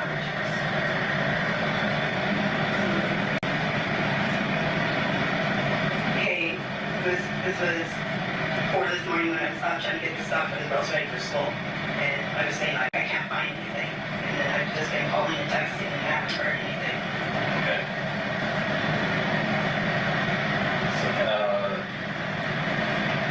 Do you know, like, what he does for work? He's a handyman, so he does odd jobs here and there. Like side jobs? Yeah. People just call him and they'll just do things like mom said something about like the moving and stuff. Does he move people too? So he just does any kind of odd jobs. How long has he been doing that for? A few years. Does he have a lot of clientele or is it just like word of mouth? I think it's more word of mouth. I don't know his clientele. He says he puts ads up on Facebook and he tries to drive his trailer around a lot. Like yesterday when we went shopping, I wanted to go with my car, but he wanted to use the trailer for advertising. So that's... Do you know when last time he had a gig or job? Friday. He did something on Friday. I know he was moving somebody's stuff. That's the last job that you know he's done? Yes, sir. He texted me for it. I don't know who it was for, but he told me how much he made and everything. Okay. But again, I don't know any of his friends. He talks about someone he works with named Andrew. I know David, that's the neighbor we've gone to his house. But I don't know who he works with. I don't know. I just don't know anybody of that nature. I know names. Anybody that comes by where he was talking about, I owe this person some money, or hey, just be on the lookout, this guy's looking for me type of thing. No, sir, people owe him money. Like he said, this guy, this one right here owed him money. So. Did he own any weapons, handguns? Yes, but they're at my house now. We took them over last night. We didn't bring ammunition though, like, because there's no safe at my home for them. So we intentionally left the ammunition here. Okay, over here. Yes, sir. And then, So, Detective, so far you've learned a few things from Miss Michaels. She indicated that John was alive and fine when she left, correct? Correct. She claimed that John had some guns, but they'd been moved to her home, correct? Correct. She claimed she did not have a safe at her home, correct? Correct. Where was it? the girl is supposed to pick up this car over here. His ex-fiance. They were supposed to get married? Yes, sir. When did they break up? They broke up, I want to say May. Of this year? Yes, sir. You know why they broke up? She was trying to get back with me, and she moved all of her stuff out. She tried to come back. It just, from what he said, he'd rather try to make it work with me versus being with her.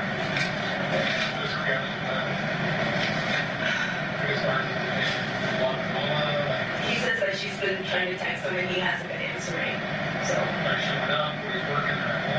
She did show up one time, like out of the blue, because I came here to take the girls to school, and she was here, and we did not expect it. But that blue car, she's supposed to be driving back to wherever she's at. But I don't know if I think it's Utah, but he said she's coming because it has something about the 16 on it, like the tax or something. And Yoko, I left the keys for Yoko, just in case she did, and someone will stand for her, so. Did you mention earlier that your first officer was Wally, you guys were trying to avoid her, because the SARS were coming over or shutting down. Is that like a constant problem with her? I wouldn't say a problem, but he didn't want to keep dealing with her. He said, like, his ring, we actually threw his engagement ring in the trash last night. So he said it's done, he's 100% done, and he wants to have a family with the girls and everything. We're not driving back and forth. Yeah. We brought as much as we could to the house last night.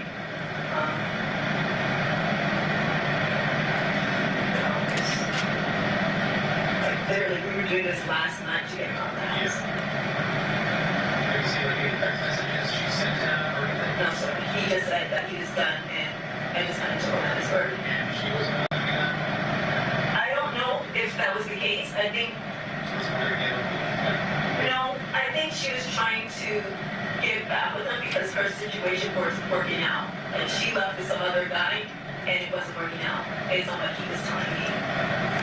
And he kept saying that she was reaching out to him, and then I think some girl named Melissa started reaching back out to him.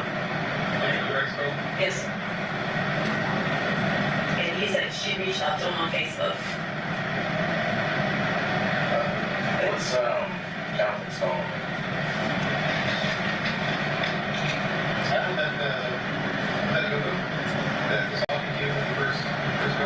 Yes, sir, that's his mom.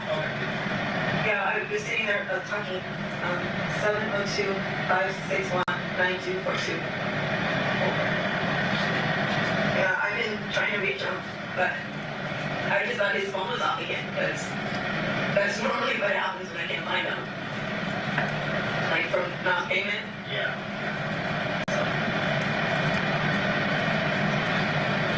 There's nobody that he's mentioned that had issues with him that you can think other than Andrea, who they had a breakup. They're supposed to get married, but then they decided to try to work it out with you. You said that she left with another guy, so it doesn't sound like she was too upset. No, he was saying that it wasn't working out where she was at, and she was trying to. Yes. Whether that's true or not, I don't know. I don't know if he was saying that just to kind of make me want him more, or what the situation is, but that is what he was saying. And then what about Anthea?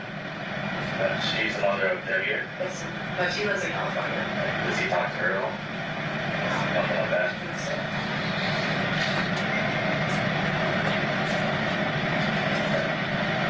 So, when did you guys start talking back? We started talking more.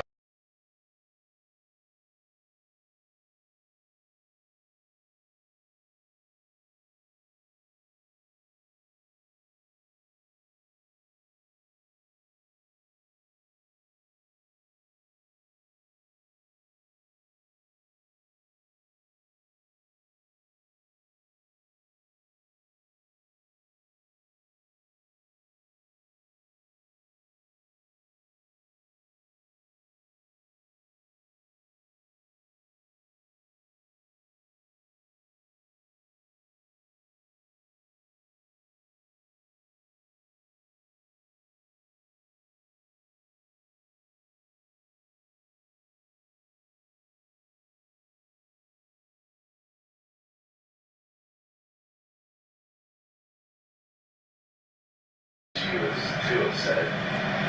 No, he was saying that it wasn't working out where she was at, and she was trying to come back. Yes. Whether that's true or not, I don't know. I don't know if he was saying that just to kind of make me want him more, or what the situation is, but that is what he was saying. And then what about Anthea? She's the mother of Devyn. Yes, but she lives in California. Does he talk to her at all? Nothing like that.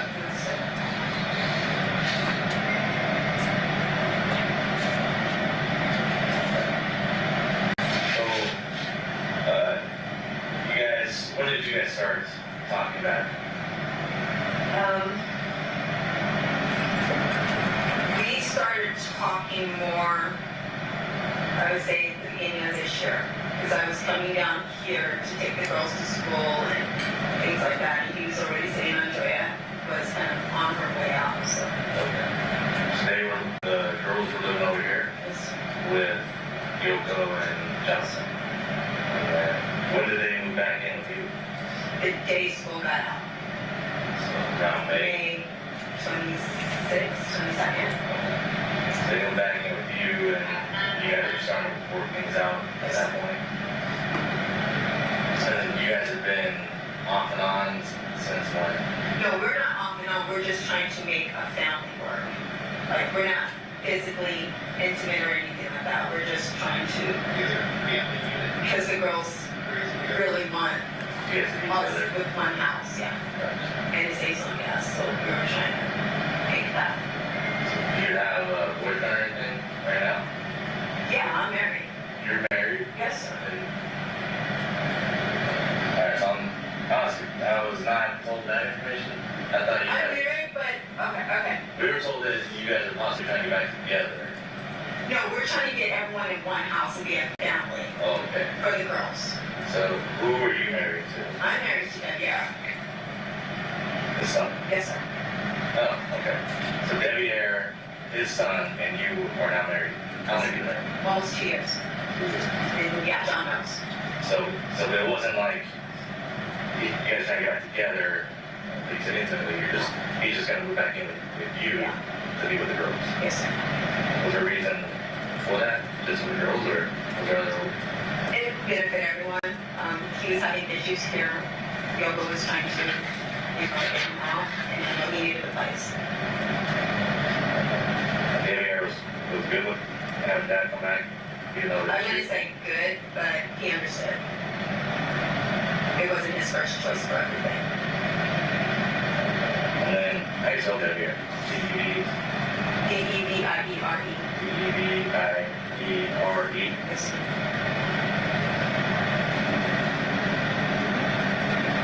Been with Dad for 2 years. Almost 2 years. Has there been any issues with Devyn and Jonathon? No, sir. Like, they don't work together anymore, but they're not really. Did you used to work as like a handyman and stuff with them? What does Devyn do now? Installations for like security systems and stuff. Can't let me into that.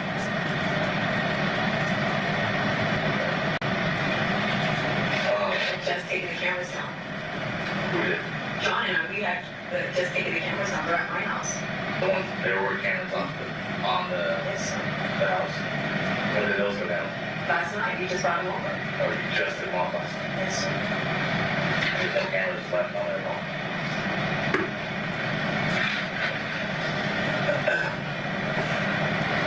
And then, how many dogs are in the house? How much you own? 4. And then are they typically, where do they usually stay? I mean, like in the house, like where, or Downstairs outside? at John's room. So they just all hang out downstairs. And that, is that considered a room? Like you walk down and there, That's where he sleeps. that's where he stays? Yeah. And they usually just stay all in there. Does he walk outside at all ever? Or? Yeah. Yeah, he goes outside. There's a patio door thing. So yeah. Oh, that patio door? Yes, sir. Does that ever get locked where he just leaves them outside? No, he gets lost sometimes. Like when he's trying to eat and he doesn't want them. Okay, well. Alright, you know, you're married for 2 years. John was just going, moving back in with you guys. The girls trying to keep the family together, and it was beneficial for everybody. You're saying because the driving and things like that, or Not saving the on? driving. It was just the girls really want us together, and I know it's kind of complicated for them to understand that I'm married to Debbie, so we were bringing John into the house just to kind of keep things. I know it sounds weird, but. Do you have any kids with Debbie here? No, sir, I can't have any more children. You're all having kids? I don't know who you could talk to. The neighbor, David? I know John was supposed to go over there last night. He's doing like a crowd play thing. Oh, like some kind of seafood board. Yeah. And then, did Jonathan have any workers that he had? Oh, yeah. Like any normal, like day-to-day, or was it always something different? He had a few that were pretty routine. You know their names? I just know Andrew. I think the neighbor on the other house to that way worked with them sometimes. You know his name, perchance? I want to say his name was David. David? Yeah, not this guy, but David. You know Andrew's last name? You know Andrew's number, do you, perchance? Yes. Would Debbie ever know who Andrew is? Would they work together? I don't know.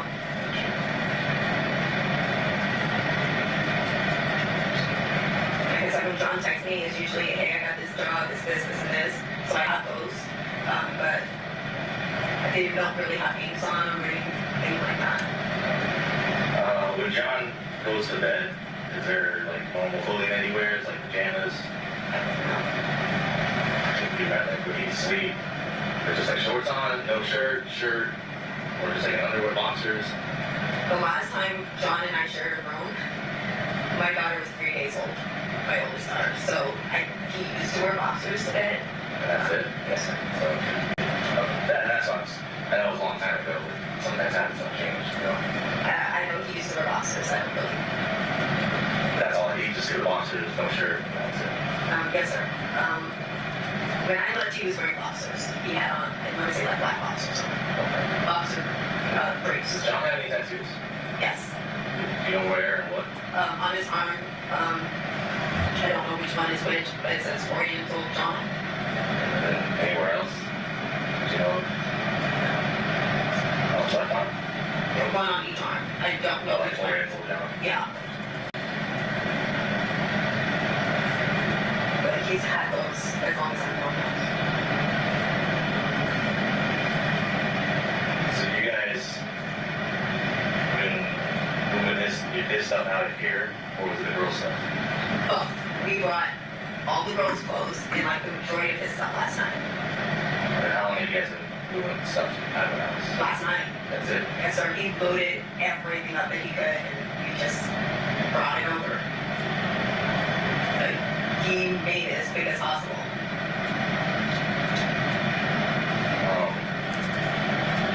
And you're saying Debbie was good with this arrangement? He was okay with it. I wouldn't say good is not his first option, but he understood. You're saying he understood the benefit of everybody? Yeah, it wasn't like there was a lot of animosity about it. The biggest problem was the dogs. And when you guys were starting to talk to each other again, you and John, you say you haven't been intimate together since for how long?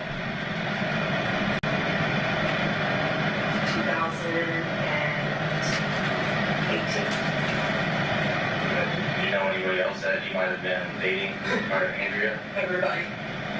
He was dating Sarah, Andrea, Michelle. He was just like, when we separated, he was just Going on dates like crazy. Yeah. So I don't know how many. He said he had 5 girlfriends at one time. As far as you know, he wasn't selling like anything illegal right now. No, his hustle was to go to the Goodwill, buy things, and then try to resell them.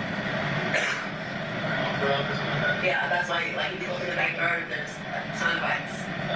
And he would get, like, charged and just random things on his jobs, and then try to resell them. Like, it seemed like he was trying to do better than what he had been doing in previous years. Were you guys hanging out at all? Because I know you were all day yesterday. Prior to that, it was like a regular thing. You guys would hang out, or? We actually were here a couple of times this week, me and the girls. We had dinner and everything like that. I know we were here on the 4th, because we went over to David's house. I think we were here the week after that, so it was just been over. Was Debbie here fun with you guys? No, it was me, John, and the girls. We were trying to build that together. And then Yoko is Debbie's grandma too, right? That's the reason why he would want to come over? Yeah. He just left it with you guys?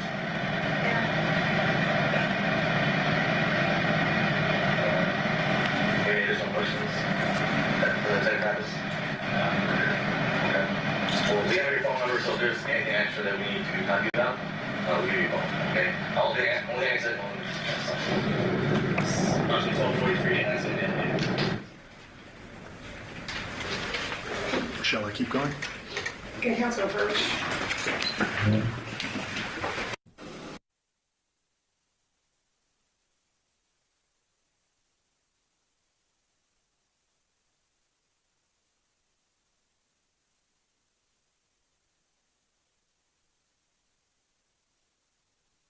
Take our lunch recess. During this recess, you must not discuss or communicate with anyone, including fellow jurors, in any way regarding this case or its merits, either by voice, phone, email, text, internet, or other means of communication or social media. You must not read, watch, listen to news and media accounts or commentary about the case. You must not do any research, such as consulting dictionaries, using the internet, or using reference materials. You must not make any investigation, test the theory of the case, recreate any aspect of the case, or in any other way investigate or run about the case on your own. You must not form or express any opinion regarding this case. Just 5 minutes to you. Ladies and gentlemen, it's 1 o'clock. We'll be in recess till 2:15. All rise for the jury.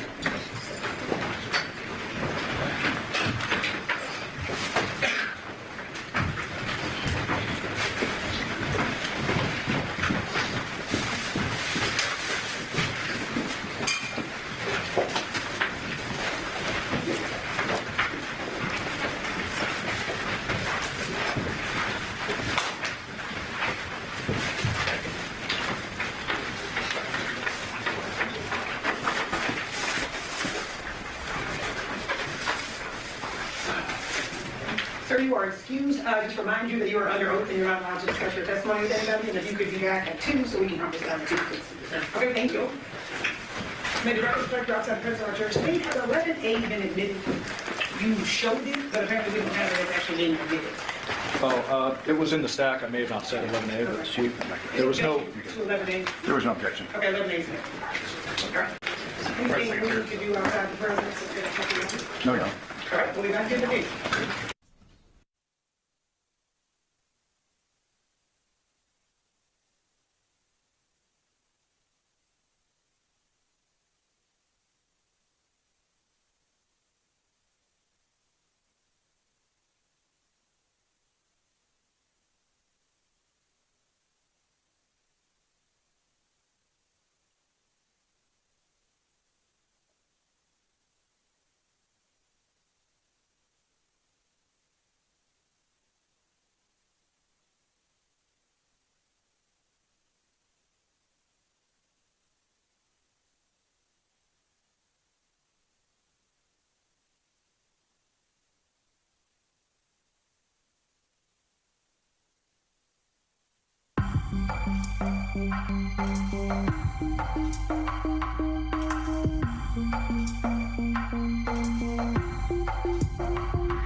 Not for me, no. Okay. Did you know there was at least a decapitation? Yes. Okay. But anything else is kind of follows the incident? Yes. You then enter after a search warrant is authorized by a judge? Yes. And do you go into the scene itself? I do. Do you stay downstairs, upstairs, go through the whole thing? I was in charge of searching a few different locations. One was the upstairs master bedroom, one was the kitchen, another was that kind of middle room, dining room area, as well as like a converted living room section that was more of a bedroom. And is the converted room where John's body was found? That is correct. Okay. So let's start with upstairs. Was there anything of evidentiary value found upstairs? No. Anything of potential evidentiary value found in the kitchen area? No. Anything found in that level where the kitchen is? No. And then let's focus in on the converted room, John's room, I'm going to call it. When you went into John's room, did you get an overall perspective of the scene? I did. Did you go kind of look around and search different various items? Yes.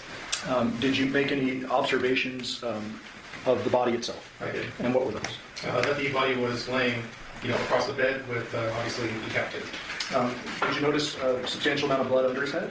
Or where his head should be, I'm sorry? There was blood on the mattress, I believe, as well as on the floor. Okay. Did you observe any blood on the ceiling, on the walls, or anything like that? I did not notice anything else there. And correct me if I'm wrong, but you've been in homicide about 2 years now, correct? Correct. Prior to that, had you responded to violent scenes before, even if you weren't on homicide? Of course. What types of scenes? I spent close to 9 years at K9, so we went to a lot of different violent calls, obviously looking for suspects that had fled, obviously in patrol work and things of that nature. I was also an officer for a while, so obviously responding to like your typical patrol calls, violent crime scenes, suicides, anything of that nature. Okay. Did you make any general observations about the blood situation in this particular scene? It looked a bit localized around the actual body. What do you mean by localized? As far as like the pool on the mattress as well as underneath, but nothing like you mentioned as far as like on the ceiling or anything like that. Just so I can clarify, did you observe any blood staining or patterning or dragging or anything other than in that small area around the bed? I did not. Anywhere near the front door, the garage, the back door, anything like that? No. Okay. Did you observe any of the victim's personal belongings, such as his wallet, his truck keys, his phone, or his social security card within the scene? I did not locate those items. Did you observe any weapons that could have been used to do this crime? Obviously, there's kitchen knives and things of that nature, but nothing that was obvious. Yeah. Nothing in the room? Not that I located. No kitchen knives in the room? Not that I recall, no. You're referring to the kitchen knives in the kitchen? Yes, correct. Any of those, did those have any apparent blood on them or look to be no dirty, I guess? Okay. When, at some point in the investigation, do you get called out to execute a search warrant at a different residence? I did. Where was that? That was going to be at, I believe, 5510 Porcupine Road. Showing you what's been admitted as 8. Do you recognize this generally? Yes. And what does this appear to be? That looks like, obviously at the top is going to be 5510 Porcupine Rim Street, and then down at the bottom that appears to be the Paula Pure address, I'm assuming. Okay. And the information on the left, does that look like just a general Google mapping? Yes. And it appears here that there are a couple different routes you can take, but overall it's about 32 to 36 minutes between the two via a vehicle. Yeah, it looks like that appears to be what the route says. And this particular route that's highlighted, it says 25.8 miles. Is that fair? Yes. If you can see that. And this Paladura scene within your jurisdiction in Henderson? Yes. Porcupine Rim scene is within Metro's jurisdiction, but as a result of you investigating a Henderson homicide, you go into that jurisdiction. Yes. Is that common for agencies to overlap during investigations?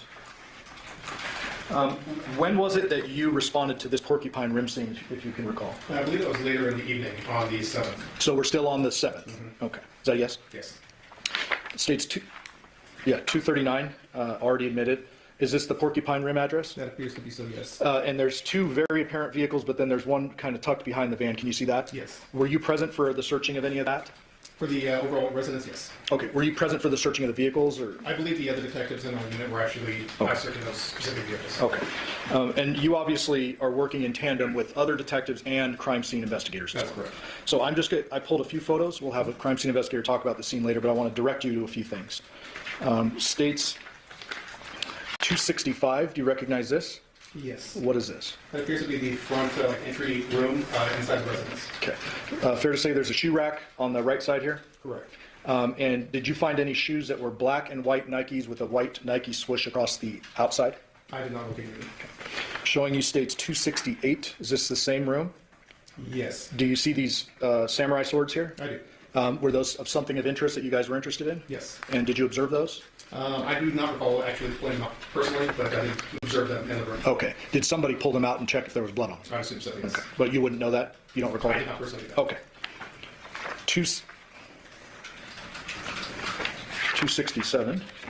I can't remember why I put this up. Do you see anything of evidentiary value found in this one? No. Okay.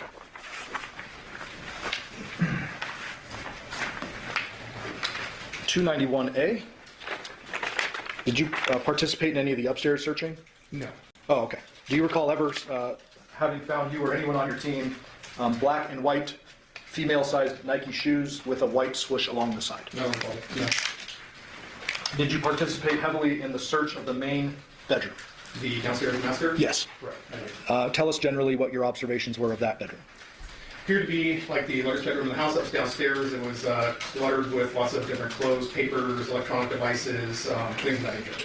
And during the course of your search warrant, are you looking for particular items that are authorized by the judge? We were.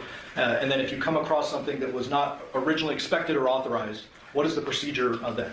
Well, typically we'll obviously take note of it and identify and then contact the lead detective to determine what course to take from that point. Okay. In this particular case, were you looking for any items associated with the victim? We were. And did you find some items associated with the victim? Describe the search process and how you came upon those items. So with the search process, just when executing a search warrant, we obviously let our crime scene analysts first enter. They take overall crime scene photos of the way the condition of the room was before we enter. After they're done with that process, then we enter and then we actually physically search for the items that are within the search warrant. Okay. In this particular case, were you tasked with searching through the dresser in that master room? Yes. And did you find something of note? I did. What was that? I found a black wallet as well as a set of car keys. And you know, before we get there, I'm going to show you 366. You recognize that?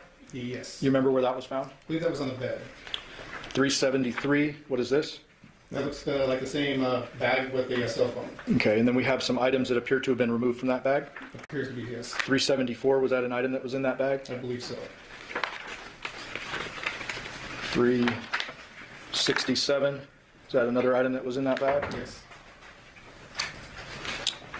368, is that another item that was in that bag? Yes. Before the camera goes and broadcasts that to the world, kind of before you read it.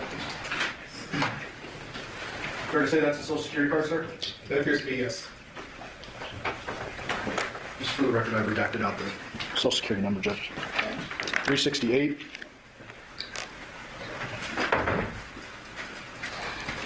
Can you read into the record the name on that social security card? The social security card says Jonathon James Willette.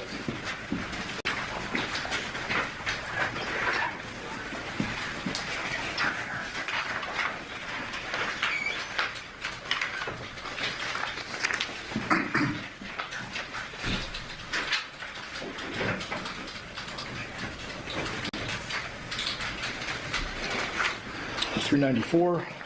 Is that the contents of that wallet? It appears to be. $395.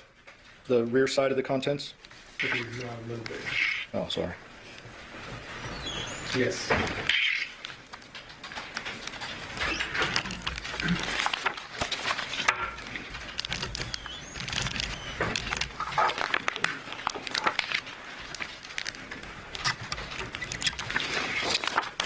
$364. Same wallet. This is a condition where it was actually found? Yes. $363, same thing, just showing a different angle of how the social security card was found? Yes.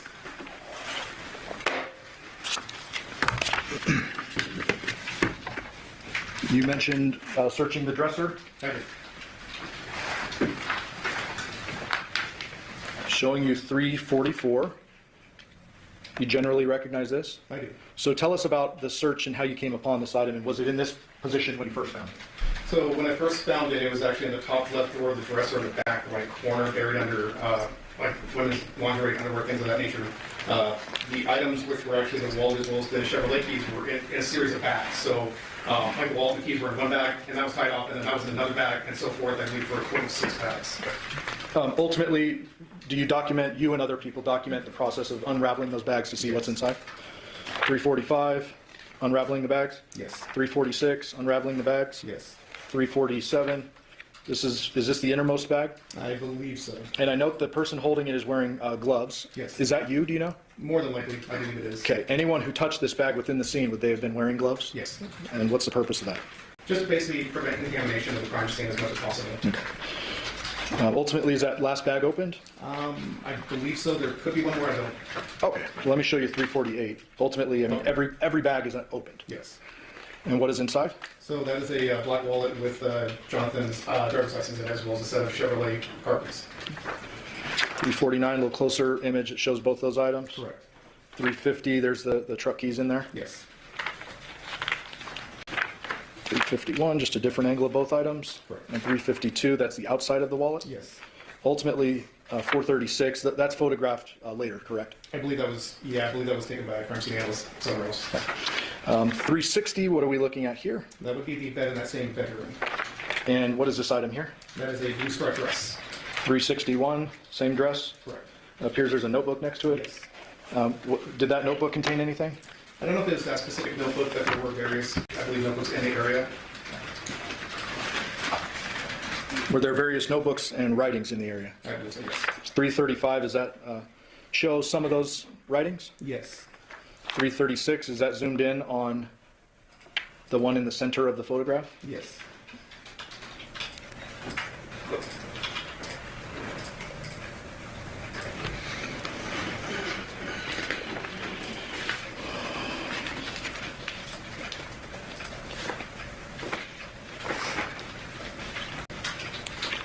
.338, is that another one of those writings? This one like crumpled up? Yes. 339, another one of those writings? Yes.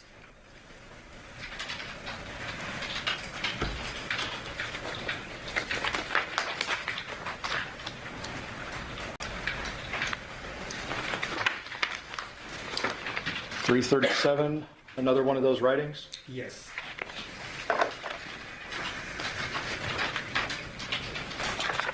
376, another one of those writings? Yes. And this starts with, so it has been officially 3 days since Devyn and I have stopped talking. He doesn't really seem two-faced. Yes. 337, another one of these writings? Correct. 378, again another? Yes. 379, another? Yes. 380, another? Yes. 381, another? Yes. 382, another? Correct. 383, another? Yes. 384, another? Yes. 385, another? Yes. 386, another? Yes. 387, another? Yes. 388, another? Yes. And 389, the last one? Yes. This one starts with broken heart again, another lesson learned? Yes.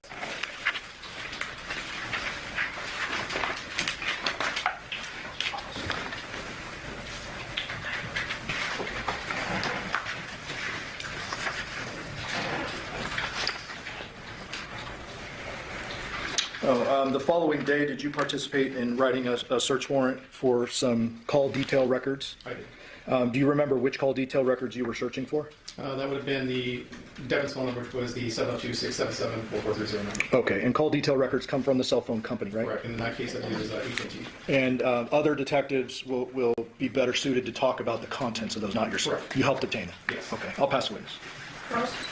Yes, thank you.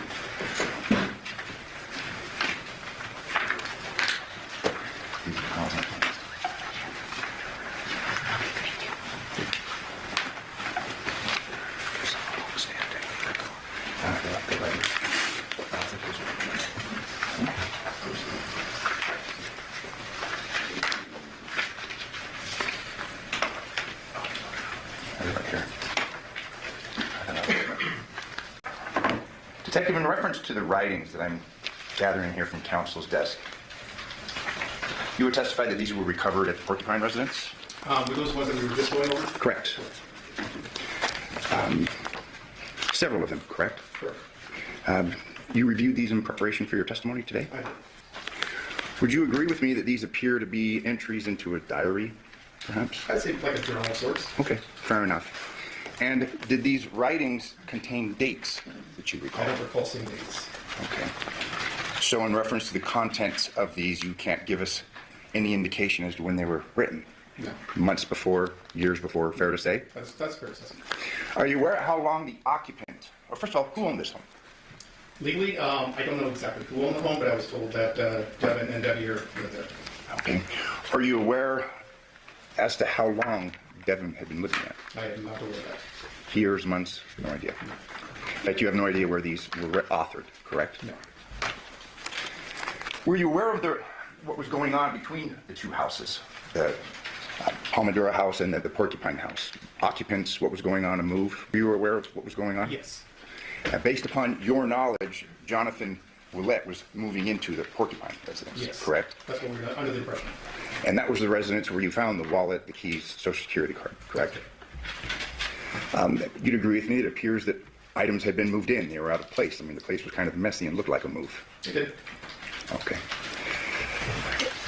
Did you have it, when you were at the Palmadura house, that house was in disarray as well, correct? I think that's a fair assessment. Fair to say it appeared that the occupant, specifically Jonathon, was moving. Yes. In reference to the interview that you had had with Devyn, that interview began approximately 12 p.m.? I believe so. And that was at the Palmadura house, correct? Yes. In the general area. It wasn't inside the house, obviously, but it was out front. Okay. Fair to say that she had been summoned to the house and she had come? She did. Had there been a discussion that neighbors had called her or something that she knew something had occurred? I got the phone number from one of the neighbors, and then I didn't phone contact with Devyn. Okay. And asked her if she would come and speak to you? Yes. And she came willingly? Yes. And she appeared to cooperate with you? Yes. She obviously was made aware that something bad had happened? Yes. And it concerned Jonathon? Yes. And she came and freely and voluntarily answered her questions? She did.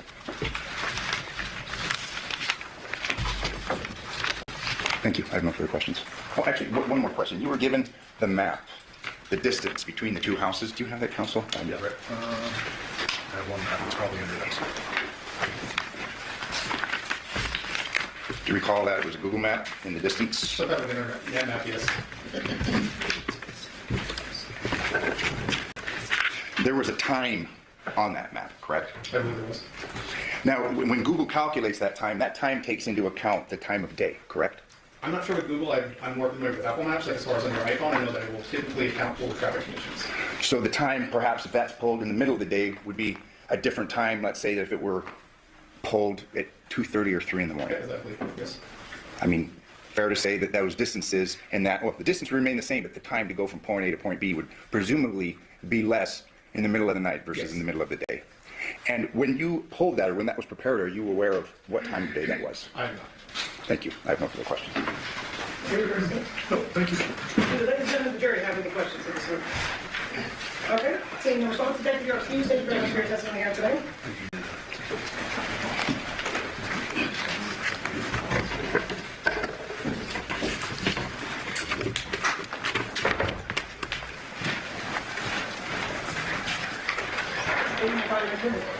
The state calls Devyn Willette. Here.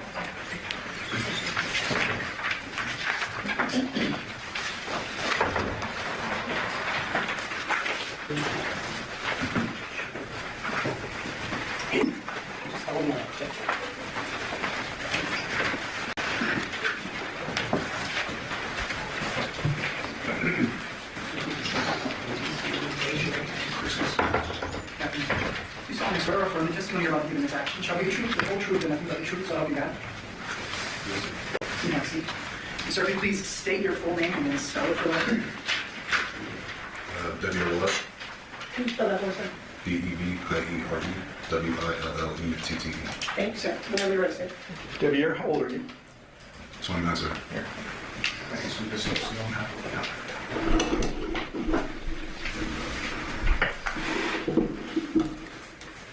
What is your birthday? March 1st, 1996. What was your relationship to Jonathon Willette? I was his son. Do you have siblings? I have 2 younger sisters. And what's your mom's name? Armentia Sanders. Do you remember or know when your dad and Armentia split?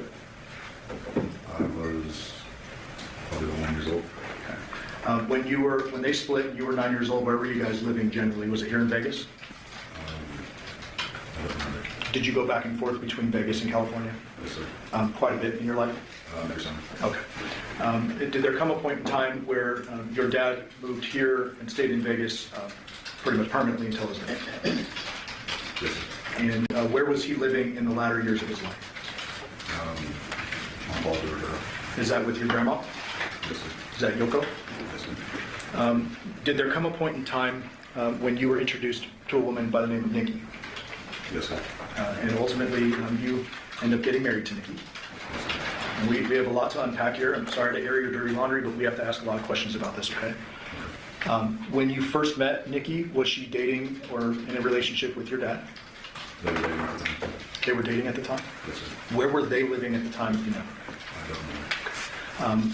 When your dad and Nikki were together, did they eventually have children? Yes, sir. And is that your two sisters? Yes, sir. We don't need to say their names, but what are their approximate ages?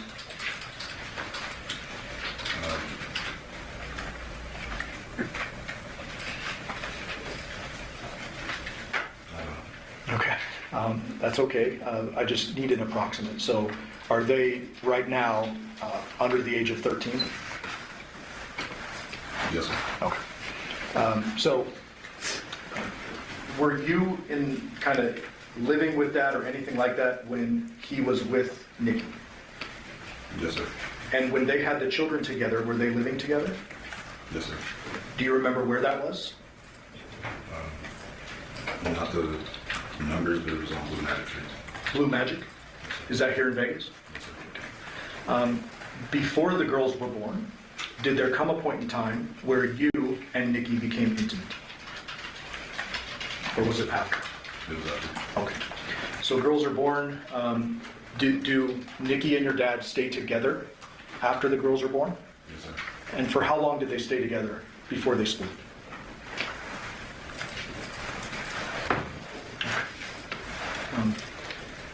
When eventually, after the girls are born, do you and Nikki enter into an intimate relationship? Yes, sir. About how old were you at that time? 19. So 19 years old? Yes, sir. Do you know how old she was at the time? Yes, sir. How was it that that relationship kind of started?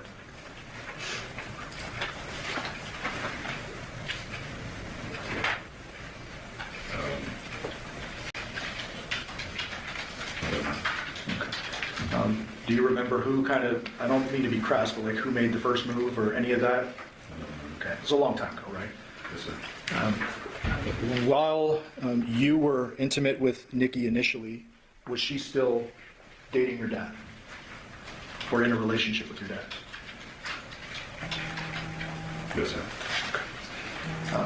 Does it embarrass you to admit that in front of a bunch of strangers? Yes, sir. Did you continue being intimate with Nikki for an extended period of time? Yes, sir. Do you know if your dad found out about the intimate part of your relationship? No, sir. And I'm not going to say it a bunch of times, but when I say intimate, I mean sexual. We agree there? Yes, sir. Okay. Did there come a point in time where you all three lived under the same roof? Yes, sir. And was that the Magic House? Yes, sir. And is that when the intimate relationship started out? Yes, sir. Okay. Now, tell me if you can remember, when is it that any of you three move out of Blue Magic? Like, we need to get a sequence of events. Did you move out first? Did they split and move into different places? Or can you remember that for me? I moved out first. Where did you move to? I moved back to California. And where did you stay in California, if you remember? 187 Poppy Circle. Was that with other family? Yes, sir. Okay. Eventually, do you move back to Vegas? Yes, sir. Do you remember what year that was? No, sir. Okay. When you do move back to Vegas, after moving to Cali, you move back to Vegas, do you move in with Yoko at the Paladura address? No, sir. Where did you move that time? Back to the Blue Magic House. Okay. Did you then leave back to California for a second time. Yes, sir. Okay. And I stepped one step too far ahead. When you moved back to Vegas the first time, you moved into Blue Magic. Who was living in Blue Magic? My father, Nikki, and the two girls? Yes, sir. Okay. Was there some kind of discussion with Nikki at that time about being pregnant? Yes, sir. Describe that for the jury. I moved back to California, and I was told that she was pregnant with my child, and if I didn't move back, she was going to have that child. So she tells you this? She told me that. So you had gotten out of the situation back in Cali, and you, I presume, talked to her over the phone or something? Yes, sir. She tells you she's pregnant, it's yours, and unless you come back, she is going to have the child. Yes, sir. What did you do in response to that? Did you witness her go to a doctor? No, sir. Did she tell you anything about that child she claimed was yours? She told me that she had gotten abortion. But you never saw any documentation or anything like that? Okay. So you're pulled back into the situation, you're back here in Vegas, and then you move out again to California. Yes, sir. When you moved back to California that time, do you remember your dad, Nikki, and the girls still staying at Blue Magic together? Yes, sir. Okay. So then you go back to California, and when is it that you return? A couple of years after that. A couple of years? I believe it was Okay. 4 years after. And you spoke with Ms. Griffith and I last night, right? Yes, sir. And we talked about, I'm going to ask you some questions, and if you don't know a date, you estimate, but don't guess. We're in agreement there, correct? Yes, sir. So you're doing your best with the dates? Yes, sir. Okay. When you moved back this time, were the girls living with Nikki and just Nikki? Yes, sir. Where was your dad living? Fallbrook Drive. Where did you move to? Fallbrook Drive. So you lived with your dad? Yes, sir. Who else lived in the home? Yoko and Yoshida. Is Yoshida Yoko's partner, friend, boyfriend? Yes, sir. They're elderly folks? Yes, sir. When you lived with your dad, how was your relationship at that time? It was fine. I worked with him. You worked with him too? Yes, sir. Doing what? Anything and everything. Okay. Moving houses to setting up backyards. Moving houses, setting up backyards? Okay. So let me ask you kind of a general question before we move on. Is it fair for me to say that your dad was in and out of your life growing up? Yes, sir. Did you have a strong relationship with your dad as you're getting into your late teens, early 20s, or was it just kind of a, that's my dad and you don't see him too often, or what? No, I love my father, so we have a strong relationship. Okay. Did there come a point in time when you're living with him at Palo Duro and working that you guys have some disagreements about work and other stuff? Yes, sir. Would you consider your dad to have been a hard-headed person? Yes, sir. Okay. Was he an opinionated guy? Yes, sir. Okay. Did you ever tell your dad that you had been having a sexual relationship with the father of his other children? The mother, you mean? The mother. Jeez, I said father. Yeah. No, sir. I apologize. Knowing your dad as you did, if he had known you were having a sexual relationship with his mother of his children, is he the type of guy that would have just said nothing and let it go?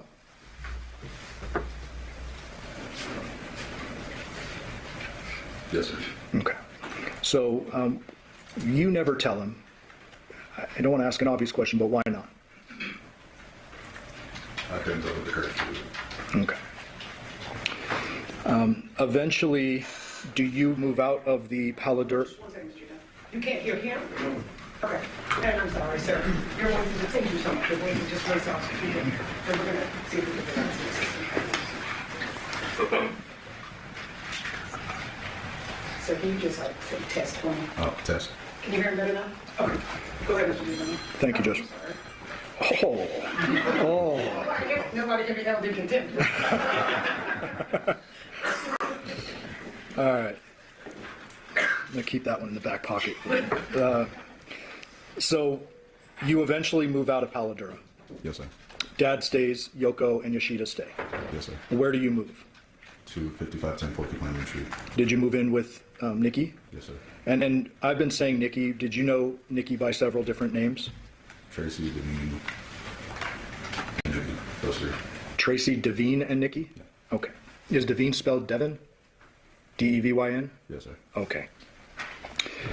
Did you, after moving out of Paladura and into Porcupine Rim, resume your sexual relationship with Nikki? Yes, sir. Were your sisters living there, or was there some kind of custody arrangement? Or was that later? That was later. Okay. So when you first move into Porcupine Rim, can you give us a date, a year, an approximate year, anything like that? And if you need to use the date of your dad's death, August 7th, 2023, as a point of reference counting back. Probably 2020. Probably 2020? Actually, I don't know. Okay. So you live at, can we agree that you live at Porcupine Rim at least a couple of years with Nikki? Yes, sir. Okay. And during this time frame, I'm going to ask you some very specific questions. Did there come a point in time when the family court became involved in the custody of the children? Yes, sir. Did Nikki lose custody of the children? Yes, sir. Was this before or after you married, if you remember? After. So after you married Nikki is when the custody thing happened? Yes, sir. Prior to that, were the girls living with you and Nikki at Porcupine Rim for however long you were living there? Yes, sir. Okay. And Dad, to your knowledge, is still living across town? Yes, sir. Okay. When Nikki lost custody of the children, did they move back in with your dad? Yes, sir. And to your knowledge, did they live out at the Paladura address? Yes, sir. Do you know how long they lived at Paladura with your dad? No, sir. Okay. Did there come a point in time in the summer months, just before your father's death, that the girls moved back in with you guys, you and Nikki at Porcupine Rim? Yes, sir. Did they stay over the summer? Yes, sir. Did they have bedrooms there? Yes, sir. And where were you sleeping at the time? The master bedroom downstairs. With Nikki? Yes, sir. Okay. Were there times that you slept on the couch? Yes, sir. Okay. Did your sexual intimate relationship continue throughout the course of this time period? Yes, sir. I hate to air out your laundry, like I said, but I just have to ask it. When you're having this sexual relationship with Nikki, is it a tumultuous relationship? I don't know the definition of it. Okay. Is there a lot of kind of arguing and back and forth, or you describe it for me? There was arguing back and forth. Were there times in which you yourself were trying to get out of this relationship? Yes, sir. Describe that. How many times? What's going on in your head at this time? That when I tried to fill some shoes that I had no business filling. Whose shoes? Just get a little bit closer to me. It's okay.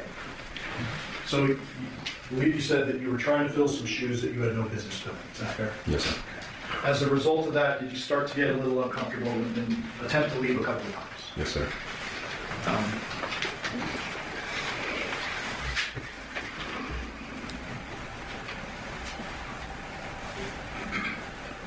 Did there ever come a point in time, and I want to be precise here, prior to you learning of your dad's death, that you learned he was going to move in to the Porcupine Rim address? Prior, no, sir. So you didn't know he was going to move in prior? No, sir. Okay. Did you learn that at some point after? I learned after the death when my grandmother was telling me about it. Okay. Did you talk to your grandma like on the 7th? The day after, yes, sir. Yeah. Okay. So I want to now bring you to August 6th, okay, 2023. On that date, were you living at the Porcupine Rim address? Yes, sir. Were the girls living there? Yes, sir. Was Nikki living there? Yes, sir. Do you know or remember what you did during the day on August 6th? I woke up and I went to work, and I got a phone call from my grandfather saying that my dad was critically injured. And okay, let me clarify here. I'm talking about the day before you were notified. oh, going to work. Okay, so you work on the 6th. Yes, sir. Do you know what Nikki and the girls were doing that day? No, sir. Did there come a point in time after you get home from, oh, and I should ask you, did you drive a work van? Yes, sir. Is that the white one that was parked in front of the home? Yes, sir. Okay. There's another vehicle out front of the home. Whose was that? Not the Nissan Armada, but the little sedan. Oh, that was my vehicle, sir. Was that operable at the time? Yes, sir. And did you drive it? Yes, sir. Okay. The night of August 6th, you get home from work. Do you remember a point in time where you saw your dad at the Porcupine Rim address? Yes, sir. Describe that for the jury. So I just got off work. I was helping with the girls with their homework, and I believe I went into the garage and I saw my father bringing over a bunk bed and a desk for the girls, and his back was turned to me, so I closed the garage door. So you didn't talk to him? No, sir. How was your relationship at that point in time? We hadn't talked for a while. At some point prior to that, had he learned that you had actually married Nikki? Yes, sir. How was that conversation, or if you had a conversation about it? He sent me a text message asking, or saying, I don't know what you're doing, but it's not right. And I responded with half of what you know is true and the other half isn't. Okay. So your dad clearly knew you were formally married? Yes, sir. Do you remember the date you got married? No, sir. Did you ever get divorced? No, sir. Is that something you would like to do? After this, yes. Okay. Once this trial is done? Yes. Okay. That night when you see your dad moving the girls' stuff into the garage, you don't talk? No, sir. Okay. What did you do after that? Did you just go back inside or what? I went back inside and I continued watching the movie with the girls. Okay. Tell the ladies and gentlemen of the jury kind of how the night progressed from there. So I continued watching the girls, watching the movie with them, and Nikki had told me that she's going to go help John move some things, and I said okay, so I stayed at the house. We continued watching the movie, and after the movie was over, I put them down to bed, and I myself went to sleep. Do you remember where you put them down to bed? Yes, they had individual rooms upstairs. So I took them upstairs, I had them change into their pajamas, and then went to bed. Okay. And then where would you have gone to sleep that night? Downstairs in the master bedroom. Do you remember texting Nikki saying something to that effect? I remember texting her, letting her know that I put the girls to sleep, and I myself am going to sleep because I was working next day. You had work the next day? Yes, sir. What time did you typically work? I believe it was 8 a.m. or 8:30. Okay. So I'm not going to show you a text message, but you remember sending a text message. Do you remember the time of that text message? I believe it was 10 p.m. Okay. And so after the text message is sent, do you remember receiving a response from Nikki, or you just go to bed? I just went to bed. And if I didn't ask you, where did you go to sleep? Downstairs in the master bedroom. The normal place you sleep. Yes, when you went to bed, was Nikki home? No, sir. That would be why you sent her the text, correct? Yes, sir. Do you remember waking up at any point after falling asleep that night?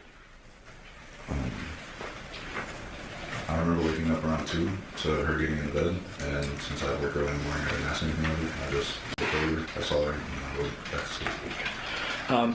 This was, to you, a normal night, right? You would have no reason to ask her anything, right? No, because if they were moving things around, I figured they were just working through the night to try to get it all done. Okay. When you looked over, did you see anything out of sorts about her? I mean, I understand it was a normal night for you, but like, did you observe anything that was different? No, sir. Okay. Did you go back to sleep after that around 2? Yes, sir. Do you remember when you woke up the next morning? Yes, sir. When was that? Around 6 a.m. Tell the jury how that morning progressed. I woke up around 6 a.m. and I got ready for work. I'm usually the first one that's up, so I got dressed and I went to work. Do you remember seeing Nikki or the girls or anything that morning after you woke up? No, sir. Okay. And do you remember where your job was that day by chance?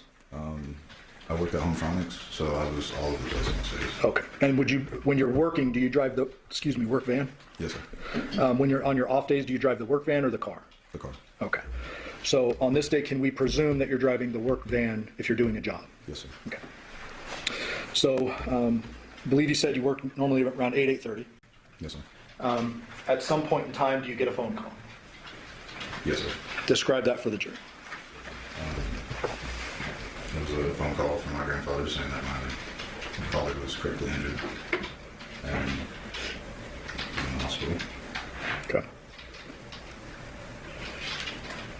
Okay. When your grandfather tells you that, what do? I proceeded to call my boss to take off of it. And did you learn a little more information from another family member after that? Yes, sir. What was that? That he had passed away, and I didn't get any information on how he actually passed away. It was just that he passed. Okay. So initially, the first call, critically injured, but you tell your work, hey, I got to go. You learn after that he's passed. Yes, sir. Well, I guess where do you go from work? Straight on. What do you do when you go home?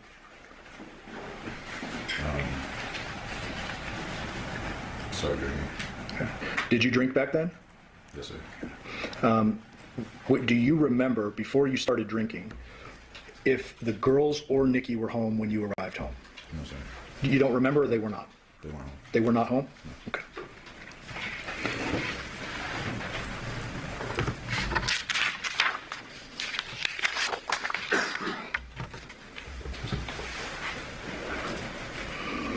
On that date, August 7th, do you continue drinking after learning of your dad's death? Yes, sir.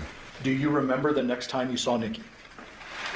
I don't. I drank myself to sleep for the next couple of days. Okay. So is it fair to say those couple days, after learning that on August 7th and maybe into the 8th, maybe the 9th, you're drinking pretty consistently? Yes, sir. Is it a bit of a blur for you? Yes, sir. Okay. At some point in time, do you remember police coming to the Porcupine Rim home? Yes, sir. And did they come inside and they do a full search and everything? Yes, sir. Do you remember what day that was? No, sir. Okay. I want to ask you some questions about items in your home. At the time, you were working for Hometronics, correct? Yes, sir. You had the work truck. Yes, sir. I presume you had some tools. Yes, sir. Were there times in which you had saws and stuff like that? Yes, sir. Do you normally carry a saw, or is that something you use for particular jobs, or how does that work? I had a drywall saw inside my bag along with a screwdriver, a flathead, an electric drill, measuring tape, lumber. Okay. Is there a safe inside your home, or was there back then? Yes, sir. What was that safe used for? Guns. Did you have guns? Yes, sir. How many do you have, or did you have back then? 3. You're allowed legally to possess guns, right? Yes, sir. So you have 3 guns. Are they handguns? Yes, sir. And do you remember having them on August 7th, or was this general around that time frame? We've owned the guns for a while. Okay. Did your dad have guns too? No, sir. Okay. So you had guns, your dad didn't, No, sir. at least to your knowledge? Yes, sir. Okay.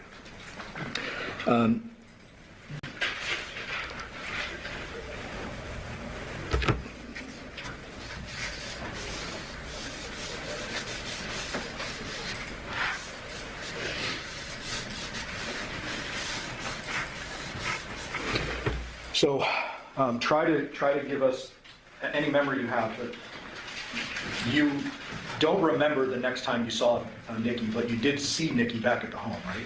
Yes, sir. Do you remember her being there when the police came? Yes, sir.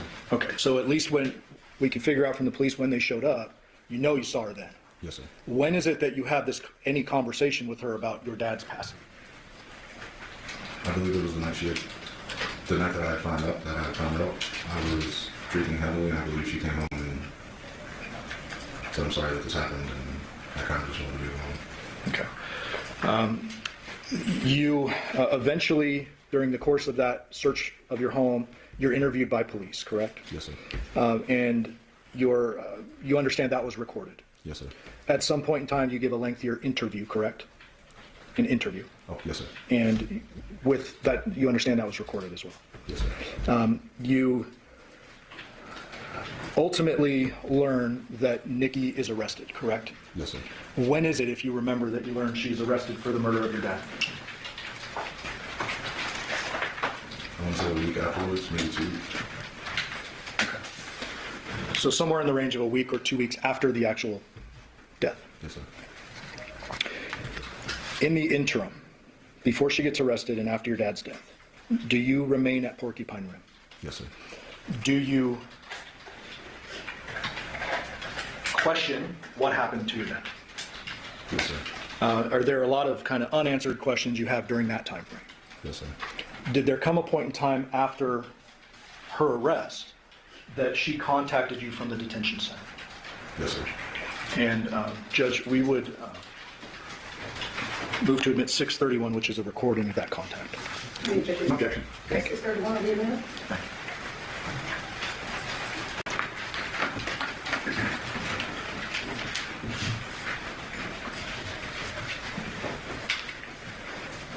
Permission to publish.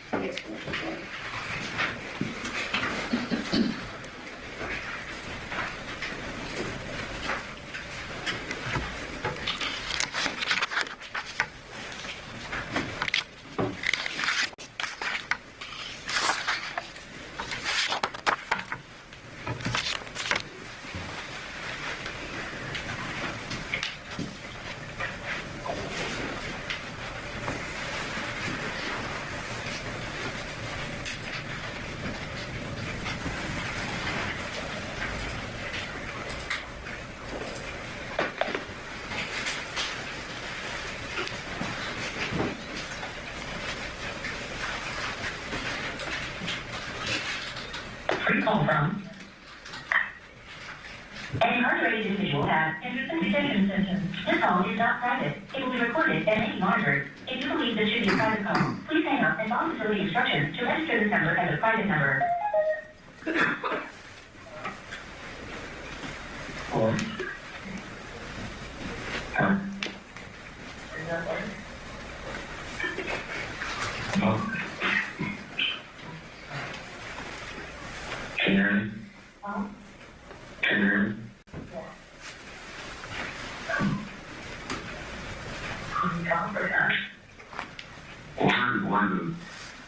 Where is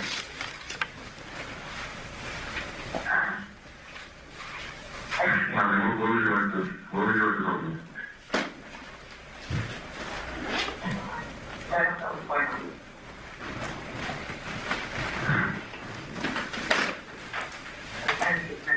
They won't tell me anything.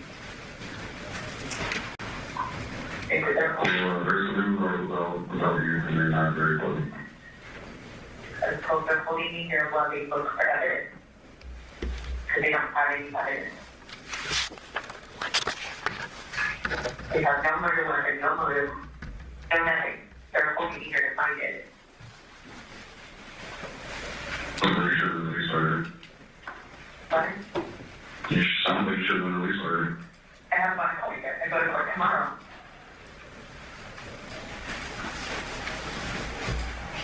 Okay, well, I'm not the only guy for you. See you guys at the girls. With my grandfather. I already gave him fingerprints so he can go with him, and he might go with you right here.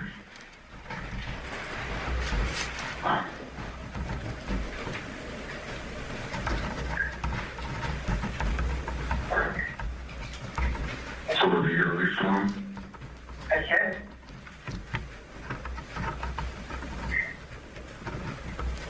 That's what I'm hoping for. And that's literally what's going on. They have absolutely, yes, they have absolutely nothing on me. They showed me a picture of a bottle of for cleaning detergent, and they said, you have one in your house. And I'm like, okay. They're like, well, this was used at his house. Like, you're fucking joking, right? Like, that's literally what they showed me.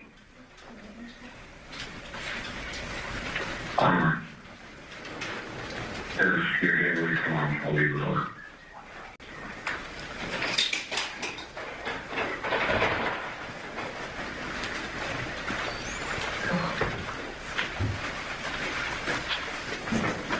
So, I hear you go to California. I know they're going on it, because I'm supposed to leave. I'll leave it over about you, because you're not leaving. Oh, what about? I wanted to talk about you, what happened. News article? Yes. Okay. Well, I don't know if you get released. I still don't know what to believe. I'm sorry.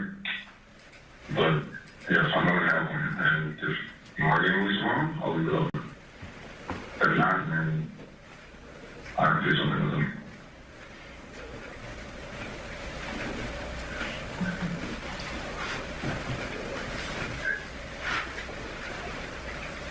I'm always on the way to get closer to those.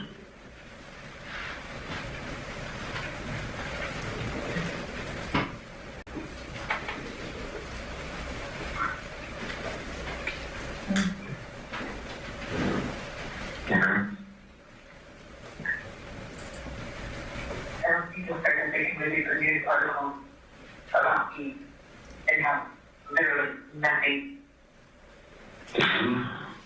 Was so bad and points that you did it. The second one was very graphic and still points that you did it.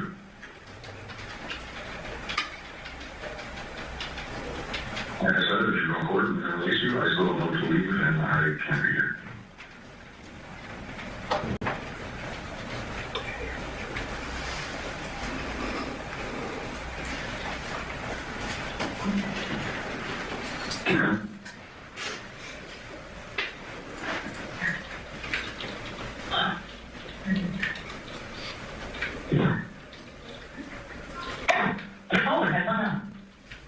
Devyn, you mentioned a couple of news articles there. Yes, sir. When was it that you first learned of the graphic nature of what happened to your dad after his death?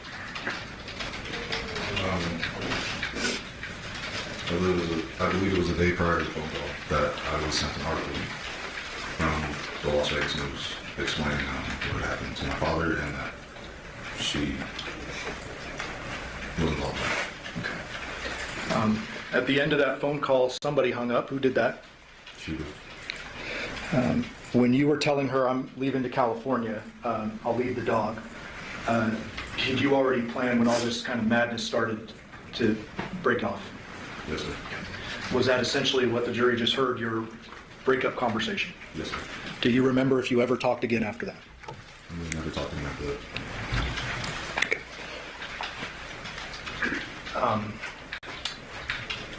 Look at me.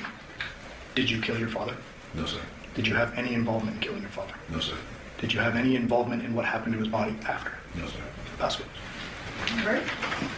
Ladies and gentlemen, it's going to be a moment of cross-examination. We're going to take a brief recess before we get cross-examination of this witness. During this recess, you must not discuss or communicate with anyone, including fellow viewers, in any way regarding this case or its merits, either by voice, phone, email, text, internet, or other means of communication or social media. You must not rewatch, listen to news or media accounts or commentary about this case.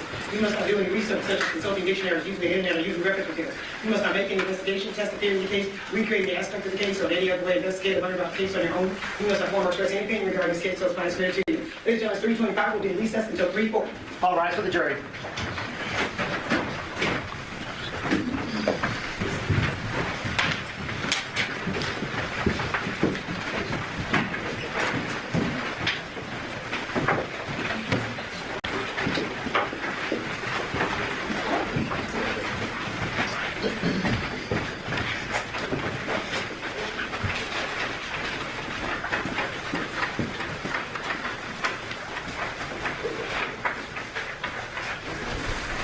Let the record reflect that we are outside the presence of our jury. Sir, you are excused during this recess. I just remind you that you are still under oath, so you are not allowed to discuss your testimony with anyone, and so we'll have you back at 3:40. Okay, thank you.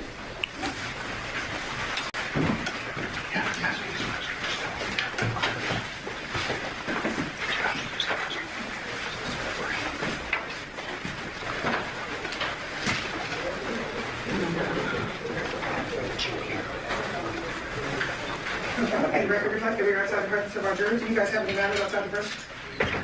We've got proposed exhibits. If we could have Can we just have a minute? Yeah. Okay, sure. All right, I'll come back in like a couple minutes and start.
the back on the record and state your attorney on behalf of the state that you both want to take with the presence of our jury. Yes, Your Honor.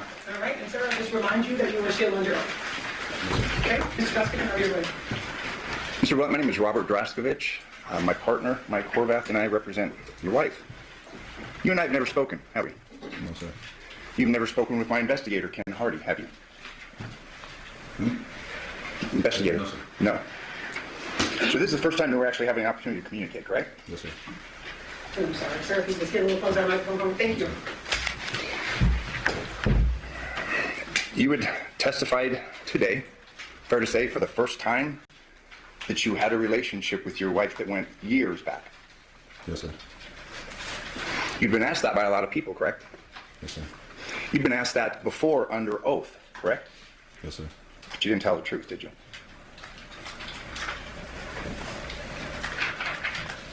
Sir, you were given copies of your prior statements in preparation for your testimony today, correct? Yes, sir. You were. You're a smart man, aren't you? No, sir. And you reviewed those copies of your statements and your testimony, correct? Yes, sir. Because you wanted to be prepared for today, correct? No, sir. I see. Sir, you can speak up on the phone. You had testified today that you learned of your father's death for the first time about 1 o'clock on August 7th, 2023, correct? Yes, sir. You'd said, I believe it was your grandfather? Yes, sir. Now, you were interviewed by police just shortly after that, correct? No, sir.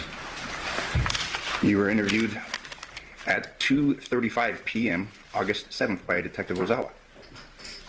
Yes, sir.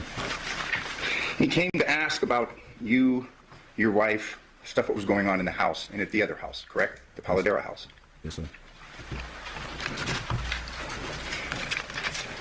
He asked you how you got along with your father, and you told him we never really got along, correct? Yes, sir. It's a little bit different than what you testified to today, correct? No, sir. It's the same, or it's different? It's the same. I worked with my father. I'm sorry, in this low voice, you can speak up, please. I worked with my father, so we bumped heads on a lot of things, but it doesn't mean that I didn't love my father. Okay, but the question is, how do you guys get along? And your answer is, we never really got along, correct? Only over work. I'm sorry, so you have to speak up. Only over work. Only over work. Yes, sir.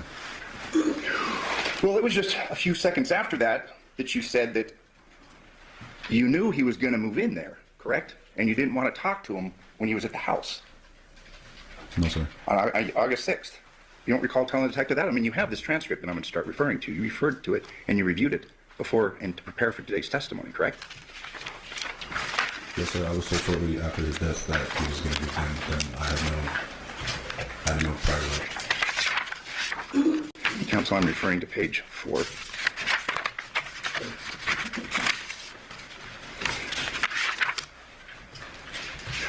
I'm sorry, I'll start on page 3. I did see him here when he was unloading everything into the garage, but I just didn't speak to him. You're asked, okay, is that you guys just don't get along or just? And then you stated, we never really did. And the detective says, okay. Correct? Yes, sir. And then you say, so not to cause any complications here, because I know he was going to move in here. I just didn't want to talk to him. That was after the death. But you're talking about, you saw him the day before, he's moving stuff in, and you're not going to talk to him because you know he's going to move in, and you guys don't get along. You were talking to the detective about what was going on in your head the day before, correct? No, sir. I was told that they were moving the desk and bumped right into the house for this. So you're telling the detective on August 6th, I didn't go and talk to him because I never really got along with him, and I didn't want to cause any complications here because I know he was going to move in here. I just didn't want to talk to him. You're now under oath saying that meant something else? No, sir. I'm answering the question. I was told after my father's death that he was going to move into the house, but I had no idea prior to that. That's because you read your grand jury testimony, correct? No, sir. A little bit further down, same page. He wasn't really there for me, correct? I mean, you had resentment for your father, fair to say? No, sir. And then kind of realized who he was as a person. And when you were talking about moving out of Yoko's house, he said, I got out as soon as I could, correct? Yes, sir.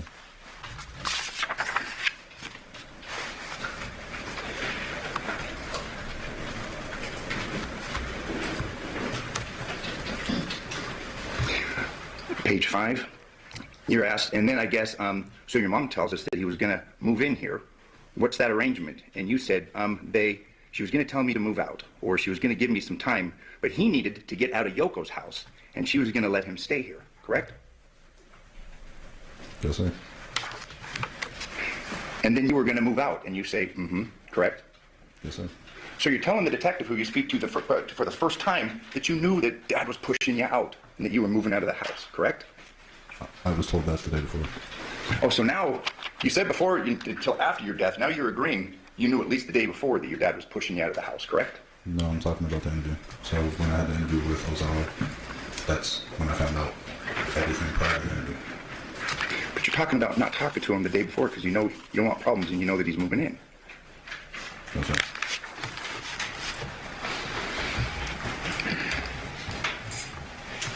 Page 6. So we don't get along. So she was giving me the heads up so I can move out. Correct? No, sir. You're saying no? And I won't misread anything. I mean, these are your words. Can you repeat it? So we don't get along. This is like the third time you're saying this. So she was going to give me that heads up so I can move out. Yes, sir. And then the detective asks, and this is the second thing about your marriage. He asks you about your marriage, correct? And you say, yeah, we're married.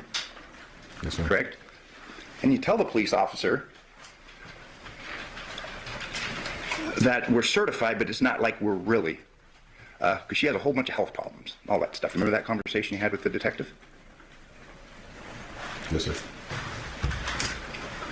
So he asked you, so it's just like worked out for like insurance, you're saying? And you say, well, not like anything bad, but like for the girls, correct? Yes, sir. That wasn't true, was it? Which you were telling the detective after you're saying that you learned for the first time that your dad's been murdered. What you told him about your marriage wasn't true, was it? I was also drinking that day, I don't remember. You've read through this transcript. You agree with me that you appear to be pretty coherent, correct? Yes, sir.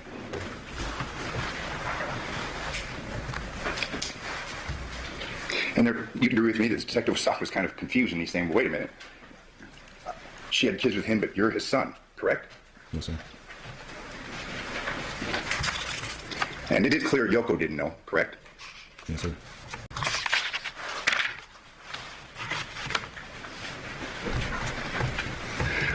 Page 7, detective asks again, trying to clarify this relationship and what's really going on. So he asks you, so I didn't know, but you're saying that you guys are married more out of convenience, not like you guys actually love each other. And you respond, yeah, we don't. It's not like that. It's out of convenience, correct? Yes, sir. That was a lie, wasn't it? No, sir. So you're telling us that you were telling this detective the truth? Yes, sir. And then the detective asks you, but do you guys sleep in the same room? And you say no, correct?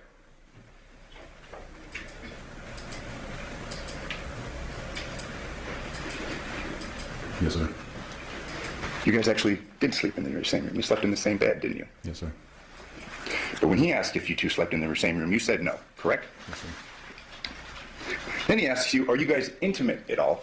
And you say no, correct? Yes, sir. That wasn't true, was it? Yes, sir.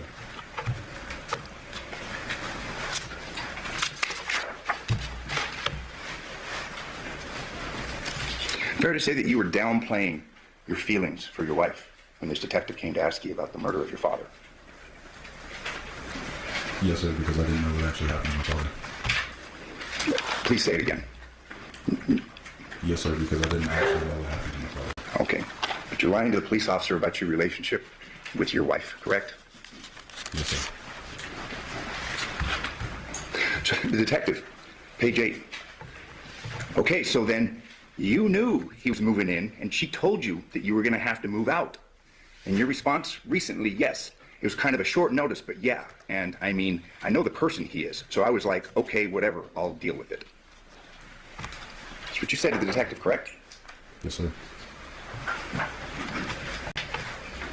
And the detective follows up. Okay, and that's you were going to move out. Did he knew that you lived here, or didn't know that you lived here? And you respond, no, he knows I live here, correct? My father? Yeah. Yeah. Neighbors? No, that lived in that house. The detective asked him, does he know that you live here? And you say, yeah, he knows I live here, correct? Yes, sir.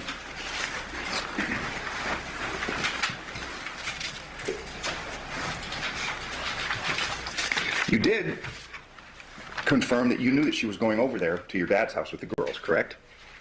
Yes, sir. That was the joint custody that they had. Yeah. And the detective, confirming that you know that he's moving in and that you're going out, asks, why was he moving out of the other house? And you said, because they all they do is scream and yell. When I was over there, my grandma would go downstairs at 6 in the morning yelling at him for the car payment, correct? Yes, sir. And you also say, I think my grandma was kicking him out, correct? Yes, sir. It's true. And trust me, I'm not going to tell you anything you didn't say, okay? I'm not trying to trick you.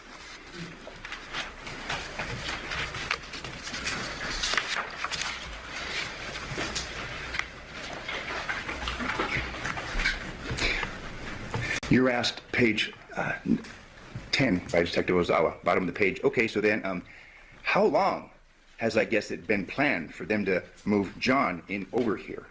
Your response, I have no idea. Like, it was ran by me that, because we all know how he is. And it's like, okay, if he's moving in here, and if he's going to be homeless, I get it. I can move out and go somewhere, because I have a legitimate job, correct? Yes, sir. So this isn't some one-off. You repeatedly confirmed to Detective Ozawa that your dad was moving in and that you were moving out, correct? Yes, sir. But you had the legitimate job, correct? We both had legitimate jobs. You had a good job. His job was better than mine. He was a mover, part-time, correct? He did everything. Your grandmother was always angry at him because she owed him money, fair? Fair. But you had a steady job at Hometronics, correct? Yes, sir. So you had the good legitimate job that you were the one getting kicked out, correct? Yes, sir.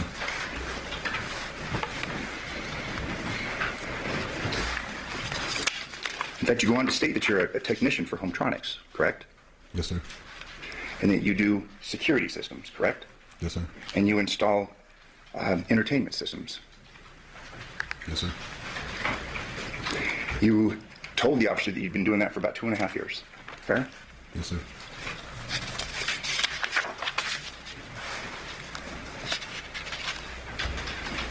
You were asked again by Detective Ozawa, well, since you knew you were moving out, where are you going to move into? Where are you going to move to? And you tell him, and this is page 12, counsel, yeah, like I have some friends down the street that I could roommate with, correct? Yes, sir. That made you angry, didn't it? Yes, sir. I mean, you've been in this house with your wife, your dad's moving in, and you have to leave. You're telling us that didn't make you angry? No, sir.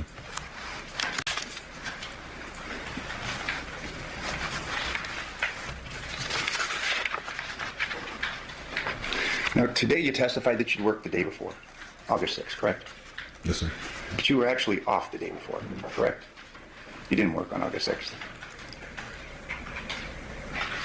I was drinking water, I don't remember.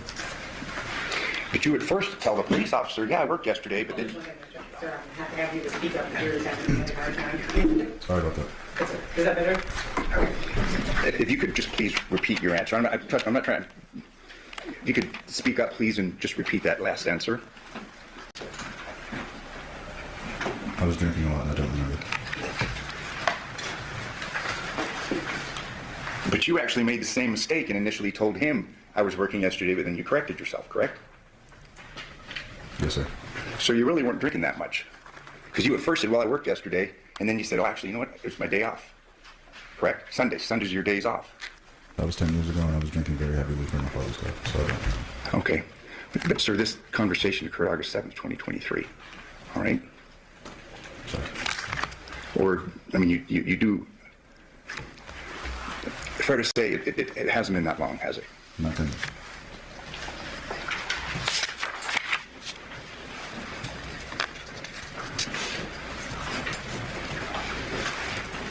In reference to the day before, August 6th, and you seeing them moving in, okay, because you actually didn't work the day before. You said, I heard the door open. I thought one of the girls opened the door, so I came down and looked out and saw him unloading stuff. And I was like, oh, all right, whatever. So I closed the door, I just didn't hear it, correct?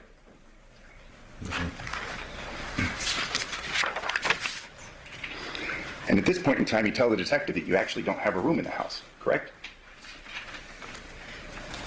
Yes, sir. But that wasn't true. I mean, you were sleeping with your wife in the same bed, correct? Yes, sir.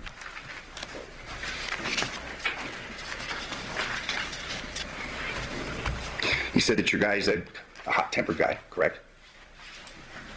That's who it is? His father. Okay, you said your guy. Yeah.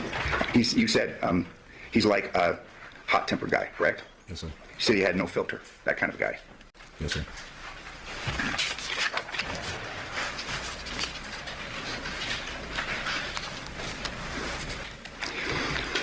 You were asked, okay, so when you left Yoko's house, and that was a couple of years before, correct? Yes, sir. How often do you talk to him? And your answer was not at all, correct? Yes, sir. And the detective says, oh, and you say nothing. I mean, you say nothing, correct? Meaning you guys don't talk. After he found out that we were married, we didn't talk after that. Detective asks you, he didn't call you or nothing, and you said no, correct? Yes, sir. No text, nothing like that, and you said no, correct? Yes, sir.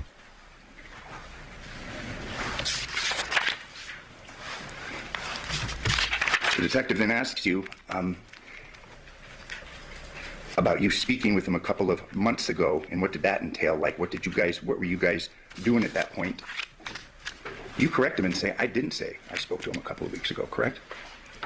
Yes, sir.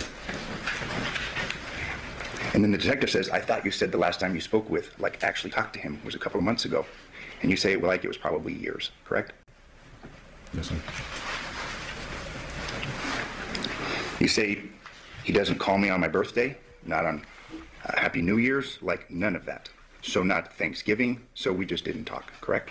Yes, sir.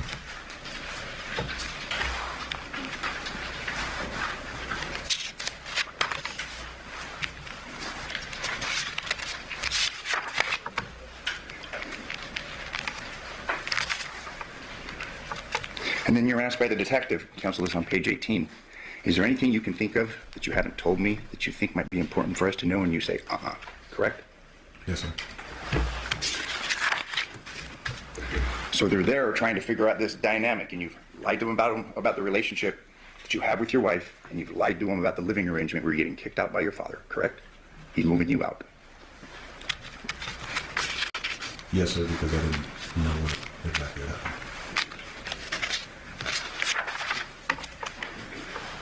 You did say that it was kind of a shit show at the other house, correct? Yes, sir.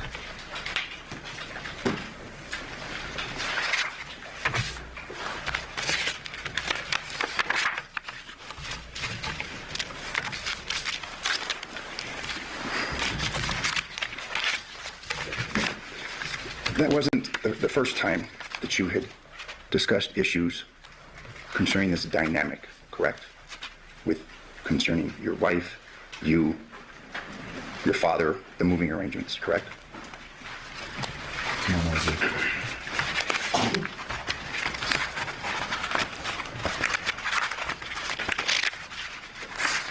You were interviewed another time, correct? By another officer. And you reviewed that in preparation, the transcript, in preparation for your testimony today. Yes, sir. That interview occurred September 12th, 2023, correct? Yes, sir.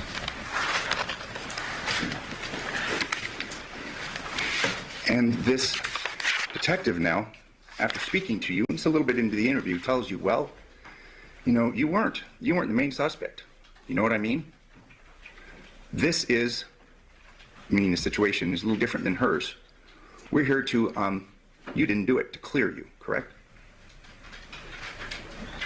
You recall that conversation? I'm sorry? When did this conversation happen again? September 12th, 2023.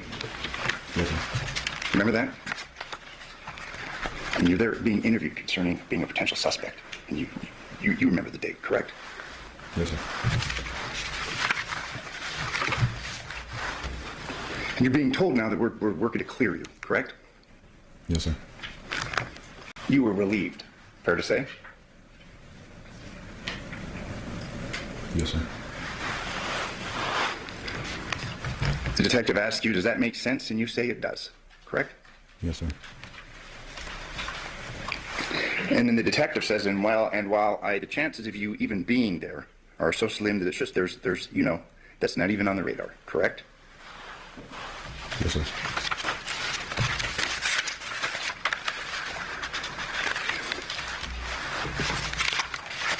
I mean, you had told law enforcement that you weren't close to Devyn. You didn't really have a real marriage. And things aren't that bad with your dad, and you're basically being told, hey, it's good. You're good, correct? Yes, sir. In fact, you're left there sitting for a little while, and the room's being recorded, and you say this is going to be a fucking Netflix series, correct? I don't remember. I told you they said that. Would you have any reason to disagree with me? I'm just letting you know I don't remember. Okay. Oh, sorry.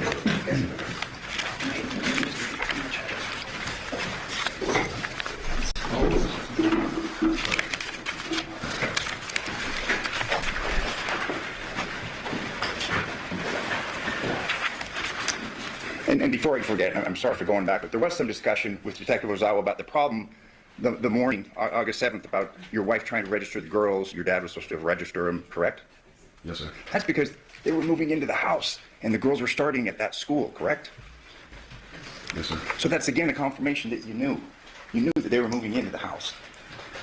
Correct? Yes, sir.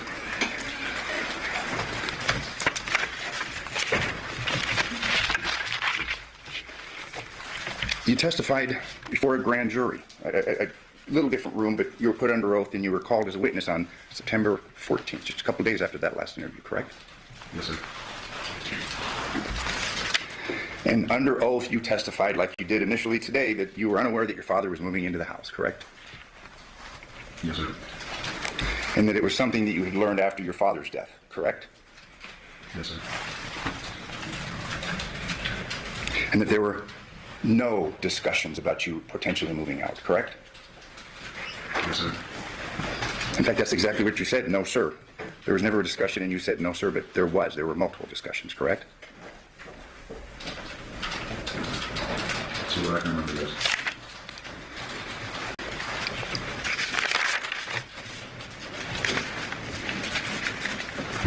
You were asked, were you estranged from your father? And you said, we didn't get along, correct? Only while working, sir, yes. I'm sorry? Only while we worked together. So you're still saying you guys got along just fine, but it was just work related? Anytime I was with him, I had a good time. I see. But you guys don't text, you don't call, correct?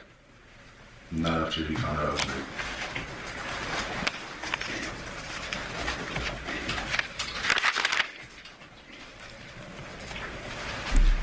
Today, now that she's on trial, you testified that you woke up at 2 o'clock on the morning of the 7th and she was in bed, correct? Yes, sir. But when you testified to the grand jury, you testified that you never woke up at all, correct? I'm referring to page 17, 18. Yes, sir. So your testimony is different again today on that point, correct? Yes, sir. Because obviously you waking up is kind of a big deal, correct? Yes, sir. But you were actually awake at 2 a.m. on the 7th, weren't you? I woke up to her getting in bed, and I looked over at her and saw that she got in bed, and I rolled back over and went to sleep. You had been calling her that night from the home phone, correct? While she's with your dad.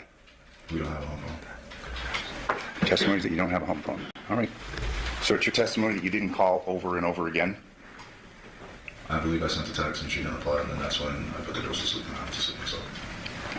But that wasn't the only night that she was out with your dad. She was with your dad till like 1 a.m. the night before, correct? Possibly moving things, yes. So 2 nights in a row, she's with your dad and she's not home, correct? Yes, sir.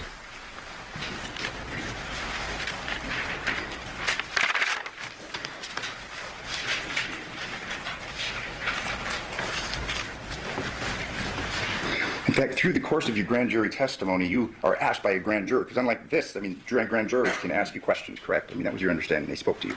Yes, sir. You were asked how long you and Devyn had been married, correct? Yes, sir.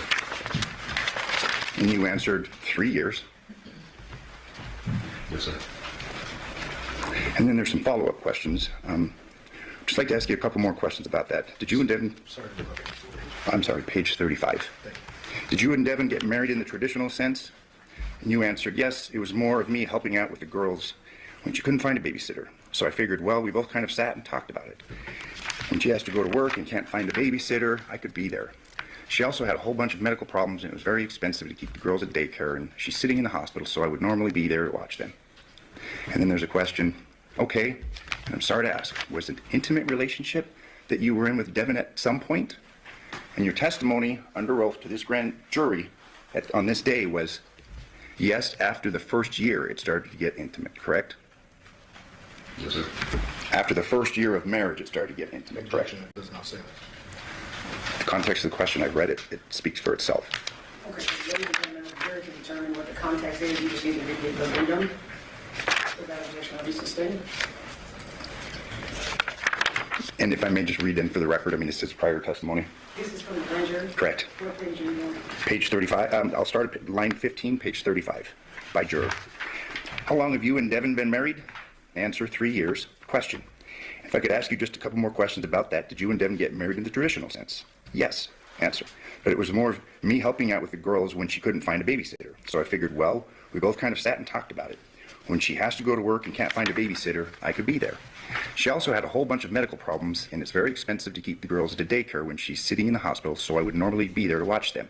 Question, okay, and I'm sorry to ask, was it an intimate relationship that you were in with Devyn at some point? Yes.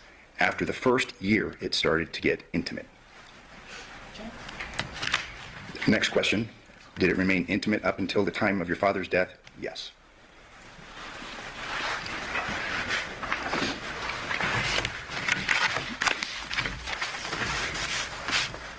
You're getting closer to the truth of the nature of your relationship the farther it is that you get away from perhaps being charged with his murder. Fair to say? Can you repeat the question? You're getting more and more truthful concerning the nature of your relationship with Devyn the further it gets away from your having been charged or being charged. Fair to say? Yes, sir.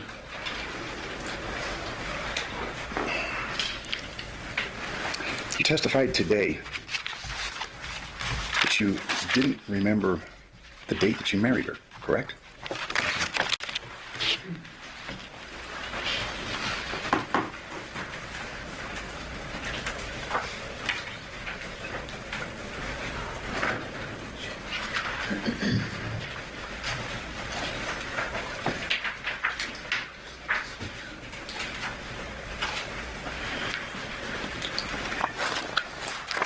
Your testimony that you don't remember marrying her on December 21st, 2021? No, sir. Are these stipulated? Okay, thank you. There'll be exhibit numbers, but I'm going to show you some pictures, okay? And these were taken from your phone. From his phone.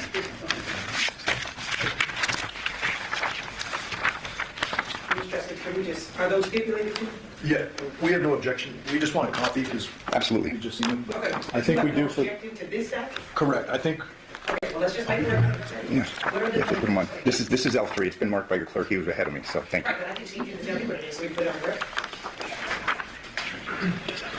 Okay, L3. It's L3? Yeah, is that L3? Yes. Okay. So L3, well, Mr. Dresser, what's it, if the whole packet's being stipulated to, let's just admit the packet now, and then you Okay. can show any ones you want. Okay, So L3 to what? hang on just a second.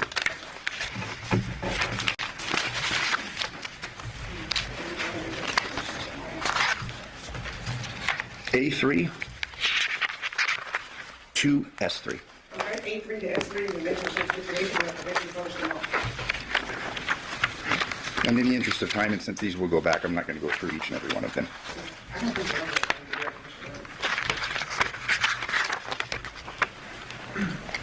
We could please, In the front. right here? Yeah.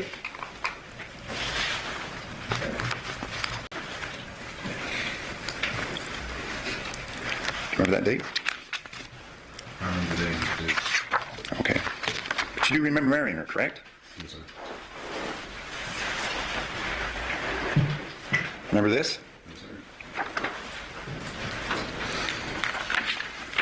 So what exhibit was that? This is exhibit K3. And we're going to be showing you L3. Remember this? Yes, sir. I mean, fair to say, you and she had a traditional marriage, didn't you? Yes, sir.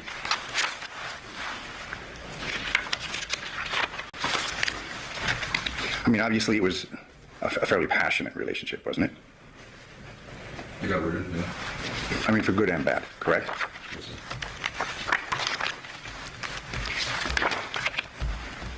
In fact, she had sent you a text just days before this case began about get out of the house. Do you recall that?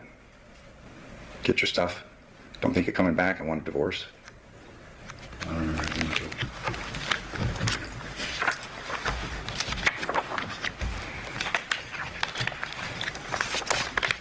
And you're still married to her, correct? Yes, sir. After things went down in this case, you moved to California, correct? Yes, sir. Through the course of your marriage to her, you wore a wedding ring, didn't you? My time in Vegas, sir. And she wore a wedding ring too, correct? Yes, sir. And that was a symbol of the commitment that you had to each other, correct? Rings are. Yes, sir. I'm showing you what's been admitted, Defense Exhibit B3. That was the ring that she wore, correct? Yes, sir.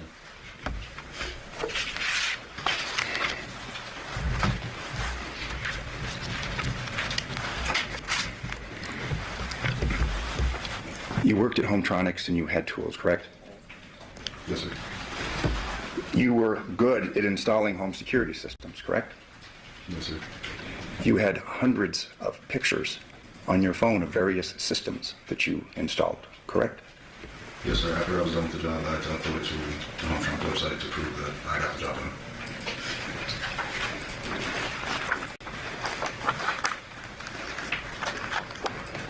And Your Honor, this is Defense Exhibit like B1 through V2. We're moving through the admission. These are just images of security systems. B1 through B2. I'm sorry. B1 through B1 through V2. Oh, no objection. Okay, B1 through V2 will be admitted. And in going through these security systems, you obviously were conscientious of the angles, correct? I would always ask, I would set the camera up and I would ask the customer to pull it on their phone to let me know what angle they would like it. So you're familiar with security cameras and what they picked up and what they didn't. Yes, sir. And there's going to be a stack of these, but I'll just show you just for, like, Defense Exhibit K2. And we've got one right here. You can see that, correct? Yes, sir. You know what type of camera that is, correct? A ring camera? All right. Showing you Defense Exhibit D2. You got the ladder up on this. This is an exterior camera. You installed that one, correct? Yes, sir. You know what kind of camera that is, correct? That's also a ring camera.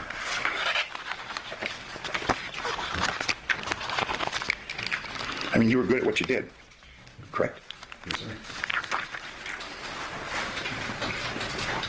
And installing the home entertainment systems, I mean, you just saw us all. You cut through 2x4s, you cut through drywall, things like that, correct? Not 2x4s, it was just drywall. Okay. But you had tools, you had saws, you had electric powered saws, correct? No, just a drywall saw. That was another. Okay. For doing in-wall kits for TVs. All right. And it's your testimony, Mr. Giordani asked you, it's your testimony that you didn't kill your father, is that correct? I did not kill my father. You left your home that night, didn't you? Objection, what night? The night of the 7th, early morning hours of August 7th, correct? 2023? 2023. To go to work? No, you left the house in the dark, at 2 a.m., correct? No, sir. You'd been on your phone. You were looking at pictures of you and Devyn, correct? I don't remember. You left that home.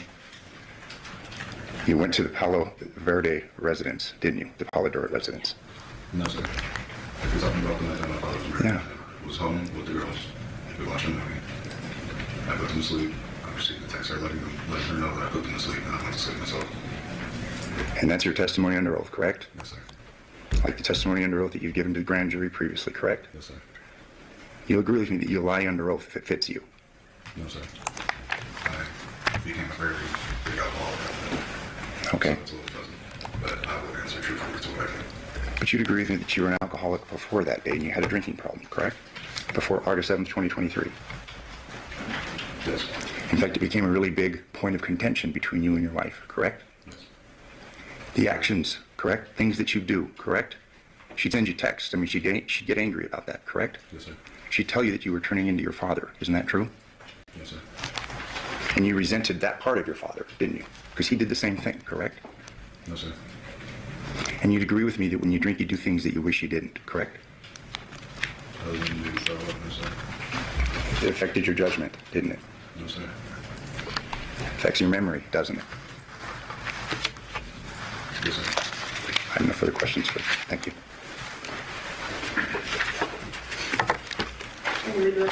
Yes. Bear with me, Devier. I just got some more questions. Okay? Yes, sir.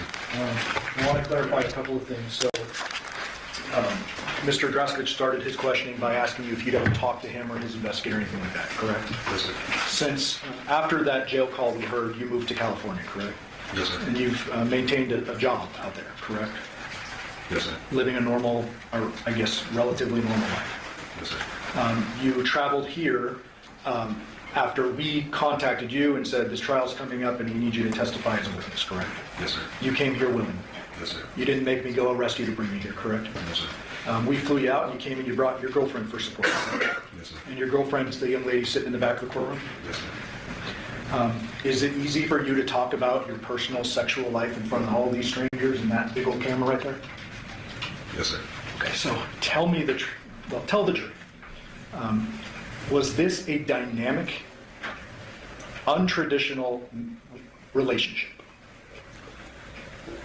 At first, it was just to help with my sisters, and things got a little weird, so in the beginning, no, and then at the end, yes. Okay, and I'm not just talking about the marriage. I'm talking about since you were a 19-year-old kid having sex with your father's ex, or I guess live-in girlfriend at the time. You would agree that's not tradition? Absolutely. Yes. You would agree that's not tradition? Yes, sir. You would agree that, you know, it's not the best look to do what you did? Yes, sir. Are you embarrassed of that? Yes, sir. But it happened, and you're acknowledging it, correct? Yes, sir. And that sexual relationship went on for an extended period of time? Yes,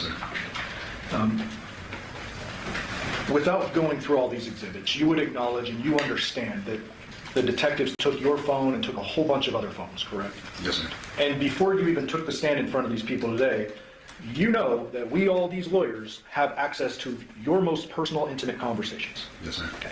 Are you doing your best to recall 2 years ago, back to 8 years ago, in front of this jury? Yes, sir. Okay. So when you say, sitting on the stand today, you say, I believe I worked on August 6th. Is that what you believe? Yes, sir. Okay.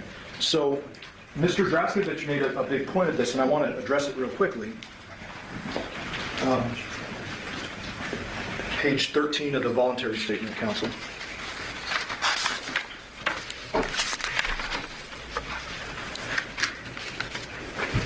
This is about working the day before. Actually, it's bottom of page 12. The detective asks you, okay, is that what time you got off? And I'm going to be exactly precise with the words from this transcript, okay? Yes, sir. You respond, sometimes a little earlier. The detective asks, is that what time you got off yesterday? You respond, I got off yesterday at about, wait now, today's Monday. Yesterday was Sunday, right? And the detective responds, yeah. Then you respond, yeah, I didn't work yesterday. Does that sound accurate? Yes, sir. Okay, and I can show you this at any point if you need to see it. My point is, and my question is, on August 7th, you learned your father died from your grandfather, correct? Yes, sir. You have, you were at work, and then you go home and you start drinking, correct? Yes, sir. You learn a little bit later that it's not like a natural death and there are police involved, correct? Yes, sir. There are police showing up to your house, they're searching it, they're talking to Nikki, Devyn, they're talking to you, correct? Yes, sir. Okay. You acknowledged with defense counsel earlier, you were not entirely truthful about the depth of your relationship with Nikki, is that correct? Yes, sir. Explain to this jury, let them look at you and say, why is it that you were not entirely truthful about your relationship with Nikki on the day one? I wasn't entirely truthful with our relationship because I didn't know that my father was murdered, and I didn't want anybody to talk about that. I tried to tell some truths that I shouldn't be telling. Okay. So, do you even know at the time you're giving this interview that Nikki was a potential suspect? I was unaware for the whole thing. I just didn't know why the cops were in the house. Okay. Did there come a point in time in the intervening, or the days after August 7th, where you start to suspect she had something to do with it? Yes, sir. Okay. Was that easy for you to come to that understanding? Absolutely not. Okay. She was your wife, she is your wife. Yes, sir. You cared for 2 children together, you had a lot of sexual history with this person, correct? Yes, sir. Did you want to see her go to jail or get arrested for this? Can you repeat the question? Yeah, and I should clarify. In the days where you're just suspecting and you're still kind of figuring out what's going on, did you want her to go to jail and lose her kids for this? Once I found out after the news article, yes. Okay, so once you find out what actually happened to your dad and you presume she did it, you want her to go to jail, fair. Yes, sir. But before that, you're not in any of this interviews blaming it on her, correct? We agree there. Yes, sir. You're not saying she must have done it, you're just giving history. Yes, sir. You minimize your relationship, we can agree. Yes, sir. Okay. With regard to the questioning Mr. Draskovich went through with the when you learned your dad was moving into the Porcupine Room address. I want to talk about this for a moment. Before I get into the transcript, as you sit here right now, when is it that you think you learned that your dad was moving into the residence?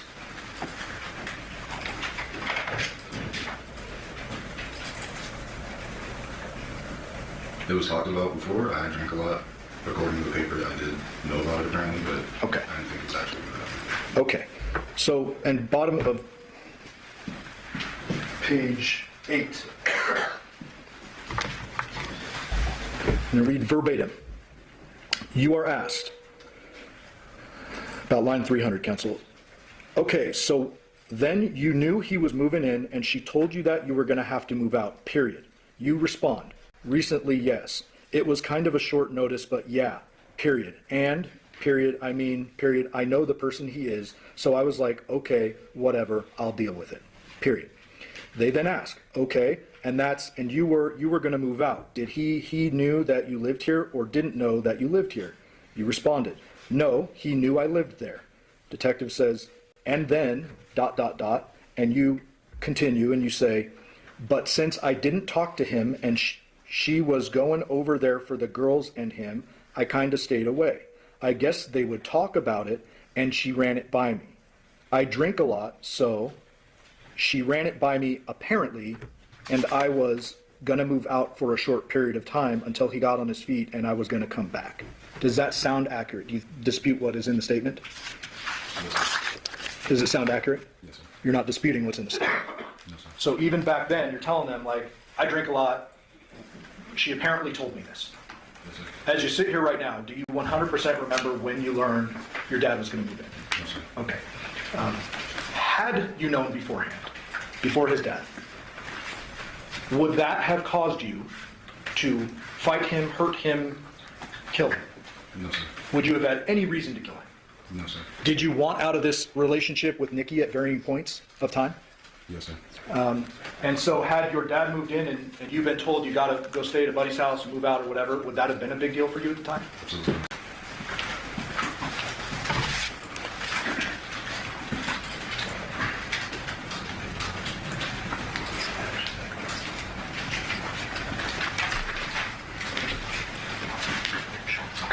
All right, thank you, Devyn. I pass it, Mr. Can you agree, Officer Rankin? Yes.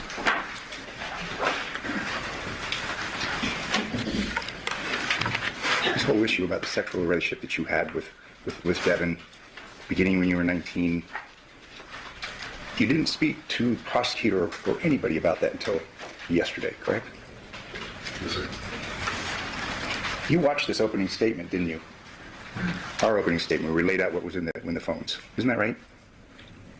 Can you repeat the question? Yeah, you watched the opening statement in this case, didn't you?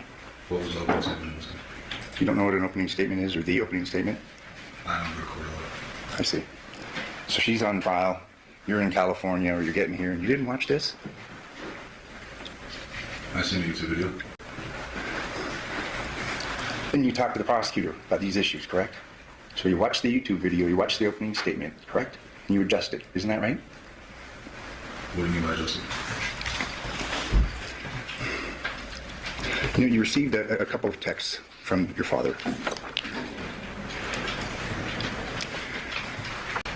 10/24/2022. You have nothing to tell me? WTF. I thought you were my seed. If what I know, I can't fuck with you. Then he sent you another one. A moment after that, double shit, correct? I have no further questions. Anybody understand? What YouTube video did you see and when did you see it?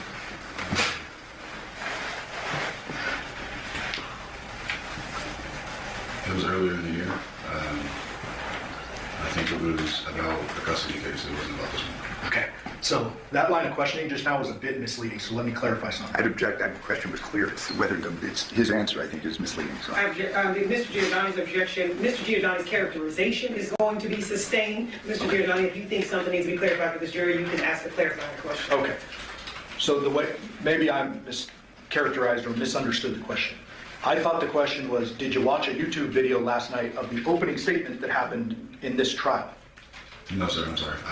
The video that I had witnessed was over the custody case, I believe. Yeah, like months ago, correct? Yeah, earlier okay. this year. Did you watch any footage from this trial before hitting the stand? No, sir. Okay. So what you're testifying to is not based on something Mr. Draskovich said yesterday or the day before? Because you wouldn't know what he said, correct? Yes, sir. And when we met last night, I told you, I'm not going to tell you what anybody said in court. I want to hear the truth, correct? Yes, sir. And I said the most important thing is to tell the truth, correct? Yes, sir. Are you doing that? Yes, sir. Pass witness. Any follow-up, Mr. Draskovich? You are capable of not quite telling the truth when it's to your benefit. Fair to say? I just didn't understand the question. I'm sorry. I see.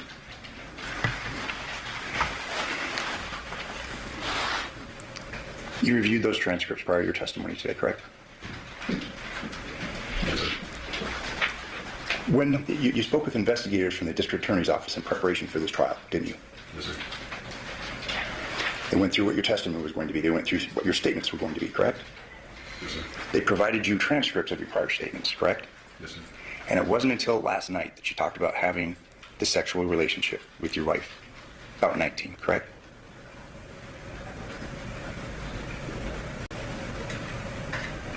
Yes, sir. And just last night's the first time you talked about it, just so we're clear, correct? Talk to what? To the prosecutor about this relationship that you had with Devyn. Last night was the first time, correct? Well, he is Devyn. Yeah, but no, I'm sorry. It's been a long day with Devyn. You spoke with Mr. Giordani last night for the first time, correct? About your relationship with Devyn Michaels, going back to 19, correct? Yes, sir. Thank you. I have no further questions. Yeah, I'm sorry. I just got to clarify. Just so everyone understands, you testified at a prior proceeding where I questioned you, the grand jury thing that we were talking about earlier. Yes, sir. And you talked about the relationship, and you said it was sexual after the first year, and it went up and until your dad's death. Yes, sir. That's back in September of 23. Yes, sir. Last night, you flew in out of state, you came with your girl, and you met with us with a witness present, a guy with a badge. Do you remember that? Yes, sir. Okay. And I don't know if it was meant to be suggested this way, but what I heard was they told you what to say or something like that? I object. I know I didn't. That wasn't my question. So that was okay. So we asked you questions, correct? Yes. And I told you I can't tell you anything that's happened in court. That would be unethical, correct? Yes, sir. Okay. I told you to tell the truth. Yes, sir. Pass witness. Any follow-up, Mr. Draskovich? Just so we're clear, I'm not accusing him of any wrongdoing. I'm just saying yesterday was the first time that you had a discussion about having a relationship with your wife, a sexual relationship, from the time you were 19, correct? No, sir. It sounds like I was already interviewed about it. And I talked about it. I read your grand jury transcript. No, that was in the context of your marriage. You never testified before the grand jury about having a sexual relationship with your wife that began when you were 19, correct? Yes, sir. I have no further questions. Any follow-up, Mr. No, thank you. Do ladies and gentlemen, the jury have any questions for this witness? Okay, seeing no response. Sir, you are excused. Thank you very much for your testimony here today. You can come out now. Counsel, good approach.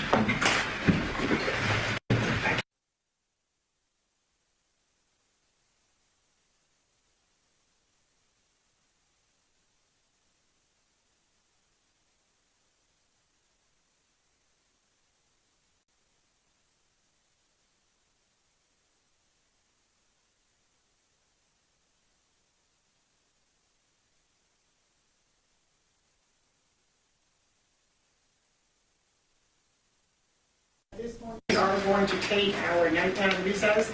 During this recess, you must not discuss a committee of anyone, including fellow jurors in any way regarding this case or its merits, either by voice, phone, email, text, internet, or other means of communication or social media. You must not read, watch, or listen to news or media reports or commentary on it. You must not do any research, such as consulting dictionaries, using the internet, or using reference materials. You must not make any investigation, test the theory of the case, recreate any aspect of the case, or in any other way investigate or learn about the case on your own. You must not form or trust anything regarding this case that is submitted to you. Ladies and gentlemen, we'll be at recess until tomorrow morning at 9 a.m. All right for the jury. Continue, Madam Chair.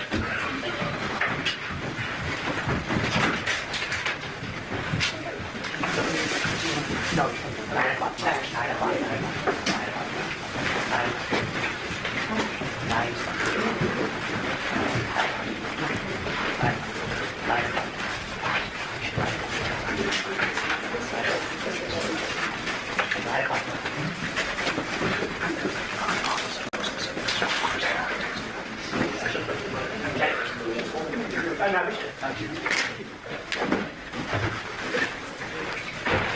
Don't talk around the jury house.